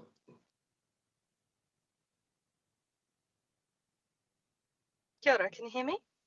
Yes. Yes. Thank you. And thank you both for presenting. I asked a similar question of Councillor Sarah Thompson this morning, presenting for Hamilton City Council, and so I'm just keen to get some further detail, because you asked quite clearly and emphatically for increased resourcing in the adaptation space. And I am mindful that our local climate change risk assessment work is behind schedule. And it has been presented at the Climate Committee next week. But I'd be really keen to understand, because in our long-term plan, we have scheduled an increase in resourcing for year 4. So when you are, when your council is asking for that, I'd be really keen on a bit more detail as to whether we are holding up any of your work that you're keen to do in the adaptation space because, say, that piece of work isn't done, or and also whether what the advice would be as to where we should move that year 4 to, if you do want to, as you say, bring it forward. Would it be year 1, year 2, year 3, or stay at year 4? And I'm mindful you might not have the answer just now, so I'd be happy to just receive that via email later if need be. Thanks, Councillor Nicol. Probably couldn't give the answer I appreciate that. at this stage, but I do believe that look, we understand the funding constraints that you're all facing as well. So juggling around and making sure you prioritise where the dollars need to go and in which pools is very difficult. But around that resilience work and adaptive management planning, the issues are in front of us right now. Things are happening in our district now that are really, really affecting people's lives, and we need to, not so much here, we need to, let's think about it, we'll get onto it. We need to starting to address that now. So whether there's a breakdown from year 1, so we can start doing some work on that now, I believe we need to do that, or WRC needs to do that, and we can, WDC is very proactive in wanting to work with our partners around this, because we can't do it on our own, as we don't expect WRC to do it on their own. Thank you so much. No, I'm just really keen that we don't hold you up, because it is a process that you are district councils lead and we support. So if we can touch base at some stage later, that'd be great. Thanks. Councillor Marr. Thank you, Madam Chair. Thank you, councillors, for your presentation. Just noting some of your comments around Te Waka, the fact that WDC is reducing their funding, but where do you see yourself sitting in that model, and is there a better model for us for region-wide economic development? We don't have the answer. I don't have the answer, but look, Waikato District is reducing its funding for Te Waka. That's simply because we've gone back to staff and just, we needed to trim it down as much as we can, and 13.75 is still extremely high for our communities. But, like we would support we support Regional Council continuing to fund Te Waka, and whether that's a regionally collected, just like we're looking at PT, whether that's regionally collected through WRC as well. We support Te Waka. The tide's out a little bit on different things around Te Waka, but I do support regional development, and we do need a figure to drive that work. So our reducing funding is simply because of our ability to be able to provide. And appreciate that, and the cost of living and everything like that is definitely factors that are taken into it. It's just it's something we're looking at as Regional Council, that ongoing support, as you're well aware, and just what outcomes are going to come out of that, and trying to get the best to move forward in that space. And we have a little bit of frustration around motivating the TAs. and that sort of thing, because we actually think you should all be involved in the room and should have a fair piece of it. Okay, funding, that's a sort of a separate question to what I'm sort of alluding to, really. It's that unified voice that we're hearing from central government all the time, and just being able to motivate, whether it's a mayoral forum or what sort of thing it is, but something needs a kick in the arse to basically get us all together in a room and talking for the greater good for everybody, for all our regions. Absolutely, totally agree. We do need to work together to form it, because it's sort of something that sits over here and we just get a report from time to time. If we had more input from all of the regional, from all of the councils, etc., we could actually probably make something really good out of that. So, yeah. Councillor Dunbar-Smith. Yeah, just a small point. It's about the adaptation planning. You've mentioned there the Wharekawa coast, and you need to be aware there that we are actually developing a rating model, so that it's a user pays model that we're basically advocating. The same would apply to any region that requires additional support, and there'd be a targeted rate that then goes out for consultation. So just raising that issue in terms of Port Waikato. Yeah. All right. Hey, with that, thank you so much for coming and making yourselves available today. Thank you for the presentation of your submission on behalf of the Waikato District Council. Always value the engagement between Waikato Regional Council and all of our TA partners in this region. So thank you very much for that. Thank you very much, Chair Pamela. Councillor Thompson and myself have been doing exactly the same thing as you people today with our hearings. So back into it again tomorrow. Thank you all. Have a good day. All right. I do see that we've been joined online by people in a conference room. So just wanting to check in that we know. Is that great? Hotwater Beach Lifeguard Service. Kia ora. Welcome. So this is on page 1025 of your agenda. All right. I'll turn it over to you, and you have 5 minutes to speak to your submission. If you could just run us through who's in the room there, that would be really helpful for us. Kia ora, we're Hotwater Beach Lifeguard Service. I'm Tamania Hines, the Hotwater Beach Chairperson and Senior Lifeguard. We've got Gary Hines, Senior Lifeguard and Committee Member, and then we've got our local iwi Ngāti Hei Kaumātua, Joe Davis, over here. We will be speaking about the Surf Life Saving New Zealand submission for emergency service funding. So we support the overall principle of the funding scheme. We've just got a few pointers that we'd kind of like to talk about, which Gary will be speaking to. Sure. One of the first points is the application or submission that was put forward by Surf New Zealand only came to the clubs at 9 o'clock the night before it was put to for closing of submissions the following day at 4 o'clock. So that was why we sent a letter in saying we didn't have a chance to get sit down with Joe, our iwi partner, and talk through what was needed for Te Puia Hotwater Beach, the Cove, and Hahei. Some of the points we'd like to raise for us, it's become very obvious over the last few years with Surf Life Saving New Zealand, the lack of understanding of our locations. We've got a hot pool right in the middle of the beach, and trying to get them to understand you can't start a patrol at 10 o'clock in the morning if everybody's there at 8 o'clock in the morning has been an ongoing battle for us. So that was probably one of our main points, is trying to get them to understand we're quite unique with the tourist destination we are and what we're having to deal with up there.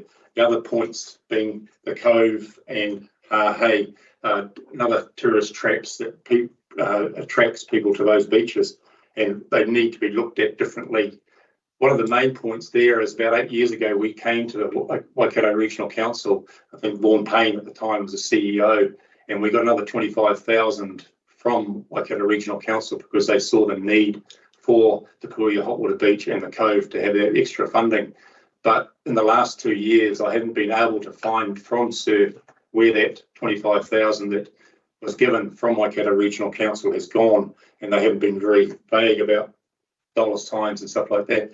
That proposal they put forward, like Taimani has said, we fully support in principle, but there is a lot of information that isn't in there that we kind of need to know around guarding numbers, how they plan on doing it, because as soon as the funds are handed over, they then seem to think that we, as one of the major stakeholders in that area, because we actually own all the gears and have leases for those sites, don't get a say in how it's run. And we've actually got an MOU with Ngāti Hei, so we work together to look after those locations, and it's been very apparent Surf's lack of understanding of tikanga Māori around how you deal with iwi in these locations, because they don't actually come and talk to anybody, they just turn up and try and dictate about how things are run. DOC itself, we've been working with them, and pre-COVID, we were getting roughly $10,000 a year from DOC to go in to actually bolster the funding that we get from Waikato Regional Council for paid guarding for the Cove and Hahei. With other money we get from local campgrounds and the business association, that takes it up to, we're looking at the present moment for this coming season, if we are part of the process of setting those locations up, there is about $25,000 on the table from those different organisations to help bolster the money coming from Waikato Regional Council. So for us, we're very, very much community-based, keeping the locals informed, working through with that. And one of the things that's come through very loud and clear from the DOC themselves is they're more than happy to work with us on the ground level at the community base, but they can't or won't work with Surf because of their mannerisms and attitude to DOC at a high level. So for us, it's about trying to get more input at the bottom line of what's happening. At the end of the day, we see Ngāti Hei and Te Puia Hotwater Beach as major stakeholders in what actually happens on those locations, because as we know, iwi is the one that look after the whenua, are all tied into all these different organisations, and us as Te Puia Hotwater Beach, we own all the gear that actually is then used to look after the guards to use that. So we need or would like some buy-in or some input to how that is used in our areas. But yeah, for us, the data that they gave you is only half the information. Their report that was written about 5 or 6 years ago for the coastal survey, yes, while the data in there, a lot of that is very valid, they seem to leave a lot of the background information out, because we were the ones that gave them that background information. So they're only using half of the information or passing on half the information. So we'd actually like to see more transparency, more information coming back out, or input from the major stakeholders on how it's worked. Yes, it's great that we can get funding through the Waikato Regional Council that comes from the ratepayers, but it also needs to be kind of a bit more accountable for how it's being used.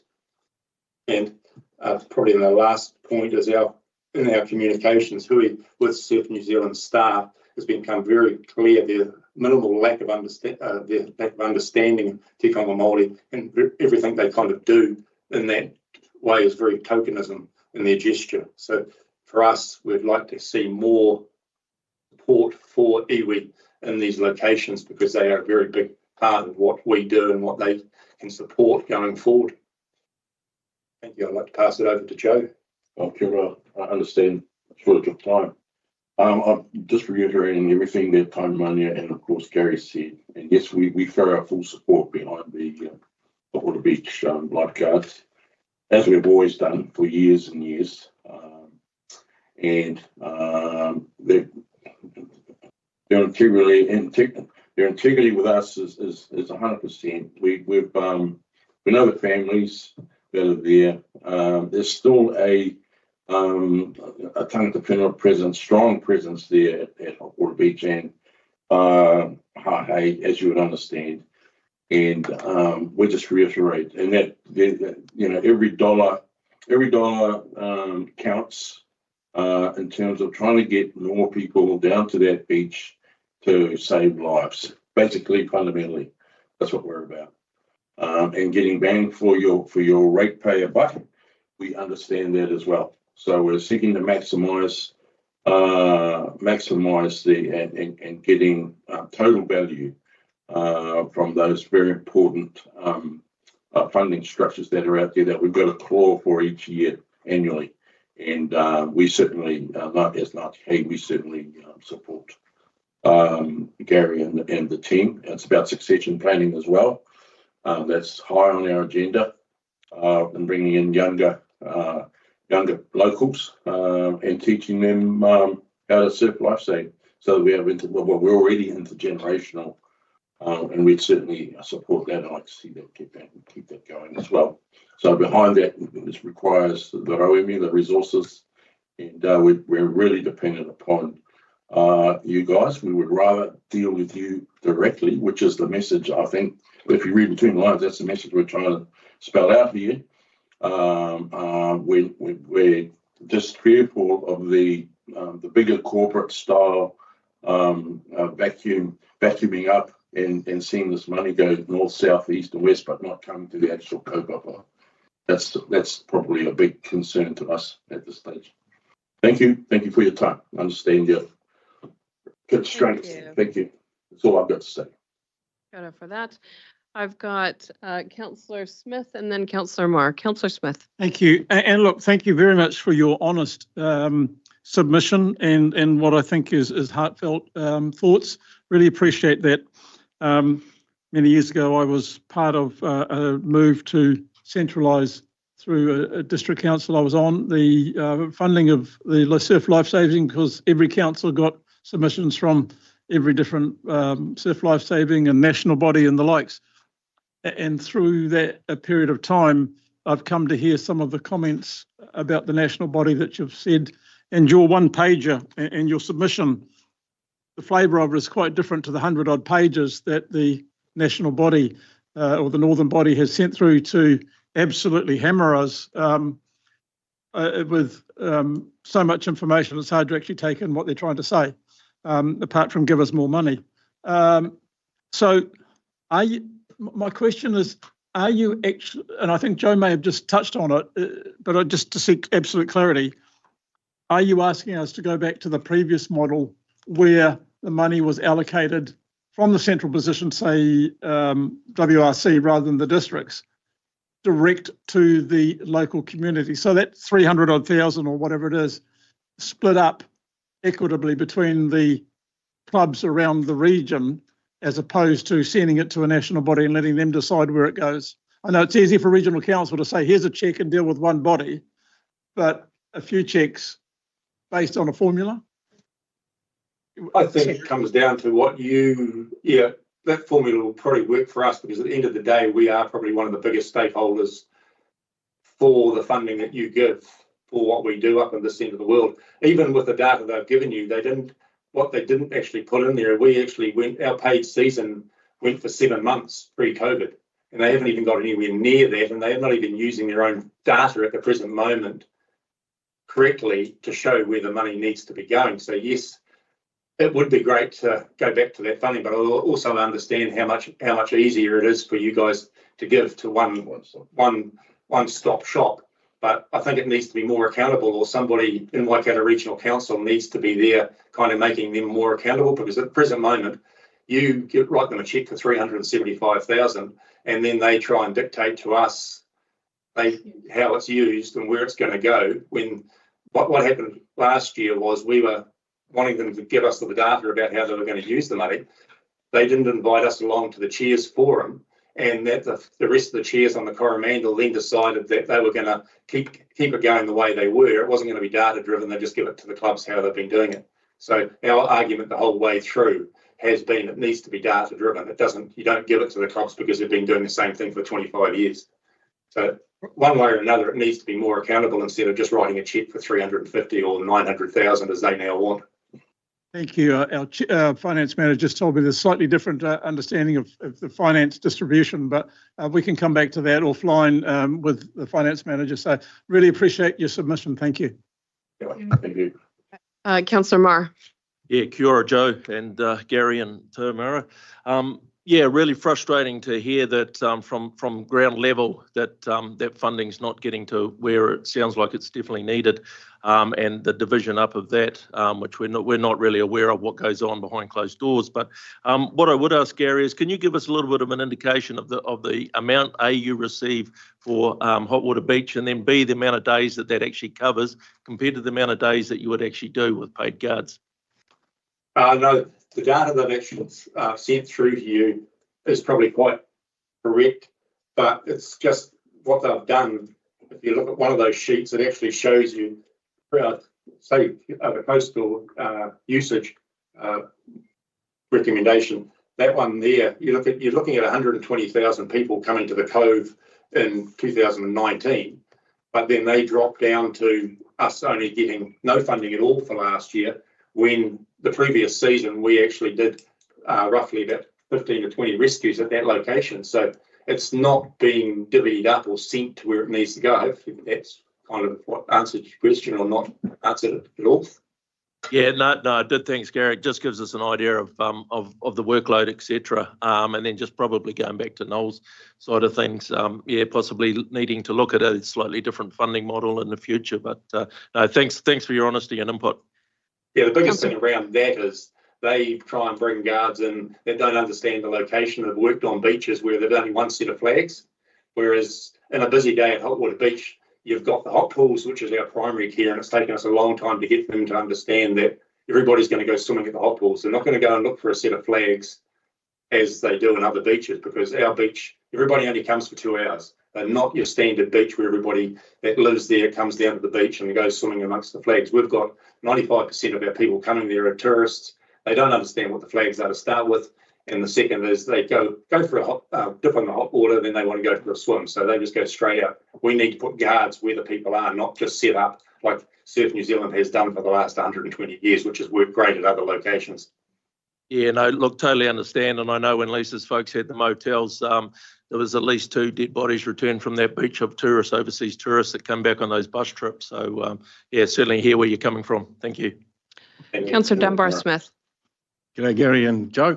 2 things. The data we've got on page 709 of our document, which is page 5 of one of the ones here, is showing the $956,000 that Surf Life Stays are asking for, and currently we're funding 375. So they're actually asking for another $600,000. As part of that, they're allocating Hot Water Beach 152,000 and 17 weeks of service. Is that near what you currently get? And do you do 17 weeks on Hot Water Beach currently? Pre-COVID, we were doing probably 25 weeks. This is slowly building up, but the 17 weeks is not going to be enough. This year, we only probably hit 80% of the numbers coming to the beach. What has been missed in a lot of this is too, we actually live there, which is quite strange for a lot of the Coromandel beaches. A lot of them all come down from Auckland or Hamilton or across like that. So our crew is actually locally based. So we see what's needed more than a lot of the other ones because we're there the whole time. But coming back to what you said, pre-COVID, we had probably 25, 26 weeks at Hot Water Beach. We should have probably been going a little bit longer at the Cove just because of the tourist numbers. And this previous season, we still only hit about 80% of our previous numbers for the season. It's just difficult to understand how we're being asked to triple the funding, and yet your number of weeks isn't increasing, and whether you currently get 152,000 or you're currently getting 50,000. That was one of our we still can't get that out of them. Why? Was because we were getting that extra 25,000 from Waikato Regional Council pre-COVID. Our season dropped back roughly 3 months. And they keep saying, oh no, it's an increase in wages, the living wage has gone up, blah, blah, blah. But every other beach in the Coromandel managed to gain an extra week or 2 weeks, where ours had dropped by three months. So we're still trying to get to the bottom of that ourselves. That's why it needs more transparency. And I think if you carry on with this way of funding, I think it needs to have a lot more accountability and transparency. And the data, it's got to be data driven, not somebody sitting in the old boys club handing out money to each other. And so the second point is that you advocated previously for 25K and got it from the Regional Council specifically for Hot Water Beach. Yes.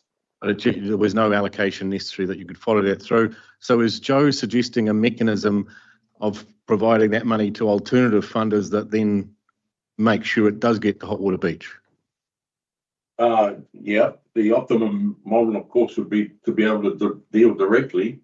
But however, it seems to get swallowed up by some corporate machine somebody's trying to develop on the outside. That's the way I see it. Conspiracy mind ticking over. But I do, we would probably seek a better way or a third party way of a distribution that suits the amount of pressure that's on Cathedral Cove and Hot Water Beach. I mean, even though Cathedral Cove and that's been cut off, the amount of boating traffic that goes there now, water taxis and amphibious craft is incredible. You couldn't even see Pahe Beach for boat trailers and tractors and people just enjoying the area. With that, of course, comes a lot of risk and danger to all of our beach users and beachgoers. So the pressure's on constantly with Gary and his team to be able to motivate and get to these people quickly. There's definitely a shortage of. We've done the best we can. We have land adjacent the whole coming back to us through treaty settlements. We're looking to accommodate the Surf Lifesaving Club as much as we can. We know their value to everybody. We don't want to see the bad statistics of loss of human life that we've seen in the past. And I can't express how important they are as an essential service to those beaches. There's thousands coming to that. They're 24/7, those beaches, 24 hours a day, 7 days a week. And people get off the plane, they want to come and see Hot Water Beach. You go everywhere, you see it all over the place. The marketing and that attracts the huge numbers, but they also need protection of themselves, really. And thank you, Joe. We're running out of time, so thank you. Thank you. Bye. Thank you. Great. Hey, thank you very much, Tamania and Joe and Gary. Really appreciate your time and appreciate what you do every day helping our people and all of our visitors stay safe. So thank you very much for your time today. Thank you. Thank you. All right. Next we have Fred Phillips. Kia ora, Fred. Do you want to come forward, Fred?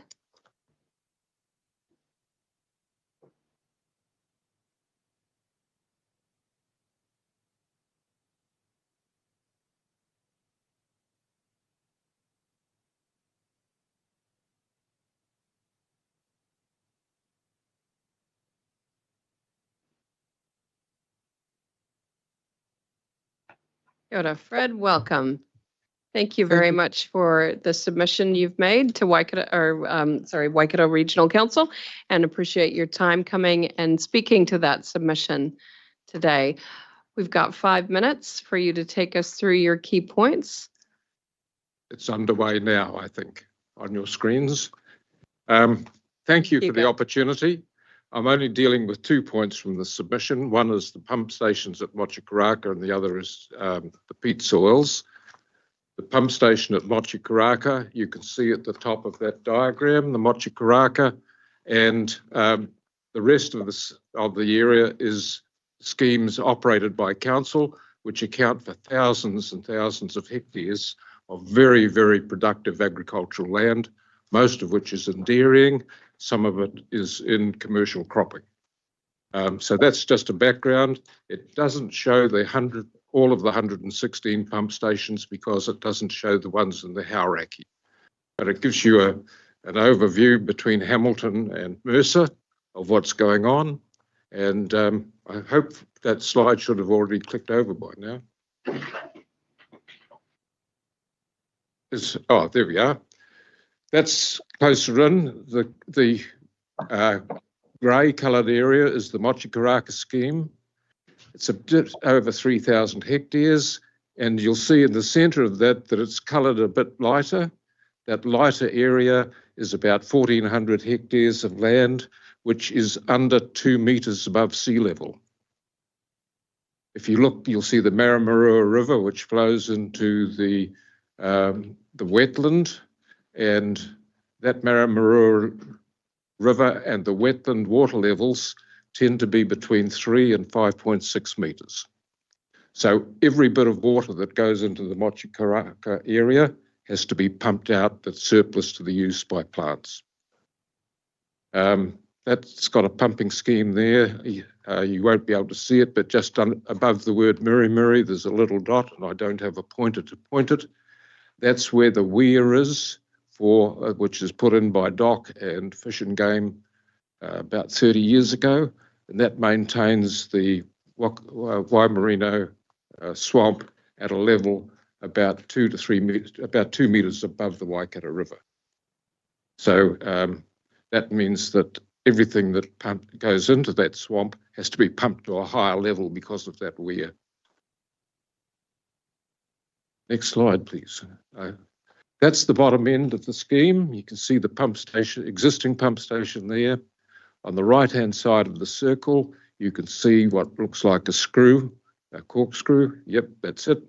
And that's the existing fish-friendly pump that's been in there for just over 50 years, and it'll do another 50 years. The buildings to the top end of that circle are 3 pumps. They're axial flow pumps, which means that they stand vertically. They are to be replaced with fish-friendly screw pumps.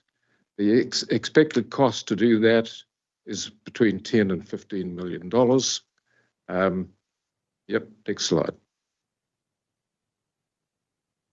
The stumbling block on the replacement of pumps like this is that the council charges a thing called a depreciation or an ODRC fee on any capital invested. And that chart shows what happens. It sounds all right on a 20-year term if you invest in a short life project, but a project like this has got an 80-year life. So you can see at the bottom left of that graph, left corner, that's the cost of the thing new at about 10 million. This is based on a 10 million module. By the time you get to 80 years, the total amount of money fed back into the system is 300 million into the accumulated regional council reserve, and the depreciated value, because it's upgraded 20% every 3 years, of the pump that's got an end of year life of 80 years, at the end of 80 years, it's deemed to have a book value of 400 million. The numbers on the left-hand side, and these are all in millions, are the amount that the scheme has to pay in rates each year. So by the time it gets to 80 years, it's paying $5.5 million worth of rates in 1 year. That's a pretty sort of a steep and frightening curve. And the blue line coming out at the 300 million includes a 4% per annum growth in that money invested by council, and that is a pool to the council. If I was building a house for 10 million, I would borrow that money, pay it off in 30 years, and when it fell down in 80 years' time, I'd borrow and start again. And that's a hell of a lot more attractive. And this is just the finance cost. It doesn't include any operating costs, power charges or repairs and maintenance or anything else. That's all on top of it. Next slide. That's that in table form. By year 80, the scheme generates or requires an income of 5.38 million just to cover those charges by the end of that year. I've only got 5 minutes, so I don't expect you to take all that in, but I'm happy to discuss that at any other future time. The take-home messages, next slide. No commercial company would do this. They would simply take out a loan, as I've mentioned, and claim ordinary depreciation off the tax and replace it in 80 years' time. The ODRC approach is not affordable, and the true costs are obscured because of the amount of cross-subsidisation that goes in on all of these projects. There's some special rates, there's some targeted rates, there's some catchment rates, and there's some general rates, all of which have components that contribute to this. I find it a bit of a struggle, but at the end of the day, it's all paid for by ratepayers one way or another. Third point is there are 110 pump stations in this region that are going to need upgrading to be fish-friendly. Fish-friendly is another way of saying that the pump replacement costs will be 5 to 10 times what they would otherwise be, which is a community expectation, and I don't have any concerns about that. I think that being fish-friendly is a desirable place to be. It's just that when people make those suggestions, they are seldom the people that have to write the checks. And I don't think that your long-term plan has really taken account of the number of those stations that you're going to have to be replacing within the term of the plan. In fact, I think you're miles short.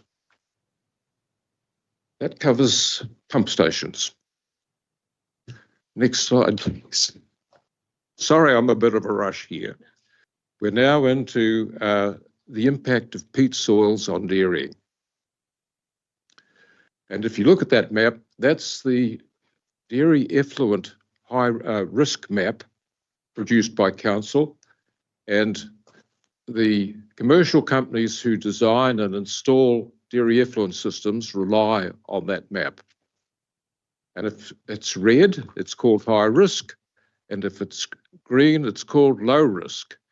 And you'll be struggling to see in the whole of the Waikato how much green there is.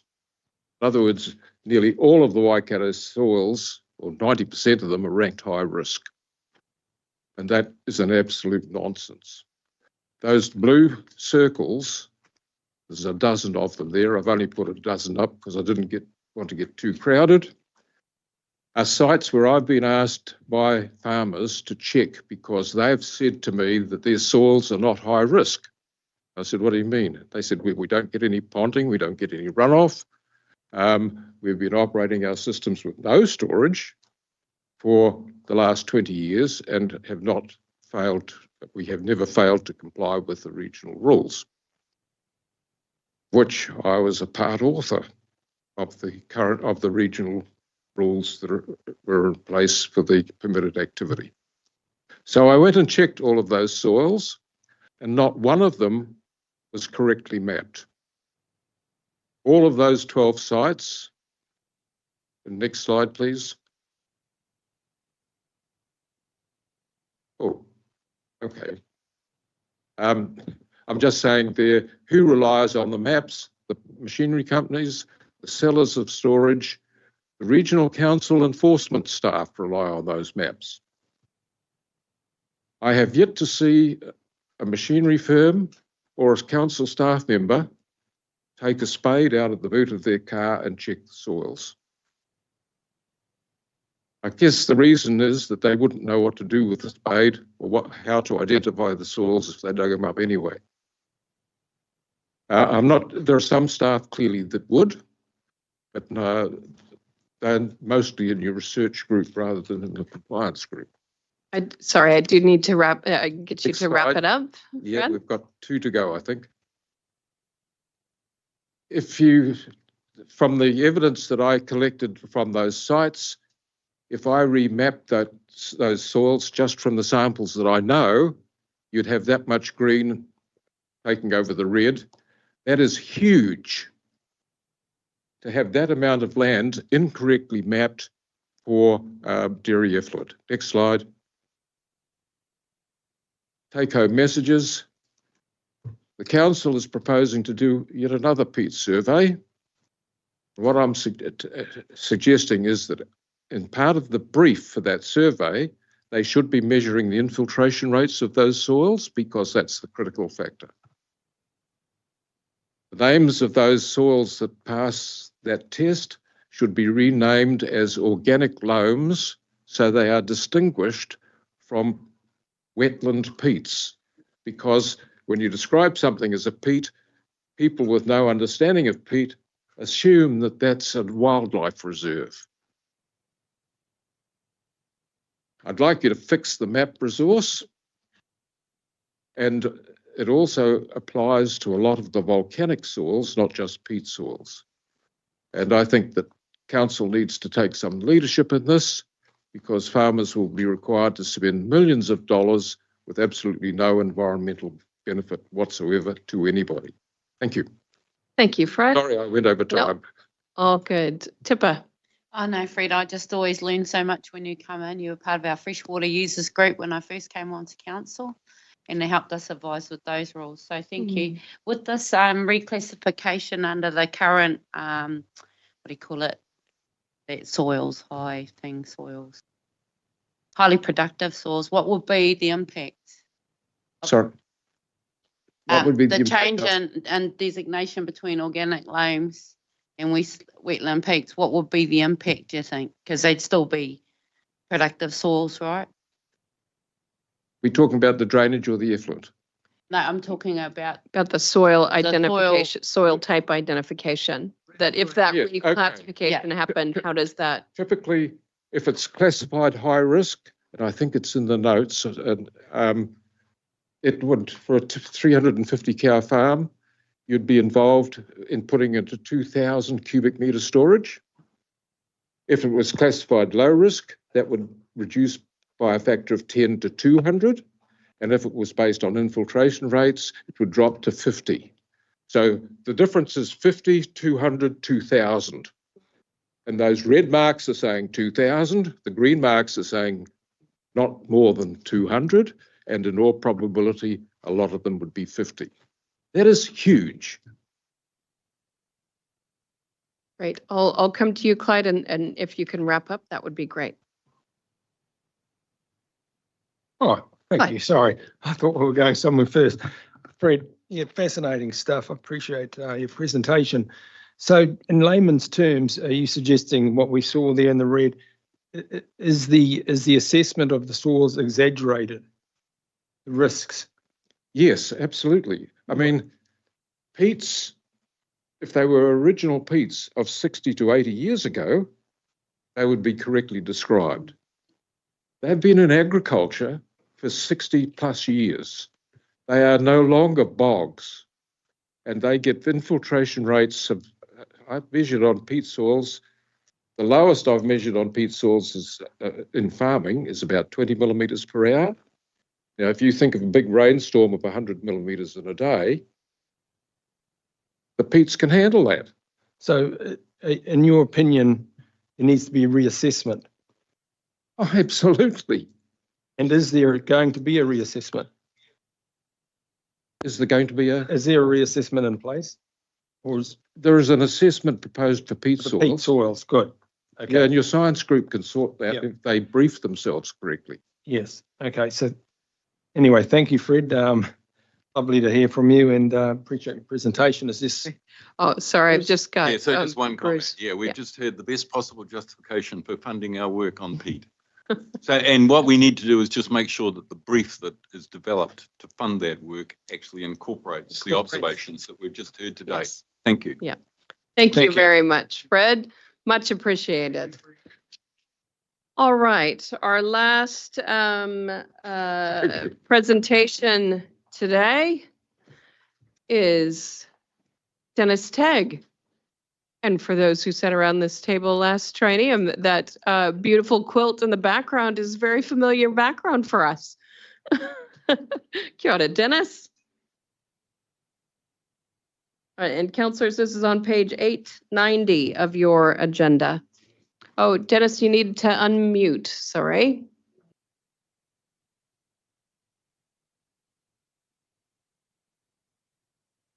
Nope, still muted, Dennis. There we go. Oh, nope, still muted. There we go. Okay. There we go. All right. Thank you for your patience over that. If Dave's driving the slides, there'll be several clicks within the same slide. So I'll just say next please for each click. Thanks, Dave. Next please.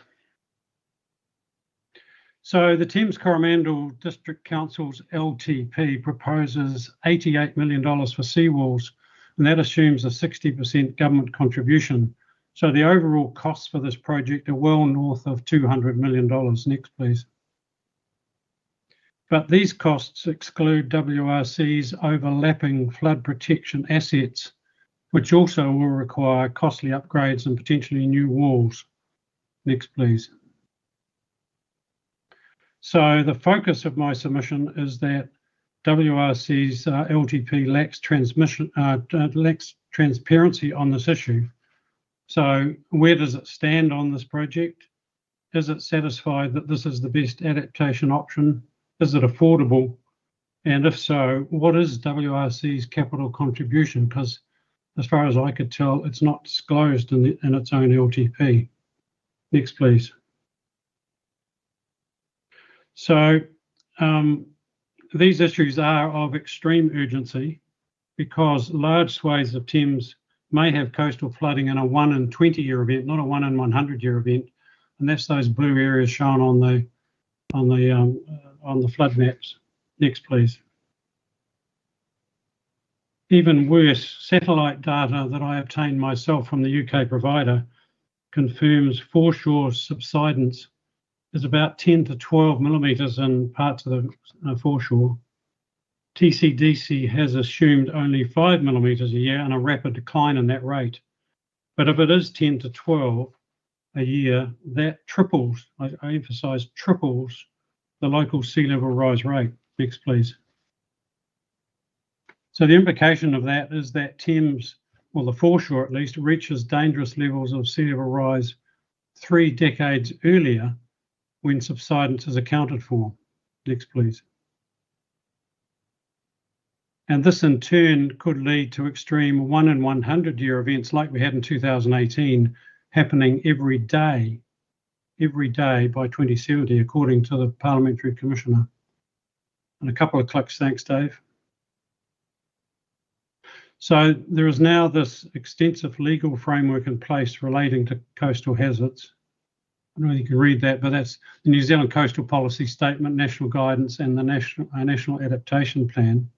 And this now requires both councils to have regard to subsidence when assessing local sea level rise levels and risks.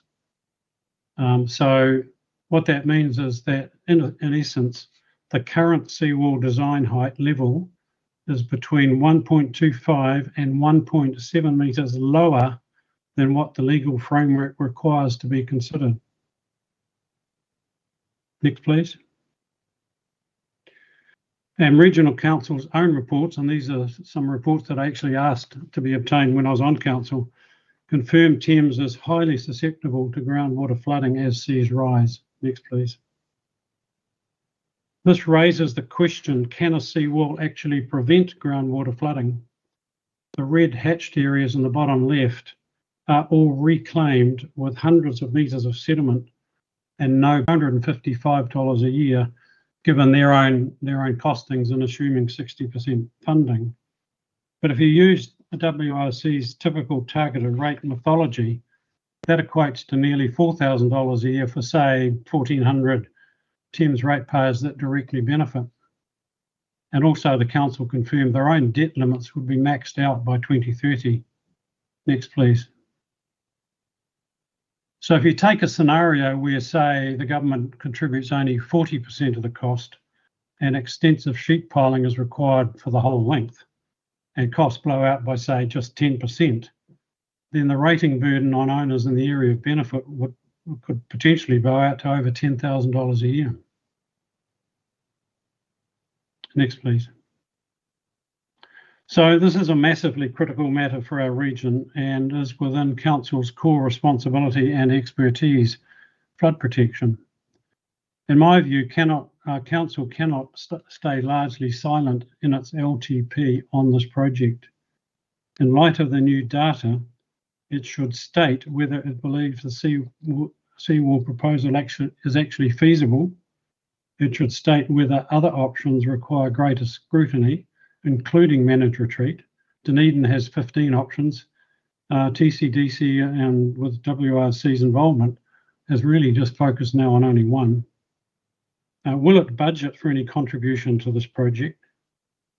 And if so, if support is given, it then should provide various cost and feasibility scenarios for genuine ratepayer feedback, because at the moment the ratepayers are pretty much in the dark about what this project will cost them. So that's that's the sort of essence of my submission. Thank you for listening, and I'm happy to answer any questions. Cheers. Thank you, Dennis. Any questions from councillors? Councillor Kneebone. Oh, hey, Dennis. Hey, just curious if you have sought any feedback from TCDC on why their approach and your evidence is such a big gap there. Yeah, I have. I've made several public forum presentations to the council, and much of what I said in my submission to you guys was repeated in my submission on the LTP. You know, I've made every effort I can to bring this information to their attention. The information on subsidence is particularly telling because that's information and data that I obtained at my own expense, and it has completely changed the picture relating to, you know, how the council should approach that issue, because the data I've provided, which is much more granular than has been used before, shows that the rate of subsidence is maybe at least twice what the council is relying on from its own engineering consultants. And I think, yes. Yeah, they didn't have that granular data, and I provided it for them. Thank you. Councillor Moore. Yeah, thanks for this update, Dennis. I actually sit on the shoreline management group, so this is a huge concern for me, and the information that we've been working off and provided with. You've answered a couple of my questions, really answering Stu in the line that they have now got this information, and the fact that vertical land movement's not taken into calculations and things like that's a real eye-opener. So yeah, just thank you for that report and all the work you've done off your own back in the background. Cheers, Warren. Thanks. Great. And just to wrap it up, Councillor Dunbar-Smith. Yeah, Dennis, just to your issue of public transport, our understanding here is that where a district council is funding public transport, then we provide that service, and that if they don't provide the funding, we don't provide the service. In here, you mentioned that we've been having rating authority over Thames, Coromandel and Hauraki districts for several years in terms of public transport. You seem to imply that we could almost mandate additional services that wouldn't necessarily have been funded by the district council. Is that what your intention is? Yeah, that's my understanding from the previous change. I'm not sure whether it was an annual plan or a long-term plan from memory, but certainly that was mandated by the council that they could simply rate, as you're proposing now to do. That already applies to Hauraki and Thames Coromandel. So if you chose to, you could rate for public transport without having to go through that extra layer of bureaucracy and getting the local council to approve it. And that was immensely frustrating when, even before I was on council, trying to get the service for Thames, because you had to get the local council on board, including all their, community panels and so on. And so this cuts through that bureaucracy and says you can rate directly. But if you were in the Coromandel town, for example, and we decided to put on a bus from Thames to Coromandel, everyone would be paying for that, even though they wouldn't necessarily agree to it. Isn't that the problem with not getting the public buy-in for it? Well, you'd obviously have public consultation, but you also would have an area of benefit. So I think the proposal in your own plan is that depending on how close you are to a bus stop, would determine whether you paid and how much you pay. So there is, I think, provision in your own plan as to how that would be, fairly distributed in terms of cost. Good. Thank you. Thank you very much for that, Dennis. Much appreciated. Appreciate the time you've taken to put together your your submission, but also the time you've taken today to speak to it. Okay, you're welcome. Thanks. Thank you. All right, councillors. That brings us to a close for day one. We open again tomorrow at 9:30 a.m. So we'll close today with a karakia. Sorry, yes, question? We toughen up a bit on the timing of some of them because it's unfair on the ones who really make an effort to stick to 5. Yeah. I don't agree with that. I think we've done pretty well today, and the last guy on Pete was really interesting. So 5 minutes is 5 minutes, though. If you've got 5 minutes. I'm not suggesting it's not interesting, but there's time for a submission, and then there's time if there's more information to share that at another time, because it's still nowhere near enough time to really digest the stuff that Fred was giving us, I couldn't digest it that quickly. I have been just trying to read the room, and if there is a considerable number of questions from councillors, I'm trying to ensure that councillors have adequate time to ask those and get the clarification. And where we can, where there's some ebb and flow in our schedule, I've tried to accommodate. I'm not suggesting cut back questions.